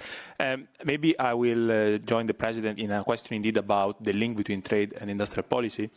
Indeed, in the previous US administration, we were discussing about the Inflation Reduction Act and we were quite worried here from the EU. I would like maybe to inquire how we can cooperate indeed in fostering industrial policy on both sides of the pond, but at the same time, without how we deal with the fact that then when it comes to China, subsidies there are a threat. So what is the balance that we need to find between industrial policy, supporting our economies, but also avoiding trade distortions? Thank you. Thank you. Question number 3. If not, then maybe there will be time. So would you like to pick...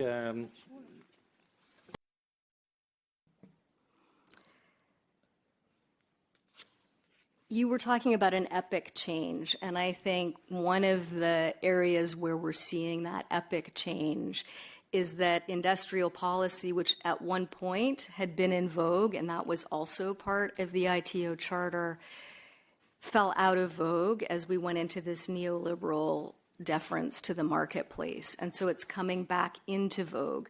When we were in the Biden administration, for us, we know Europeans were upset about the Inflation Reduction Act. I will say Europeans are also upset at being at the mercy of swing states, but those two things are related. the industrial policy was an effort to correct for this anti-competitive model that we had for 40 years that was really, really harmful, especially to certain parts of the United States. So for the sake of our democracy, we felt it was important to try to rebuild those. And under that system, the best tool you have is industrial policy. I think as it turns out, my understanding of the data is that the Inflation Reduction Act turned out to be good for European exports because these are things that the Europeans are very, very good at making. So that's a little bit of context for industrial policy, and again, why I think we're in a little bit of a transition, and we will want to show each other grace as we try to figure out how to correct for some of these problems that have affected, I'll speak for the US, our democracy. At the same time, we are friends, and it would be ideal to figure out how we can work together. There were efforts in the TTC, I believe, on semiconductors to start thinking through how you might be able to solve for some of these coordination problems. One of the things that we can take into account is that the United States has a very large consuming market. The US is actually not a big exporter. And so there was an opportunity for us to do a bit of experimentation internally. I'm rooting for the European Union to be able to achieve the single market in the way we've heard in the Draghi report and which was discussed on the previous panel. When Europeans have that same power of consumption that the United States had, it will allow both of us to drive more optimal outcomes. Mm-hmm. But I think we were studied by the Inflation Reduction Act. Ben. Yeah, thanks a lot. Regarding the geopolitical situation, it's totally clear that we have to invest more in industrial policy, and I guess at the moment we are doing. So we want to be more, let's say, sovereign in industrial policy. This means that we have to look for the supply chain. Unfortunately, also this was an economic strategy of big European companies. Let the production of necessary raw material be done in China. The wages are quite low, and there was no environment obligation. So why lithium, for example, 70% of the worldwide refinery of lithium is done in China. Even the lithium is not coming from China. This was an industrial strategy in Europe. I had a really tough conversation with a CEO from Siemens about that. This was not naive also. This was an industrial policy strategy. This is wrong. And we have to look for a different supplier for important raw material, but in a really fair approach so that also our partner countries, we had now agreement with Chile, get added value from this supply work together. Then, of course, the innovation potential here in the European Union has also to be improved. We will see some legislation which come in the second in November, I guess, perhaps in December.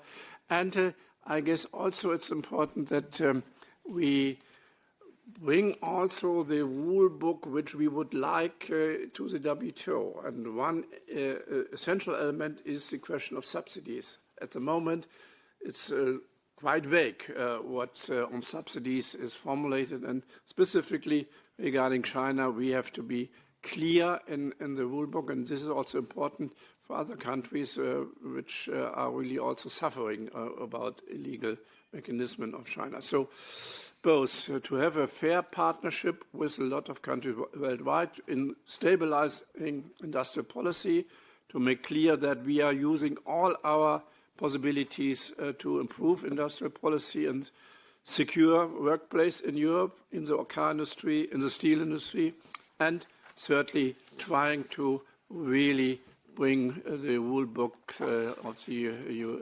WTO in the time which is needed. And perhaps on the sovereignty, also we should look where we are really weak. We are weak in defense, no doubt about. And this, by the way, I guess is one reason why Ursula von der Leyen adopted this bad deal, not because of any economic reflections. and we are also weak in the digital sector. And therefore, for example, it's so important that cloud services will be established in Europe, and our data, specifically of small and medium-sized enterprises, are based here so that we can be sure that this is a perspective for the future or not depending on the thinking of a single man. Thank you very much. Maybe we have time for a last question, if there is any. Maria? Come with the last word of Bernard, many thanks, is the digital dimension. My question is the following. Can we have the hope that a reformed WTO will be open to different choices regarding digital policy? Because we have the American model, we have the Chinese model, but somehow Europeans are trying to invent their own model, and other countries are also trying to invent their model. So will we have room for this choice in a reformed WTO? I think this is a strategic, fundamental question which will shape the next global order. That's why I'm asking. Thank you very much. Maybe both of you could comment briefly on this question.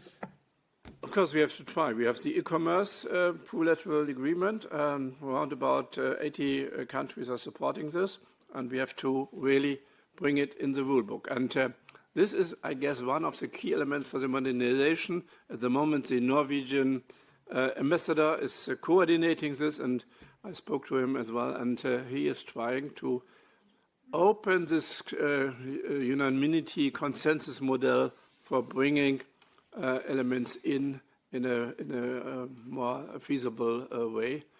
Let's cross fingers that until March next year it will happen. I'm really glad you brought up digital. I am extremely nervous. We were very nervous when we were in office about the nature of the negotiations at the WTO. There is a massive problem of capture when it comes to digital trade policy, principally by American companies and American companies with subsidiaries all over the world. It's why we took a pause on some of those provisions at the WTO. We did not think that the text where it landed was suitable, not just for ourselves, but even for Europeans knowing how this landscape is evolving. And that was last year. And so we can see what's happening even this year. So I recommend caution. There was a WTO report that came out on data flows. It didn't seem to me that the WTO understood the relationship between artificial intelligence and data. That's a huge problem. So we as trade people need to understand what our blind spots are and not march forward with a mantra of liberalization that is out of touch with the dynamics of a particular industry. Last thing I'll say on this, I've been supportive of the Eurostack. So back to that local content concept as a matter of diversification. So I'll leave it at that, but I appreciate your comment. Thank you so much. I think we have to leave it there. I would like to thank both of you for having this very interesting conversation on trade. I think trade will remain a major issue in the coming period, not only months but also years. And I also know that you both have very busy agenda, but you find it important to be with FEPS and FES in this policy conference. So I'm sure the audience will give you a round of applause at the end.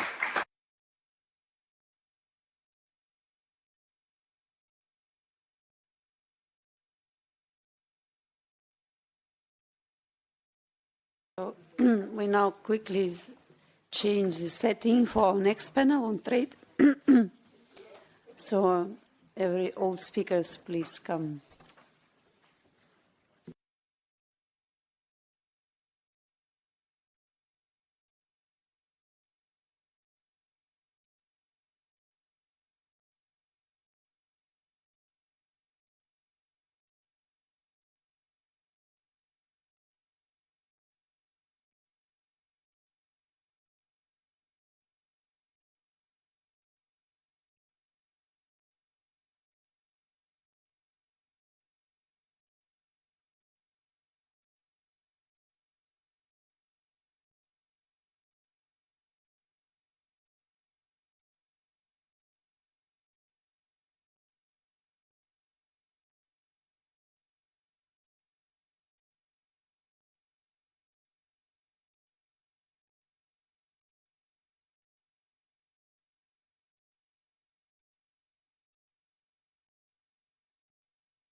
So we continue with trade.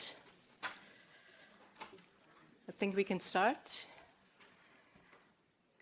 Very warm welcome to this panel, Going Beyond the Neoliberal Trade Paradigm. My name is Daniela Ella. I'm working as a Policy Officer for Trade and International Cooperation at Friedrich Ebert Stiftung here in Brussels. And together with my colleague Lavinia Mazet, International Cooperation Policy Officer at Solidar, I'm moderating this panel. Topic of this conference today is a just, clean and competitive European industry. And obviously, trade has an important role to play in achieving this goal. Trade was mentioned in almost all previous panels. But the question is, what kind of policy is needed to achieve this goal? I will not go so far that we will end up with a full-fledged vision, but maybe we can discuss some building blocks. While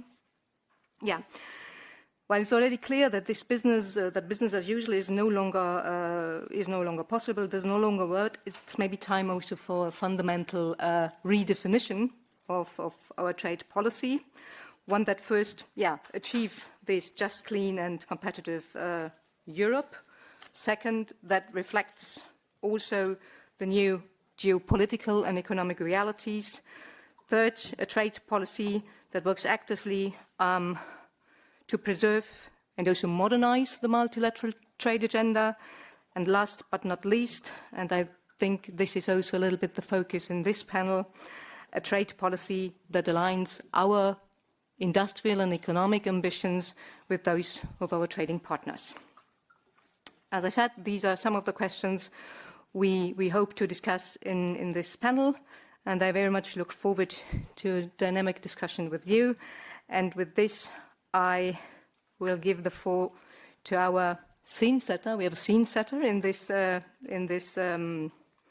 session, Dr. Werner Raser, Director of the Austrian Research Foundation for International Development. Mr. Raser, you had the pleasure to be on a trade panel last year. And if I remember correctly, you said two things. First, given EU's lack of hard power, trade and also international cooperation have been a surrogate for a very long time. But looking a little bit at recent developments, I would say, trade is becoming more and more a victim of this lack of hard power. Do you agree? And the second question would be, the second thing you mentioned, EU should develop a kind of defensive regionalism and an agenda of interdependence. Do you think that this is still the recipe the EU needs to modernize its trade policy, or does that concept need some new ingredients? Please, floor is yours. Okay, well, thank you. Thanks a lot for inviting me. It's my pleasure to start off the discussion, and thanks for the questions. Well, basically, I would stand by what I said last year, but perhaps you give me a chance to explain in more detail what I think have been the recent changes and the implications of these changes for the European Union trade policy in particular. So I think what we've seen, obviously, over the last years is the demise of what has been termed the neoliberal trade paradigm in this panel. And as a matter of fact, I think this stagnation and finally demise of the neoliberal trade paradigm has been a longer-term process. I would say it started already in the mid-2000s when the WTO Doha round basically stalled. By latest in 2005, I would say, with the WTO Ministerial Conference in Hong Kong. And that was reflected in the trade policies of the major powers, be it the United States or also the European Union, which started not to pull out of the WTO immediately, but to set up a second track, and that was bilateral trade negotiations. And the second track in the European Union became, I would argue, much more important over the years than the multilateral forum of the WTO. And this regionalism or bilateralism that basically sought to achieve two things. Firstly, gaining market access to other countries, and secondly, also to promote a certain regulatory agenda. These kind of objectives, I would argue, were only partially reached when you look at the number of trade agreements that were concluded over the last 20 years, since that started in the mid-2000s. And the immediate effect of that over time, I would argue, was that the EU moved away from its neoliberal narrative on trade policy. It actually became more, I would call it, neo-mercantilist in outreach, because the idea was to gain access to foreign markets so as to increase the growth contribution of foreign demand to the European Union's economy. And when you look at the net balance of the net exports of goods and services and its balance for the European Union from the early 2000s to 2016-17, it more than doubled. So we had a surplus of close to 2% of EU GDP, and by 2016 that had increased to something like 4% of GDP. And that was partially, I would at least say, the explicit objective of this changed trade strategy. Partially it also had to do with the Eurozone crisis and the compression of internal demand, particularly in the south of Europe, that emerged from that crisis, which also increased net exports.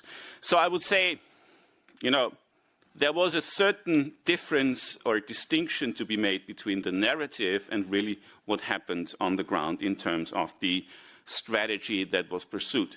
However, I think that by 2020, with the corona pandemic and also then later with the war in Ukraine, we shifted again into another period of trade policy, and that was increasingly marked by what has been termed the quest of the European Union to increase its strategic autonomy, more recently to also increase its economic security, and as the title of this conference suggests, also to promote its competitiveness.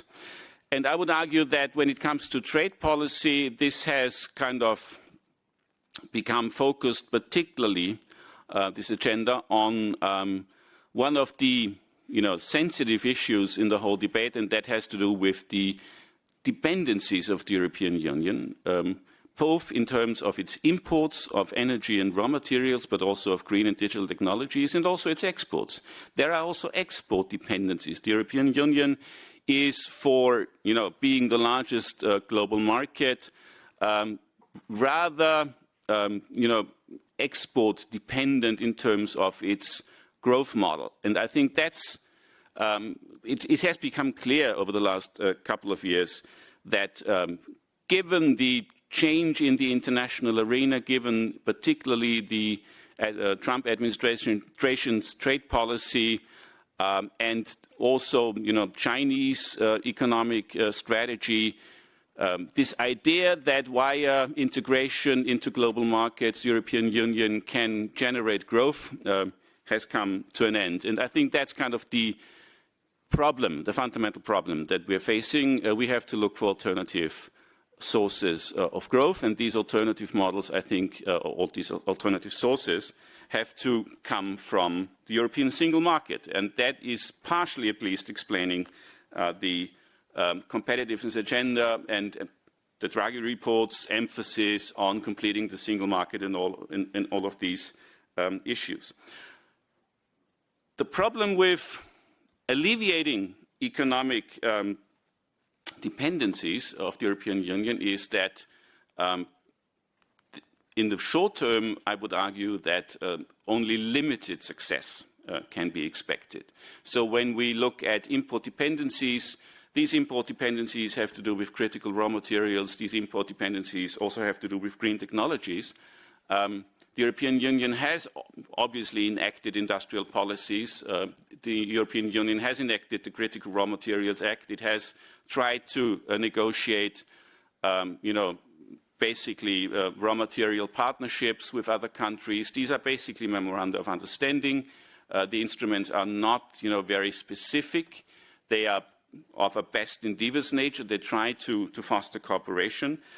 So I think these measures They are good intentioned, but I'm a little bit doubtful whether they will really loosen and reduce our dependencies in the short to medium term. In the long term, obviously, the answer is clear. We have to reduce our dependencies by building up the circular economy in the European Union and by using the raw materials that are embodied in the products that we use in our everyday lives by recycling. Or by, pushing further with the green energy transition, because that will also reduce our import dependencies in terms of fossil energy. So that's the long-term solution, where trade policy, I would argue, has only limited leverage. In the short and medium term, diversifying our trade relations is certainly warranted. It makes sense, but do not expect short-term successes. And that's number one. Number two is, I think we need a slightly different approach to these kind of, raw material partnerships, other trade agreements. I think they have to really be based on a partnership approach. What we see in the European Union is still, I would say, some kind of a hubris that we think we are really that powerful. And I think that has also changed. The Global South, the resource-rich countries in the Global South, they're not waiting for Europe to come. When we want to make business with them, when we want to kind of really get access to their raw materials, we have to also think about what their interests are. And I think there has been some slight change in attitude from the European Commission when it comes to negotiating with those countries, but I still think that there's some way to go to really forge partnerships that look at value-added creation in those countries, technology transfer to those countries. These kind of things are really important for many countries in the Global South, because when you look, for example, at African countries, what they're really interested in is industrial development. And I think the European Union has to be more realistic in its approach and also with respect to its bargaining power, which has deteriorated over the last couple of years, when it really wants to forge new partnerships with those countries. When it comes to trade defense instruments, and I'm running out of time, so just let me give a very short view on what I think about this. We have seen trade defense instruments being developed over the last couple of years, and I think by and large it has been warranted, the way and the specific instruments that have been developed. But I think given that trade is actually a powerful weapon of the European Union, given the distribution of competence between the member states and the European Union, trade could be leveraged to promote, for example, industrial development in the European Union by offering some kind of protection to industries. But I would urge you to consider linking that protection to giving industries certain targets that they would reach, to introduce conditionalities to industries. May they be performance standards, or may they be social conditionalities. I think there's a real danger that by introducing protection for European industries, you basically achieve little in terms of technological innovation of those industries. You just, basically increase their appetite for rent-seeking. So I think from a progressive point of view, the connection between trade and industrial policy should be increased, but it should also be conditional upon performance standards. Last point, the green agenda. Parallel to all the market access negotiations, the regulatory agenda, there has been also a green agenda that to some extent was reflected in the trade policy of the European Union with the sustainability chapters, the CBAM, and also other unilateral proposals over the last couple of years. I think that agenda needs to be upheld and deepened. The European Union is one of the largest, if you want, importers of imputed GHG emissions in its imports.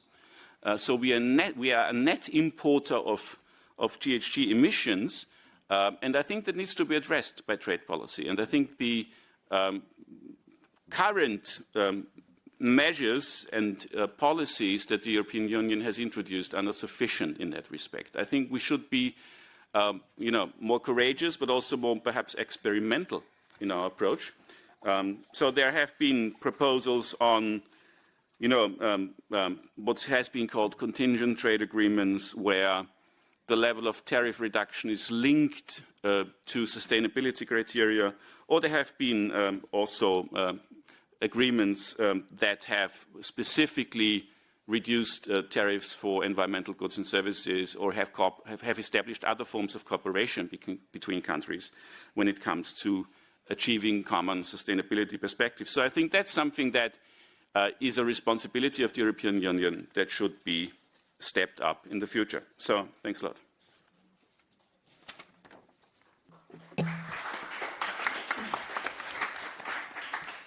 Thank you. Thank you, Mr. Raza, for this thorough overview that really helps us setting the stage for this panel discussion. So, as we have just heard, the EU is facing complex economic and security dependencies, as you've said.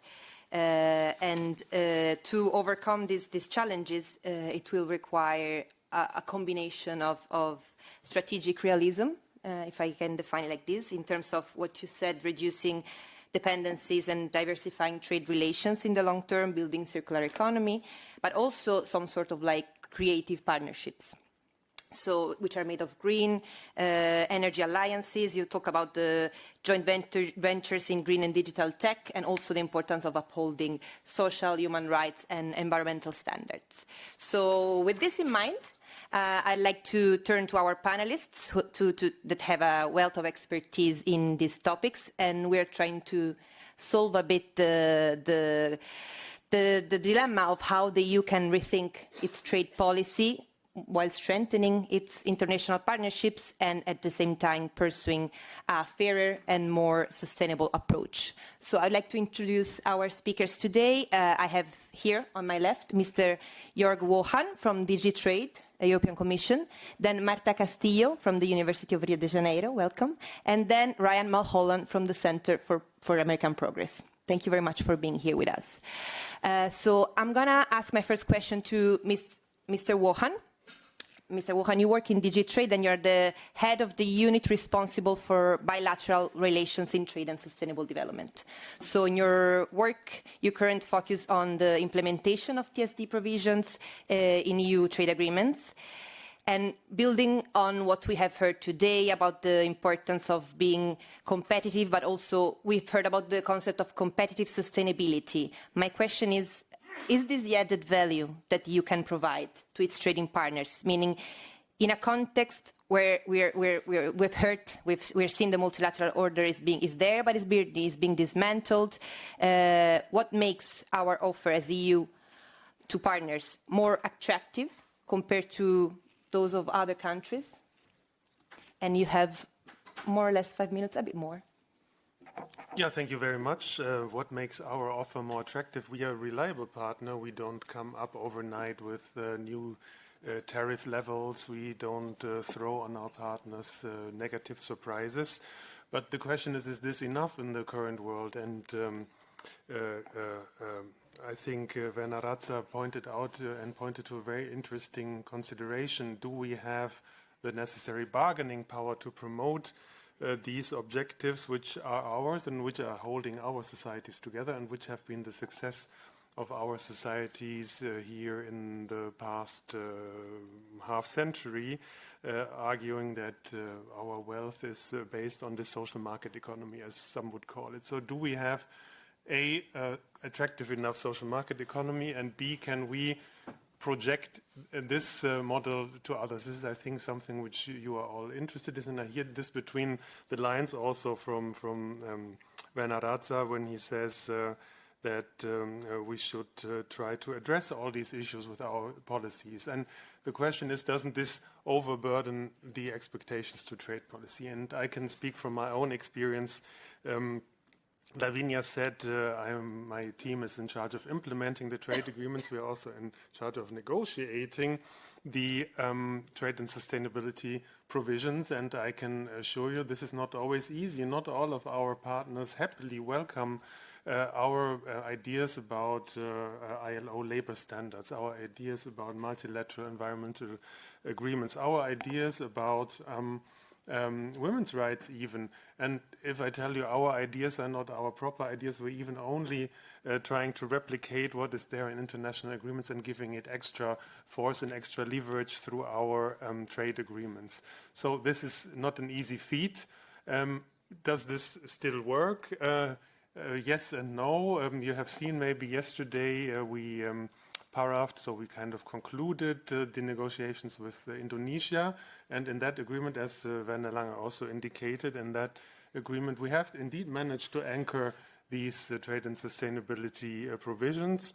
We managed to have them fortified by dispute settlement. We even managed to have sanction possibilities, so we would call them trade remedies, for the two key elements, so Paris Agreement on the climate environment side and the ILO fundamental conventions on the other side. So if I take the very recent example of Indonesia, I would say yes, we are. I can tell you with full conviction we are trying to promote this and to build this into our trade relations. B, I can say, oh, in this case we succeeded, but can I promise you that this will be possible in the future? I don't know.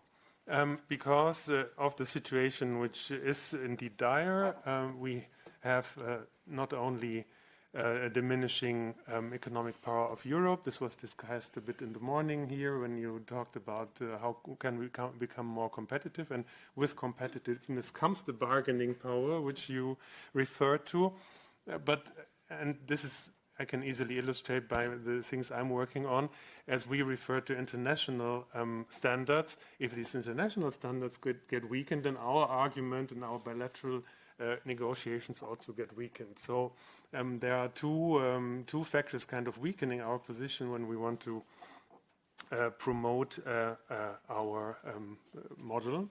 And therefore, I would say we are in a very difficult situation now. And this requires that we also keep fighting on all the fronts. Now I speak almost like my president with her word fight in her speech on the State of the Union. We have to fight for the multilateral system, for the survival of WTO, and not only of WTO. If I may remind you, we also have challenges to ILO. We have challenges to the environmental agreements. And on the other side, we have to try to convince our partners why it is better to trade with us on these terms. If they have other partners who do not really put any value on these terms, and this is a bit then coming back to your question, our partners have also alternatives. They can also trade with other countries who do not demand all these things. And now to maybe finalize, if we go to raw material extraction, of course it's important that we do this not like we did in the 1950s, where a European company comes, extracts, and runs away with the raw material. No, we have to accept, and also accept that it's in our interest that we add to the value chain in the country where the raw materials are. And this is something we do, we have internalized, which we do promote, which is also part of our global gateway strategy. So finally linking also trade considerations with our international partnerships, which were formerly known as development policy. So it's a difficult situation, and it requires money, and it requires a commitment, and it requires also understanding here, back home. When it comes to the conclusion of these agreements, and I think the latest example is the Mercosur agreement, which is also controversial in progressive circles, I know, and I have then to wonder whether we are not sometimes trying to ask for a situation where the perfect is the enemy of the good, and this we also have to keep in mind when trying to negotiate this and to achieve equitable solutions. Thank you. Thank you very much. And your words about what partners expect from us and how we can convince them. I mean, the partners' vision gives me a nice way of introducing the next speaker. So I now turn to Marta Castillo. She's professor of economy at the University of Rio de Janeiro, and her research focuses on international trade and its implications for socio-economic development. So I'm sure that your insights will provide a very interesting perspective on how EU policy affects not only people in Europe, but also partner countries. So with this in mind, I would like to ask you from the perspective of Brazil and of Latin America, and also considering your expertise, what would you say it is the core element for building a partnership between the EU and other countries that is truly win-win, not just for the business, but the people and the planet as well? Thank you. Well, thank you for participating of this this journey.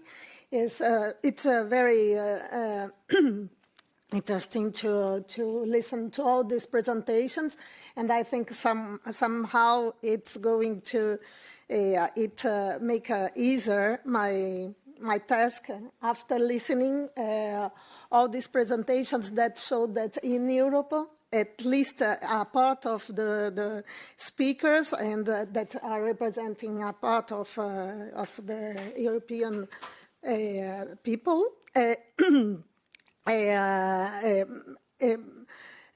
talks about the importance and the urgence of adopting industrial policies to ensure socially just ecological transition. Why I say that? Because then I believe that there is a place of agreement, there is a concordance, and then this will guide my comments on what could improve the relationship between Latin America and European countries. In Latin American countries, at least in those governments led by progressive governments, happily at this moment we are several ones, and I'm proud of being in one of them. There is a convergence of this vision, and these governments are trying to develop industrial sectors and related sectors, understanding that it can stimulate economy, both from the point of view of economics, but also socially and ecologically. And then I think we take, having this in mind, we should think about, I would like to emphasize 3 points that I would emphasize for in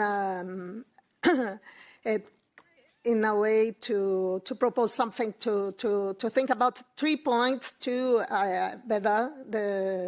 to improve these relationships. I will obviously make a lot of reference for Mercosur, European Union agreement. And I think we might think about three kinds of measures that could be modified or. Well, first, there are the trade modified, or that we could think how to deal with. Well, the first set of measures are the ones that refers primarily to tariffs and quotas. I call this the specific trade concessions. These measures they affect trade in a static manner, and usually in the agreements this is already established. For example, in Mercosur EU agreement, the tariff and related measures that were negotiated till 19 remains the same. Then this is a problem because of several reasons that I'm not going to mention here. There is a quite important asymmetry between concessions from both sides. Latin American countries, several of them, including Mercosur countries, have higher level of protections, and then concessions are much bigger and are bigger in industrial, particularly in industrial sector that in which European countries are much more competitive. Well, perhaps that the rebalancing mechanisms that were proposed by Mercosur and also by European Union for different reasons, for different sectors, can be used by both sides to try. It's a kind of a trade remedy, as you said. Well, the second set of measures are trade-related disciplines, but that have, I think, more implication on medium and long term. And here, and it's very related, very close to industrial policy. And here, I've heard several times about the use of public procurement. But for Latin American countries, intellectual property rights are also a crucial issue. And again, here, Brazilian and the other Latin American countries would like to have these measures, this kind of instruments to be used also in their industrial policy strategies. Then, for two reasons. Because these disciplines can both support or hinder industrialization, but also can help or not the development of regional or national value chains. Then I think this is very important to have a special attention. But the third set of measures are non-commercial disciplines. And this is, here I'm talking about cooperation and scientific and technology transfers. This should be the objective of the third pillar, no, not the third, the second pillar of the agreement. If we had a real partnership agreement, we don't have, or for instance, we don't have, we have only the trade agreement. And then I think we should, to go further in bilateral agreements, we should try to deepen this area of scientific cooperation and technological transfer. I think the two blocks would win from this. I thought about some interests from EU, like energy, critical minerals, and biodiversity. These are some examples that both regions have interests, and that from our perspective, it should have been introduced in the agreement only if there was a perspective of exchange and not of extraction. Then, for this, I think that scientific and technological cooperation is a way of doing that. Well, I think I'm going to stop here. I would like to talk about these 3 points, and we can discuss further. Thank you. Thank you so much, Ms. Castillo. And yeah, I see there are some concepts that keep coming back about the scientific and tech cooperation, the need for real partnership agreement. So it would be interesting then later on to keep discussing on this. But now for our next panelist, we remain on the other side of the Atlantic Ocean. And I'm happy to welcome Mr. Ryan Mulholland. He's Senior Fellow at the Center for American Progress, where he focuses on how to build resilient and sustainable supply chains. He has expertise in international economic policy, climate and trade, and he has experience as both a trade attorney and also a US government official. So you have worked on these topics from multiple angles. And given this background, I would like to give you a bit of a more political question, not really technical. As a progressive, considering the current political landscape in the US, how are you navigating that? How are you working? How you keep to work to defend the rules-based multilateral trade regime? And also, what is your strategy to keep pushing forward for a more just and sustainable approach to trade? And finally, to try to end on a positive note, what kind of support you hope to see from progressive all around the world, since we're here with FEPS and FES. So the floor is yours. Thank you. Thanks for FEPS for inviting us here. How do I deal with the current situation? Therapy, actually, is how we generally deal with it. So I think it's important to know a couple things. One is that Trump is very good at breaking things. He's not so good at creating new things or building new things. And there is a sense that we have an opportunity to think more deeply about the future of the trade system that we all operate under today, maybe more than we have in a long time. And so as a progressive, as somebody who thinks that trade can be a force for good, it can be a force for promoting decarbonization, promoting higher standards, promoting more equitable relationships between countries and even within countries. I think there's an opportunity to think big in a way that we may not have done before. And so that sort of keeps us going. I think a few things to kind of mention off the top. I mean, one is, what should progressives do? I would say keep moving, right? Keep going forward. Keep pushing the envelope on what's possible in terms of industrial policy, in terms of climate policy. How do you align climate and trade policy and industrial policy in a more effective way for working people, for the climate? And keep those new systems open so that in the future, hopefully the U.S. can be a bigger part of that process. And I just want to throw a couple other things on the table because I know we want to get to the discussion. I think first and foremost there was a conversation at the top about sort of modernizing some of the trade remedy or trade enforcement tools. I'm a huge proponent of this. In the U.S., for example, the major sort of trade protection, trade remedy tools that we have date from the 1960s and the 1970s.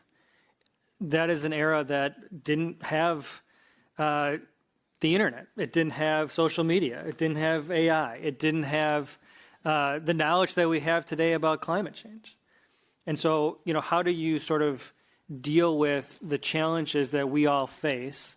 And they're not just challenges that the U.S. faces, right? I mean, climate change, competition with non-market economies, inequality, highly integrated supply chains are not a U.S. challenge. They are a global challenge. So how do you sort of update and modernize the tools that we use to address these things so that we can be more effective? We can move faster. We can address the real challenge. And I'll put one out there for folks to consider. Typically, when we talk about trade remedies, we talk about leveling the playing field in terms of what price a domestic seller can sell versus an importer, right? But we don't talk at all about fixing problems that came up when a predatory import was allowed into your market. We don't expect companies to hire back the workers they laid off. We don't expect them to retrain their workers or to prepare the company to compete more effectively in the future. And we need to think a broader look at what it means to sort of, make whole somebody who was injured in a trade case. I think the second thing I want to put on the table for folks to consider is how do you do industrial policy in a more cooperative, sort of shared way? because we often talk about industrial policy in the U.S. Obviously, there was some frustration, I think, around the world with what we in the Biden administration did with the Inflation Reduction Act. But, the EU talks about wanting to do industrial policy. I know Brazil has a lot to do on industrial policy. Like, everybody talks about this, but there is a benefit to doing this in a more collaborative way. And so I think there's an opportunity to kind of think through how does that work? How do you sort of coordinate investments in a better way? How do you link up supply chains in a more effective way? And then I think the last thing is we have to think about how do you make sure that working people in one place are not pitted against working people elsewhere? Because I think too often in the sort of old neoliberal system, the incentive structure, it rewarded companies for reducing labor costs, for finding ever cheaper places to produce. And ultimately what that does is it puts downward pressure on wages, it puts downward pressure on benefits, it puts downward pressure on health and safety standards. And so if we think about how do you modernize and update the international trade system, I think you have to think about how do you change some of those incentives so that when people are deciding where to produce, how to produce, that the system doesn't just sort of maybe arguably allow for high standards, but positively rewards companies who make investments in decarbonization, in supporting their workers, in meeting high standards. How do you reward them in international markets so that they have a real financial incentive to make the decisions that we, I think, all want them to make? So I'll stop there. I'll let to chew on. Yeah, thank you very much to all our panelists.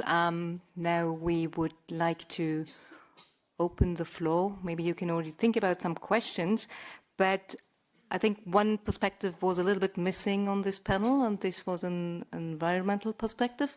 But luckily we have one participant here in the room, which is Laura Restrepo Almarera from the Can Action Network Latin America, and I would like to give you the floor for your question and short comment. But I already invite all the others to think about possible questions and comments. Laura, please. Thank you, Daniela. And thank you so much for the floor. My name is Laura, as Daniela said. I'm just going to bring a couple of ideas that we've been working on. And in Bonn this June, negotiations were delayed for almost 2 days because Global South countries insisted on addressing unilateral trade measures, like the EU CBAM, for example. Their concerns were really clear: compliance cost, exclusion risk, and the absence of climate finance based on the common but differentiated responsibilities.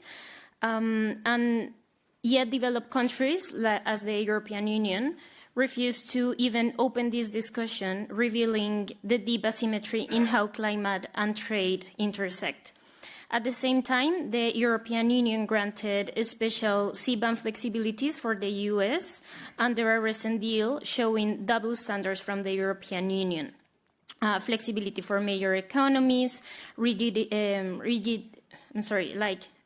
strong rules for low-income countries, and this undermines trust at this moment of multilateral crisis, and I think that that's really important for us. If the European Union truly wants to lead on climate, CBAM must evolve. It currently lacks adjustment mechanism for least developed countries, does not channel revenues into climate finance, and risk penalizing those with fewer resources to decarbonize, as Latin America.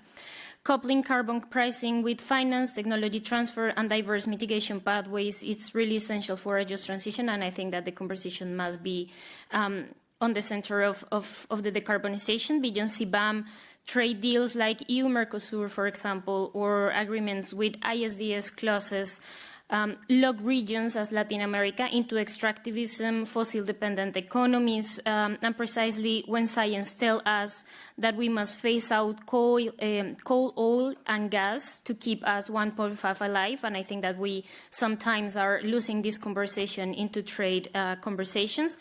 And trade is going to be fundamental when we talk about climate change and just transition. And this is why the upcoming EU-CELAC summit is a unique opportunity to rebalance relationships. As Marta said, we need to rebalance it.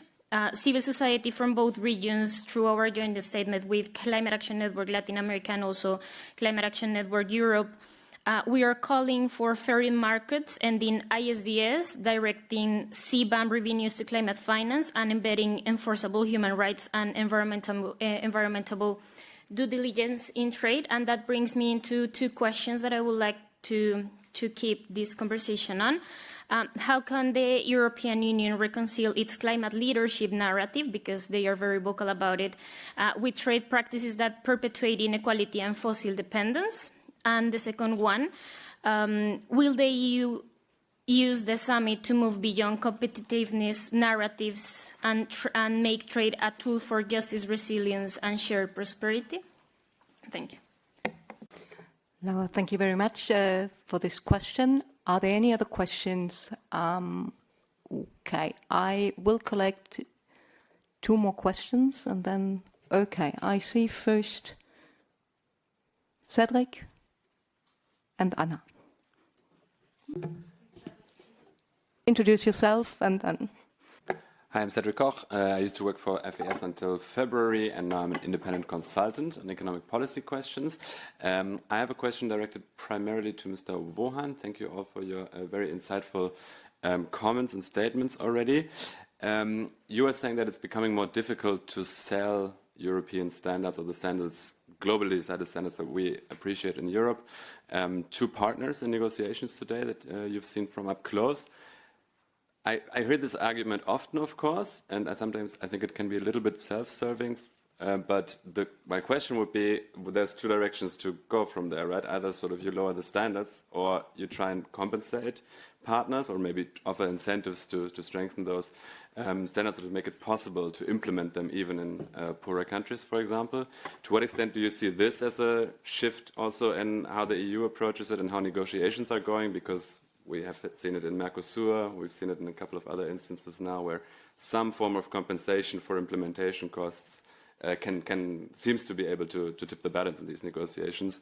Do you see that from up close differently or in a similar way? Yes, Anna. And difficulties, okay, with the microphone. Also mention to whom you would like to address the question, to the panel or a specific speaker, please. I want to follow up on what Ryan already started, and I think the Khan colleague also mentioned.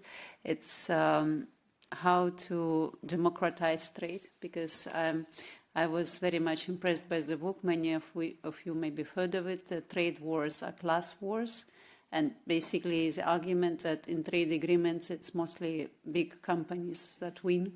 And then when we talk about in this like macro terms, we basically miss lots of detail. And apparently, there is lots of evidence that it was big international companies and their shareholders who benefited from trade agreements, and the rest of people not so much or even lost. And so I would say here the progressives probably do really have a role to play, and to make sure that this new kind of trade paradigm, new agreements are made in a more democratic way. And so the question would be for Ryan or whoever else, maybe, I don't know, Werner, if he wants to address how to do this to democratize trade. Thank you very much. So we have three questions. One was, to Mr. João on the standards, and then we also had the question from Laura on how the EU does reconcile its climate leadership. And I think these are two questions for you, Mr. João, and then I would invite Ryan to invite on the last question, and Marta and Mr. Raza, you're also invited to step in. Mr. João, please. Yeah, to Cedric, I can reply that we are upholding the standards and helping then the partner countries to comply with them. We have been doing this in past trade agreements. Take the Kenya example, but take the Mercosur as the most recent example, where we even spelled out a figure of 1.6 billion euros, which we would make available for helping the partners to be ready to implement, in particular, the TSD, also Trade and Sustainable Development provisions, because we understand, of course, there is an adaptation cost for the other side. And this is, so to speak, the other side of the coin of our quest to promote these standards, which we consider still and we continue to consider important and valuable. But it's true. If in your question is also essentially a contradiction to what Laura said. By asking this, one would imply that the other side does not see an interest in implementing environmental standards, in reducing CO2 gases, that we have to kind of force them to be environmental friendly. We have to force our partners to be labor friendly. And I think this we shouldn't be seen to be doing this, but I think this perception is also a bit dangerous. And this is a bit in reply to what Laura said. I did not fully understand what she is aiming at, but I think if we have measures like CBAM, which are a very effective climate measure and actually the mirroring our emissions trading system, which we have, and where we give our partner countries the possibility to avoid payments by having similar system, and then also helping these countries, the partner countries, to set up such systems.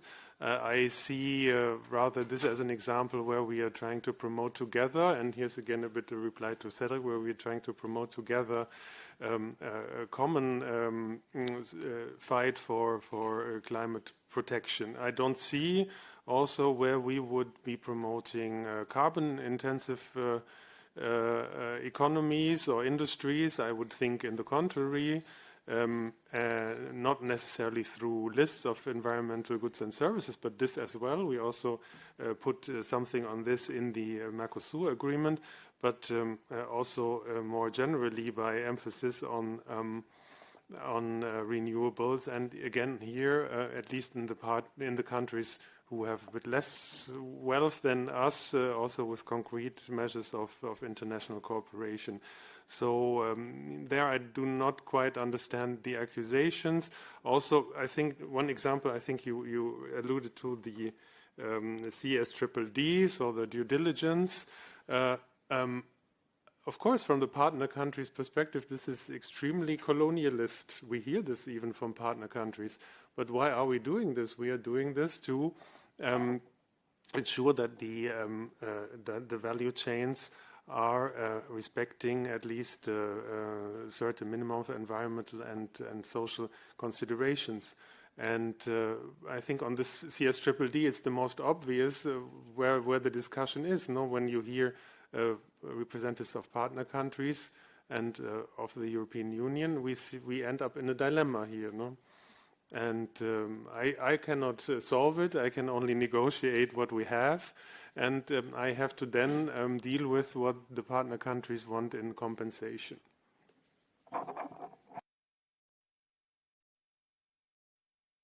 Happy to take the question about sort of trade wars sort of benefiting big companies, and then how do you fix that? I mean, I think that's true in a lot of ways, right? If you think about sort of in the U.S., we talk a lot about sort of the China shock, if you will, and what it's done for our manufacturing base.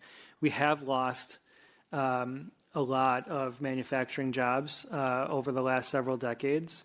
Wages in manufacturing have flatlined while prices of everything else have continued to rise. I think it's pretty clear that our sort of manufacturing workers have lost value. And then when you look at where some of those jobs have gone, whether it's Southeast Asia, whether it's China, whether it's Mexico, it's not like workers there are driving SUVs and have 2-car garages and a boat, right? So it's not like they have taken the value one for one from U.S. manufacturing workers. That value has been captured by big multinational companies. And so, how do you sort of fix that situation? I think for one, you have to raise the bar on what it takes to get into the international trade game. That you have to be able to meet certain standards for how you treat your workers, how you protect the environment, how you protect the climate, in order to have access to international markets. And I think in some sectors that's easier than others, but I think it's a principle that we should kind of think about how you implement. And part of that may, and just to put an idea on the table, but part of that may be leaning less into tariffs on countries and where the product is shipped from, and instead focusing tariffs on how the product is made. That if it's made well, if it's made sustainably, if it's made by workers that are paid a fair wage, that you have better terms than the competitors that you're dealing with that don't do those things. Might be a better way to kind of think about how to do trade going forward. Right, thank you very much. I very much like the last idea. Marta, Mr. Rada, would you like to come in? I saw, Marta, you took some notes, so... Well, I will come back to some points that concerns Latin American countries and particularly Mercosur in the agreement of European Union. I understand that there is, in what Laura has mentioned,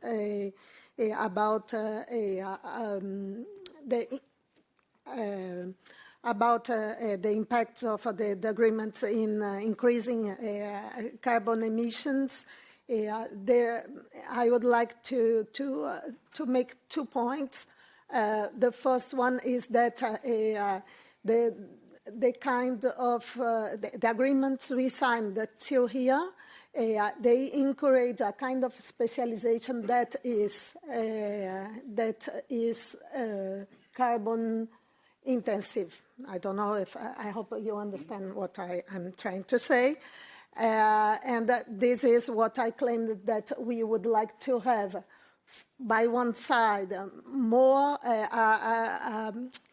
a trade regime and extra non-trade measures that could stimulate these countries to go further in specializations that are not a node specialization, that could advance in production chains and stimulate more sophisticated activities that are less intensive in carbon and so on. Another thing that I would like to say is that sometimes country likes some restrictions that are put. For example, in the case of Brazil, we know, well, I think it's clear that the negotiations between 19 and 24, there was some advances, and the European Union pushed a lot to introduce more sustainability rules. And, well, I'm not talking... I'm not from the Brazilian government, then I feel free to say that it was a great thing to put some limits for our, for some very difficult classes of entrepreneurs in agriculture in particular. Then it's not, I think we are not asking to have some standards that are agreed and some restrictions. What I would like to see is that standards are built together. For example, CBAM, we have Brazil has a kind of a profile of steel production that's different from others because of its energy matrix. Could we have this recognition as this? Is the system ready to absorb this kind of information at my knowledge, no. And then I think we need to discuss this kind of thing in order to improve the outcomes. I think it's what I think it could be. This would be a positive thing together with other measures associated to technological and scientific cooperation. Okay, so thanks a lot for the comments and questions. I'd like to touch upon two issues. The first has to do with what Marta also said in terms of, kind of thinking about alternative ways in the discussion about how to revive the WTO and what that would entail, and secondly also on the issue of how could the European Union promote environmental issues via its trade policies more intensively? On the first issue, I think what Marta said is very important, and it's quite ironic in a way that now in the European Union we're discussing about the use of local content requirements or about using public procurement for certain policy objectives, because these kind of policies were explicitly disciplined under the WTO over the last 25 years, and it was also the European Union who urged other countries not to use these instruments. And I think that is nonetheless important to restart the discussion, because this was precisely a request by many countries in the global south to show more flexibilities and to kind of give those countries the possibility to use their kind of policy space. Yeah? So if the European Union becomes more flexible on these kinds of issues, I think that's a good thing. The second point I would like to make is, so we have to go away from the WTO understanding of progressive liberalization, which is enshrined in the WTO treaties. And that was always kind of the philosophy also of the European Union in terms of approaching trade policy. We want more liberalization. And I think we have to become also more flexible on that, if not switch to a WTO minus approach, or at least a flexible WTO approach where we say, okay, certain rules make sense under certain conditions, but we need to talk about perhaps other issues more intensively. So one could think about, expanding trade policy discussions towards, say, tax cooperation, and thinking about how in trade policy agreements trading partners could come up with policies and common approaches to tax avoidance issues or similar issues that have to do with how kind of transnational companies cheat countries, so to say, in which they operate. So one could, open up also a space for discussion in the WTO on those issues, which are in the shared interest, I would say, not only of taxpayers in the European Union, but also of the countries of the global south. So I think, we have a certain perhaps momentum and window of opportunity to restart negotiations in the WTO, also given that the Trump trade policies are antagonizing people and countries in the global south, not only in Europe. So from that perspective, I mean, there's at least, a certain chance for a discussion. Whether that really leads to a different multilateral trade regime remains to be seen. On the second point, democratization. I think that democratization and also the climate leadership question that was asked towards the European Union. I think the European Union is certainly the trading power that pays the most attention to climate and environmental issues. I think the problem is that we underestimate here in Europe, the compliance costs of implementing not only international standards, but also European standards when it comes to environmental issues, social issues, human rights issues, etc. So I think, and that extends not only to trade agreements, but particularly to the unilateral trade measures that we have discussed and implemented over the last couple of years, be it CBAM or the European Union deforestation regulation or due diligence measures, etc.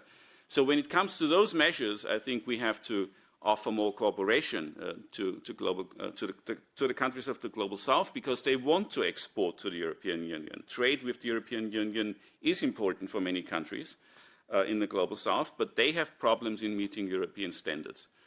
And these compliance costs can be really high.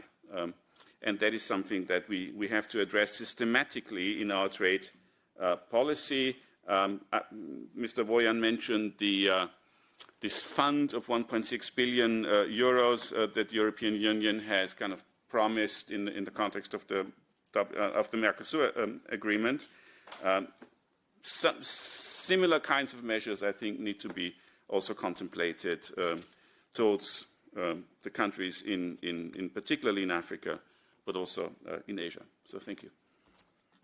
Thank you very much, Mr. Rather. We have time for a second round, and I also saw one or two more hands in the room. Gentleman over there.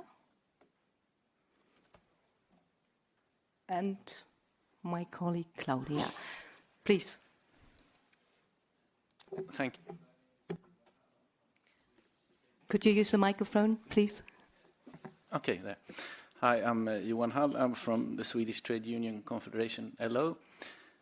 And I have two questions. The one is how positive we can be when it comes to the restoration of WTO.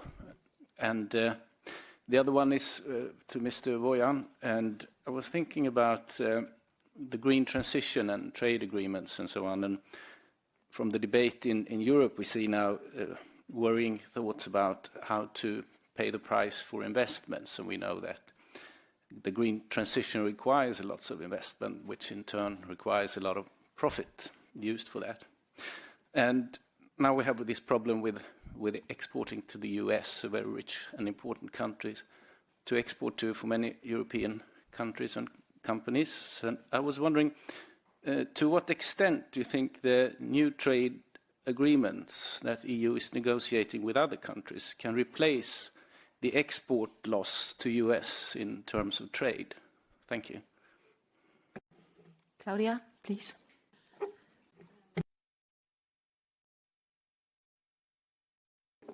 Okay. To Ryan, because about this last idea you expressed here, and to look then more into, or to focus stronger on how goods are made, labor conditions, for example, or like the emissions density, etc. But here I wonder, I mean, this would then absolutely benefit the industrialized countries again, I'd say. And isn't this then a bit in the direction we are going, like with CBAM, for example, where we see that, of course, there's huge criticism coming from countries in the global south. So maybe a bit to elaborate this. And then a question to Mr. Voyan. You said the European Union is like learning or coming much more around now when it comes to the acceptance here of this interest of countries in the global south to create local value chains. And I totally believe it, I'd say. But of course, what we see in practical terms then is a certain frustration in many countries. Yeah? And I think, for example, in Latin America, that, okay, we sign the Memorandum of Understanding here, and then not so much is happening. And I think there's, of course, some mistake in the design or something, because, of course, it's not the governments of the European member states, and also not like the Commission, etc., the European Union, who is going to be in charge of co-creating this local value chains, but of course companies, and they have other interests. So I think there's a bit of missing link here, missing instrument. Do they need more incentives, or even we're already like discussing more ambitious industrial policy? I'm always wondering, okay, does the state, European member states, or even like the European Union, does it have to get more engaged here, even stronger than in certain activities which we did not do like in the last decades, and where other countries like maybe Japan or South Korea are more successful right now because there's more acceptance of a stronger role of the state here as well. So this would be interested here in hearing a bit your opinion. Claudia, thank you very much. And we are almost coming to an end, so I would invite all the speakers to see their remarks now also as their final remarks. Ryan, I would start with you first on the question how, and maybe you can also touch upon the question on how, this is competing somehow, on the how to restore the WTO. So I can hit the WTO one if you want, but I can also respond to the question about the tariffs and the how. Yeah, exactly. I think a couple things to kind of think about. One is the advantage of being at a think tank is I can throw out ideas and not have to implement them. So there's lots of different ways you could do this. I'm not coming up here and saying this is the exact way to do it. I think in principle is where you start. And you start by the fact that if tariffs are on countries, then the lowest standard, lowest cost exporter tends to win over a exporter from that same market that meets higher standards, right? Because they probably have higher costs. And so how do you flip that around is sort of like the question you're trying to get at. I think there are a couple things to kind of look at. I think it's different probably by sector, how you would do things. But there are things like, could there be guaranteed markets, for example, for a product that's produced in developing countries? Could there be investment support? Could there be much more of a linkage between, say, climate finance and economic development, which hasn't quite existed previously to the extent it needs to, right? So there's different tools to put on the table there, but I would start with the principle of how do you reward companies that meet high standards? And then when you get there, then you can talk about how does that work in different situations, in different sectors, in different places. But the principle is important. On the WTO question, I do think there's a opportunity to think through how do you modernize the WTO so that it can address the challenges that we all face, right? And yes, some of that is clearly the Trump administration breaking the way that the WTO and previous sort of international trade systems worked, but it's also an acknowledgement that the WTO is not working for the climate. It wasn't working to address inequality. It wasn't working for a lot of things that I think when you think about how do you make an organization fit for purpose in the 21st century, that you might change, right? And so to me, you got to, again, start with what you want and then figure out how to get there. Mr. João, there were also a couple of questions to you. Yeah, I think the WTO question also goes to us or to me. We are in a situation where even the most favored nation principle is being questioned. So the question is, will there be WTO or will there be something else in the future? Now, as EU, we are, of course, stalwarts of the WTO, but I just wanted to illustrate where the discussion has gone and how stuck the reform of the WTO was. Nothing happened because several countries blocked, and it's not necessarily the US. Of course, the US destroyed the dispute settlement system, which is at the heart of the WTO. But we have one very big global South country who blocked essentially everything. It's not Brazil. So there was not much moving, and I see a big risk that the WTO may become meaningless. At the same time, I think we should also not try to overburden the WTO, if it survives, which it hopefully will, with all kinds of expectations. It's not without reason that we have different international agreements with different rules. Of course, it's important that in trade we take into account other considerations, but can this be done by one super WTO which does climate enforcement, biodiversity enforcement, labor enforcement, which would be in an ideal world. But then we're talking not about the WTO of the 700 people secretariat, but about kind of a trade UN. Now I'm also thinking big, but maybe too big. So for the time being, I would be happy if it even survives. Why shouldn't it? It can survive. We just have to accept that the US are not part of it. anymore, and we need those who are remaining there to agree on a dispute settlement system with the appeals level. We as the EU have proposed something, and we have a number of partners already, so it's possible. But it's, I think, not the moment to dream of the perfect WTO. At the moment, we have to see how it even survives.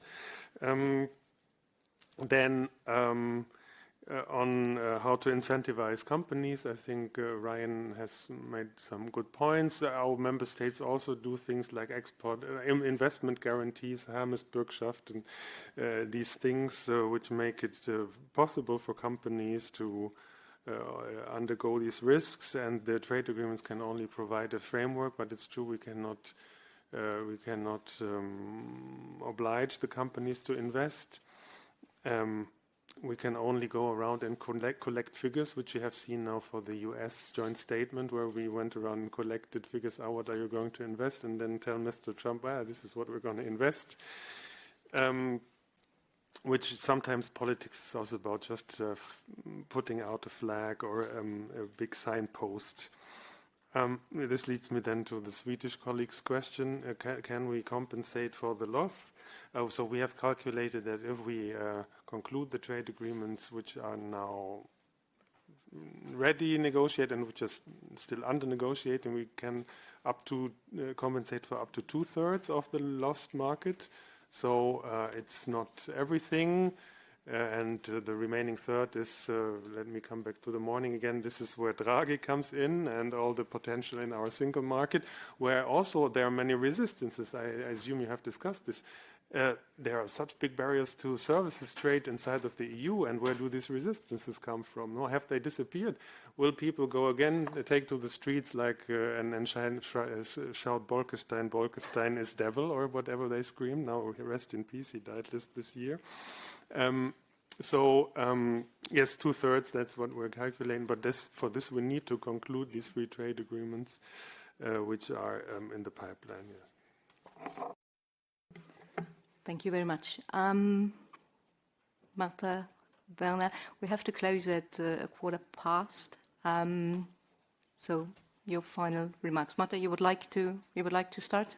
And then okay, good. Or we do it the way around. Perhaps just one final comment. I think 5 years ago, well, let me start even before that, trade policy, as perhaps other policies, but trade policies in particular, has always been considered to be very technical in nature. It has been delegated to a very, expertise community of trade diplomats and civil servants. And it has been treated a little bit also in the institutional structure of European institutions as a thing apart, a silo in a way. And I think what has changed a little bit, at least 5 years ago, is that trade policy has become also institutionally a little bit more intertwined with other external portfolios and dossiers in the European Union. So the Trade Commissioner is now, part of the external service in a way. And I think this kind of interlinkage between trade policy and other fields like development cooperation policy or similar policies that also deal with international issues, that needs to be intensified. And that would make it possible to really come up with, full packages of external policies, external economic policies that could help other countries to build up, for example, value chains. And that would then mean that trade policy would be integrated with development cooperation policy or with export promotion policy. I mean, there are discussions now in the European Union, also with the Global Gateway and all that. But when we compare what Europe can do with respect to China, China comes with these kind of integrated packages, and they say, okay, you're interested in trading with us. Yes, our interest is, say, develop certain infrastructure projects with you or mining projects or whatever, and we come with our banks, we come with our companies, And we kind of devise and design a policy that allows you within a set period of time to develop your local value chain. And I think that's missing in Europe, and also in terms of the approach that the European Union is taking. And, you know, it certainly is difficult for kind of a market economy to compare oneself to what China can do. But I think it's important to come up with a more integrated approach. That would certainly help, and that would also make Europe a more attractive partner in the Global South in terms of fostering common projects. Thank you. Marta, your final message.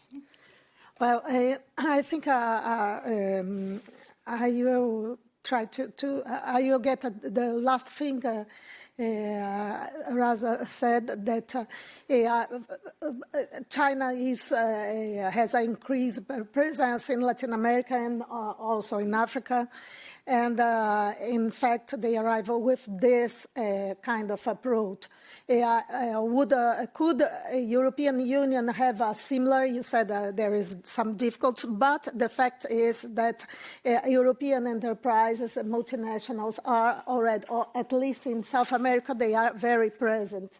Then I think we could try to develop some, I think there is a space for doing something that is going beyond trade and these things. And I would like to finish saying that I think the improvement of agreements would arrive if it reflects of some strategies, measures, could reflect the coincidence of some objectives that I've heard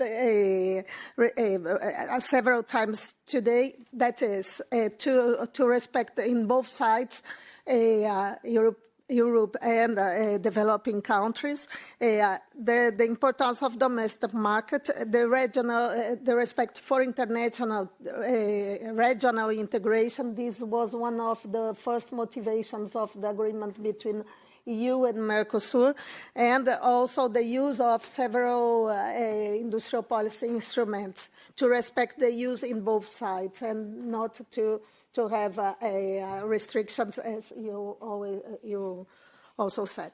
That's all. Thank you. Thank you so much. I'm not going to try to summarize what we have discussed today because it was a lot. We have seen how the EU should rethink its trade approach.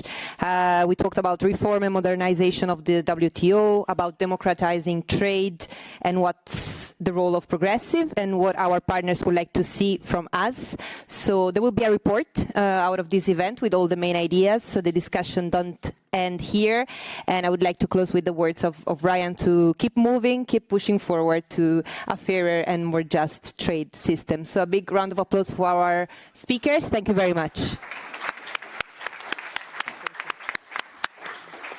I would like to invite here Damian Murphy to come to the stage. Damian is a Senior Vice President for National Security and International Policy at the Center for American Progress in Washington, in the United States.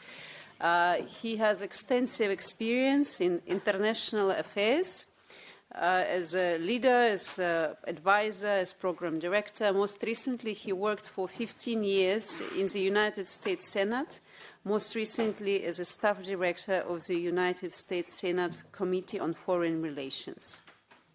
Amen. The floor is yours.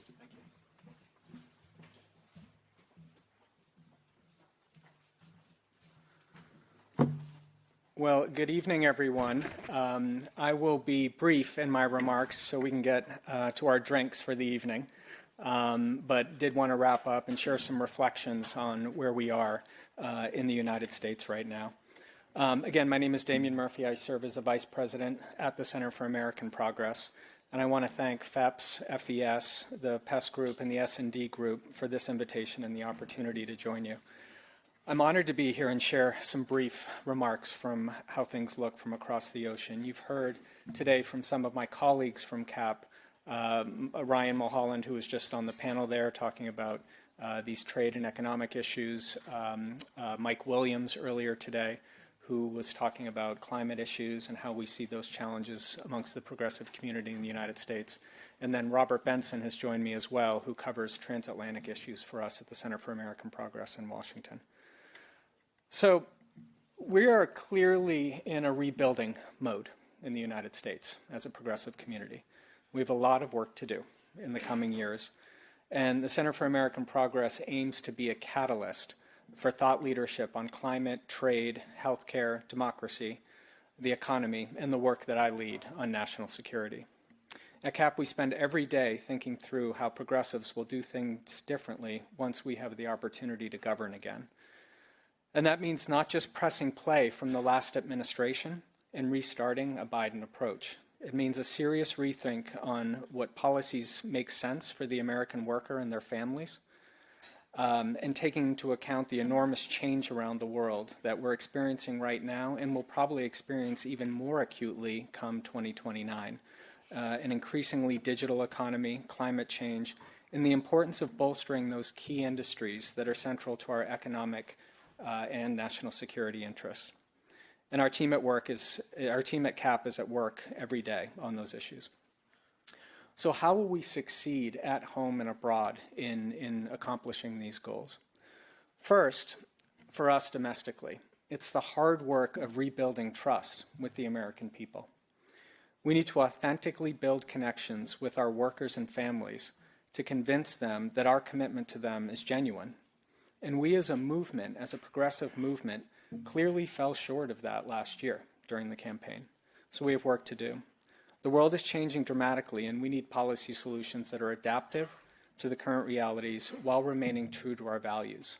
And that's the crux of it for us, remaining true to our values as we navigate this environment right now. The second is international solidarity. The far right is very good at building links across borders, which is ironic for a group based on nationalism and xenophobia. But be that as it may, the bonds that they have established are deep and they're dynamic. The depth of the dialogue that's happening in the transatlantic space amongst those on the far right is something to behold. It truly is, and you hear about it all the time. Conferences happening in Washington, far right leaders going to Washington, folks who aren't even in government getting meetings in the Oval Office, right? So that's kind of what we're up against and we're dealing with. So we need the same amongst progressives internationally. We need more solidarity, and that's why gatherings like this are so critical. Hearing ideas, debating, taking sustenance from being around like-minded friends. This is exactly what we need to be doing at this moment. Americans find ourselves in a pretty dark place right now. Every day the news is sort of an avalanche on top of us, be it what's happening internationally, see the president's speech yesterday in New York, but then also domestically in terms of the militarization of our police forces and seeing them literally on the streets of Washington when we walk to work. We see National Guard every day. So the opportunity to engage with our friends abroad gives us inspiration to continue on and is frankly very good for our mental health. So thank you. Third is rebuilding trust with Europe. And we acutely realize that there will be an enormous amount of work to do in the years to come on this front. You know, as I was sitting here listening to the panels throughout the day, it was frankly jarring to hear repeatedly the United States and China being lumped together as a challenge that Europe has to deal with. But I completely understand why that's the case. Right now, we as a country are not considered a partner. So this is a reality, and it requires us as American progressives to redouble our efforts to rebuild that trust now through conversations like this, but also more importantly, when we find ourselves back in power in the future. So let me just close with some glimmers of hope for where we are right now in the United States. Governors from big states, important states from across our country are standing up in a way that they hadn't been in the early months of this year, resisting these undemocratic trends that we're seeing and showing a lot of courage, a real willingness to speak out against what they're seeing coming out of Washington. Civil society is building energy and really starting to coalesce in a way that it frankly was relatively dormant in those early months. So we're starting to see those kernels come together and those flashes come together in a really positive way. And then, you know, what the administration itself is doing is actually deeply unpopular with the American people. If you look at polling numbers, the tariffs are deeply unpopular, even amongst MAGA folks. If you look at the recent law that the administration passed, this big, beautiful bill that the president refers to, this is a bill that gave tax breaks to the richest people amongst us and tore away health care from the poorest people amongst us.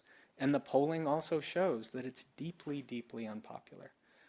And then finally, you know, the administration's attacks on our closest allies, especially right here in Brussels itself, but across Europe, is also deeply unpopular if you look at the polling. Americans want to have friends abroad. They recognize the strength of alliances. They recognize that in order for us to you know, pursue our interests, pursue our priorities around the world, we need to do it alongside our friends. And that is something that's deeply felt. So while that's not necessarily reflected in the actions or the rhetoric of this administration, it doesn't match with where the American people are and have traditionally been. But make no mistake, we have a substantial challenge before us, but our ideas are better. And as a movement, we need to do the hard work of convincing the American people that that's the case. So gatherings like this give us that energy and that inspiration to continue that work. So, you know, we really do deeply appreciate the opportunity to spend time with you. So thank you again for the invitation. International solidarity at this moment is more important now than ever, and we at CAP look forward to continuing this cooperation in the weeks, years, and months to come. So thank you very much.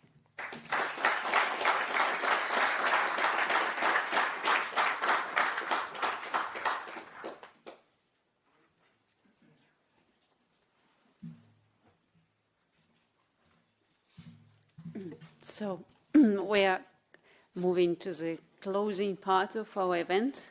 For closing remarks, I would like to invite Luca Menesini, who is the president of the Party of the European Socialist Group in the European Committee of the Regions.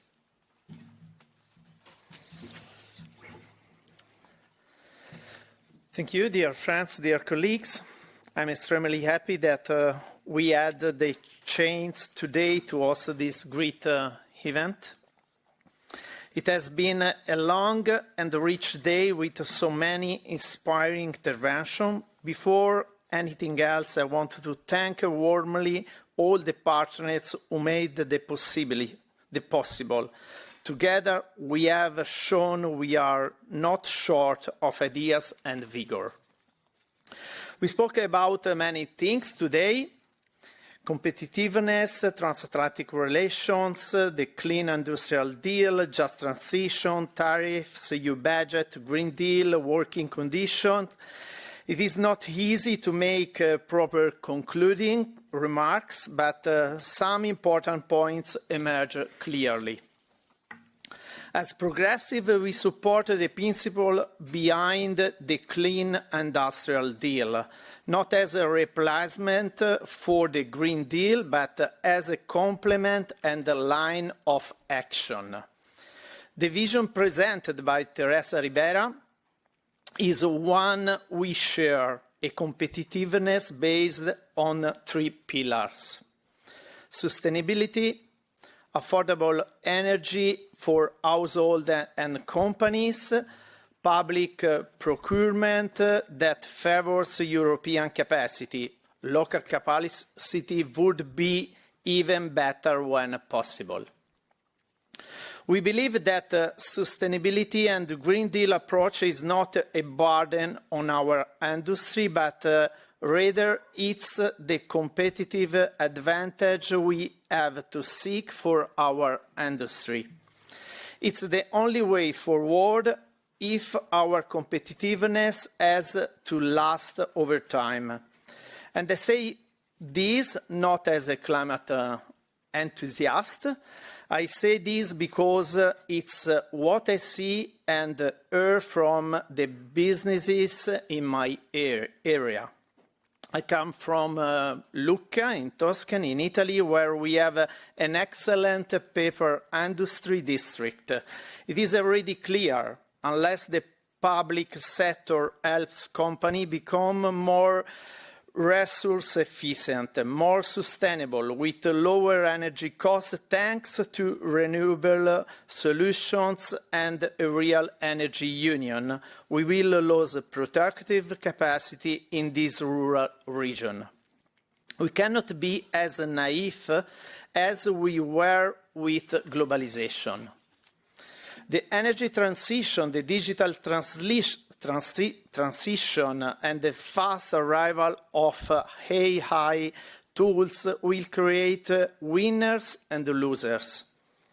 From this House, Committee of Regions and the PS Group perspective, I must add an important point which also seems to collide with the idea of competitiveness and economic development presented by von der Leyen.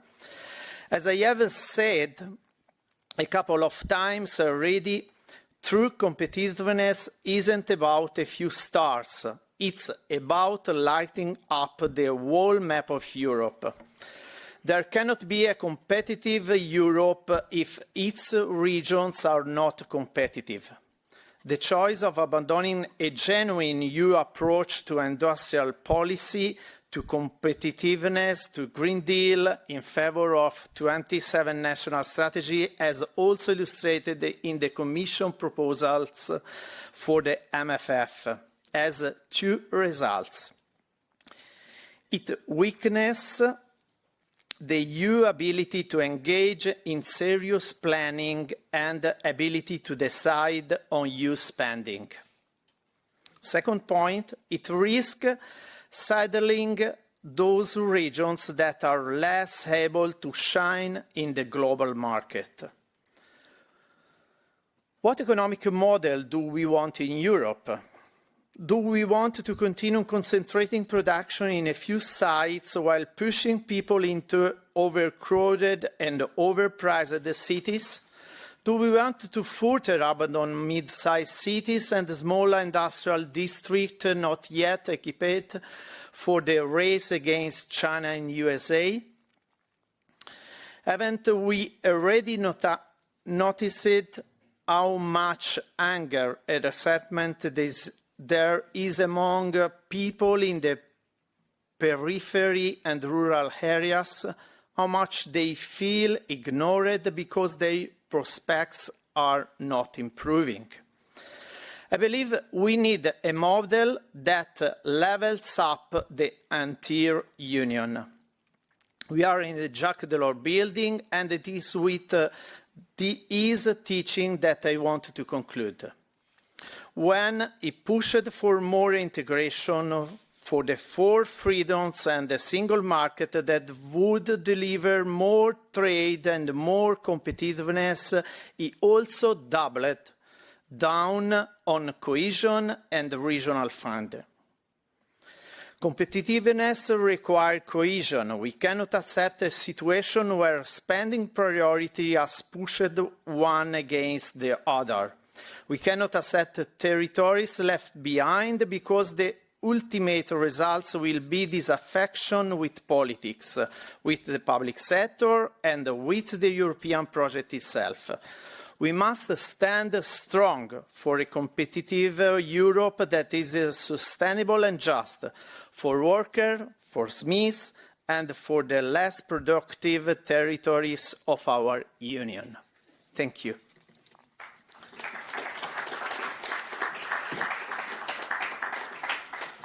Let me welcome on the podium FEP's President, Maria João. Maria, let me sincerely thank you.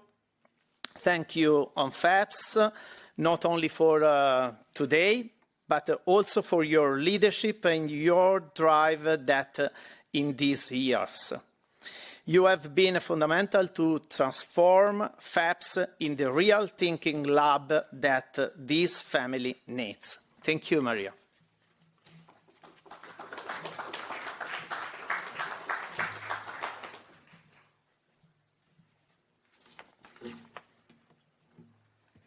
Let me start by expressing my gratitude for these very kind words. And this is not the moment for me to close this conference. We are very proud that the rentrée, we launched a policy conference habit. So now you need to prepare for this from now on. FEPS and together with the FES, so great partner in Brussels, and with the 100 years of work, remarkable work, we have decided that in the rentrée we'll open with a policy conference. So I'd like to express my gratitude to all the other partners who join. This is, of course, the host, the committee, the PES in the Committee of Regions, the trade union organization, and also the PS. I will speak now not only as FEPS president, but as the chair of the Party of European Socialists regarding economic and financial issues. And I will wrap up what happened here. It was an extremely interesting discussion, so with a big variety of opinions, so many thanks for the speakers and the participants. I will wrap up in these terms. This time around, we have made a choice to focus the policy conference on how to conduct our commitment with the green transition by playing with stronger tools. We have the invitation from the Draghi report to go to stronger tools, but we progressives, we have in mind even stronger tools to make sure that, notably, when we speak about the Green Deal, we will move ahead with the Green Deal, but with fair transition. And this means a very active industrial policy and a very active social policy. And the part of this conference was exactly about this. Nevertheless, we have a new challenge because the context, the international context, is changing so deeply that we need also to take this into account. And the afternoon session was exactly dealing with this because we understand that the so-called neoliberal trade regime is probably coming to an end. We are dealing with a completely different way to use trade instruments, particularly from the Trump's administration, so weaponizing trade policy to impose many other objectives. And so the question we need to ask is, what should be our alternative? Because our alternative is just not going back to the past. We really need to offer a new approach for a new trade regime. And I believe that this is not just about dealing with, someone referred to as a Keynesian approach. No, because we are conducting a big transformational change with the green transition and the digital transition. So this is much more complex. And so we can ask what should be the role of the European Union, particularly under a progressive perspective. Well, I would say first objective is to push for a reform of the WTO. Frankly, it seems to me this will be an extremely complex task. Because this is not only about using trade and improving standards when conducting the green transition. We have something which is taking place right now in front of our eyes, is the implications of AI. They are tremendous implications. I think we are still digesting the implications of these, but this will make the international division of labor much more complex. And the reform of WTO also much more complex. Nevertheless, I believe that European progressives should really work hard in this direction. But then we have the second big task. Is exactly how can we reshape our relationship with the world to make sure that we move in the green transition, but we also cooperate with the others to move in the same direction. And that's why I very much agree with some of the suggestions coming in the last panel that Europe should reinvent the way it's dealing with the world. We need to focus on bilateral agreements which are much more comprehensive. They should be not only about trade, but about development cooperation, technological cooperation, and offering also some kind of financial support. A good example is what can be done with the new global gateway, which is being shaped for the next phase. I really think we need to think big. But then I would like to also conclude with a particular reference to our relationship with the United States. Because we just concluded a trade deal which will be now submitted to the scrutiny of the European Parliament and Council, a trade deal which is really controversial. I'm also very critical about this trade deal because, in fact, this is not only a trade deal, it's a trade deal with many other concessions on many other fronts where Europe went too far. So I think we should be really worried with this. And we know that the reason why these concessions were made, so I'm being extremely frank, is because Europe depends on the American backup to deal with the Russian pressure in Ukraine. This is the real reason these concessions were made. So what can be our way to deal with this dilemma? I think we only have one way, is on one hand to build stronger security guarantees for Ukraine, on the other hand to widen our autonomy in many other fronts, when it comes to our social standards, our environmental standards, but also our digital autonomy. So there is a lot of work to be done. But I think this is the only way to deal with this situation. My final point, because Damian Murphy was referring to this, and frankly, I think was so meaningful of the new era we are in, is what happened yesterday in the United Nations General Assembly. I really recommend that you can have a look to the speech delivered by President Trump, because our American friends were calling for more international solidarity. I completely agree. But what we got from President Trump was a strong call, 1 hour speech, to make a call for international nationalism. If everybody follows his recipe, international cooperation will just disappear, will just implode. So this is the times we are in, and that's why I think we progressives should really value much higher international cooperation. This is more needed than ever. We are very pleased that we could welcome our American progressive colleagues coming here. Always welcome. For sure, we'll work together.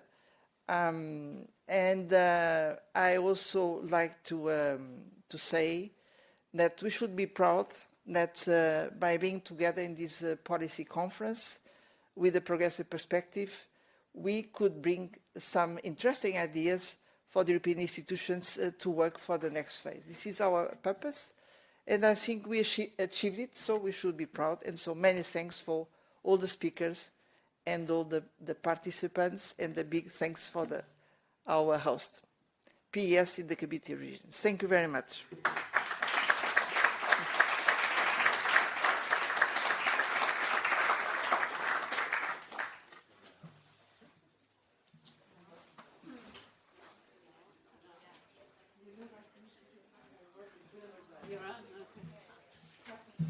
So this ends our official part for today is over, but the event is not over. So we invite you to the drinks reception, which is in the same place as lunch on the left. Thank you so much.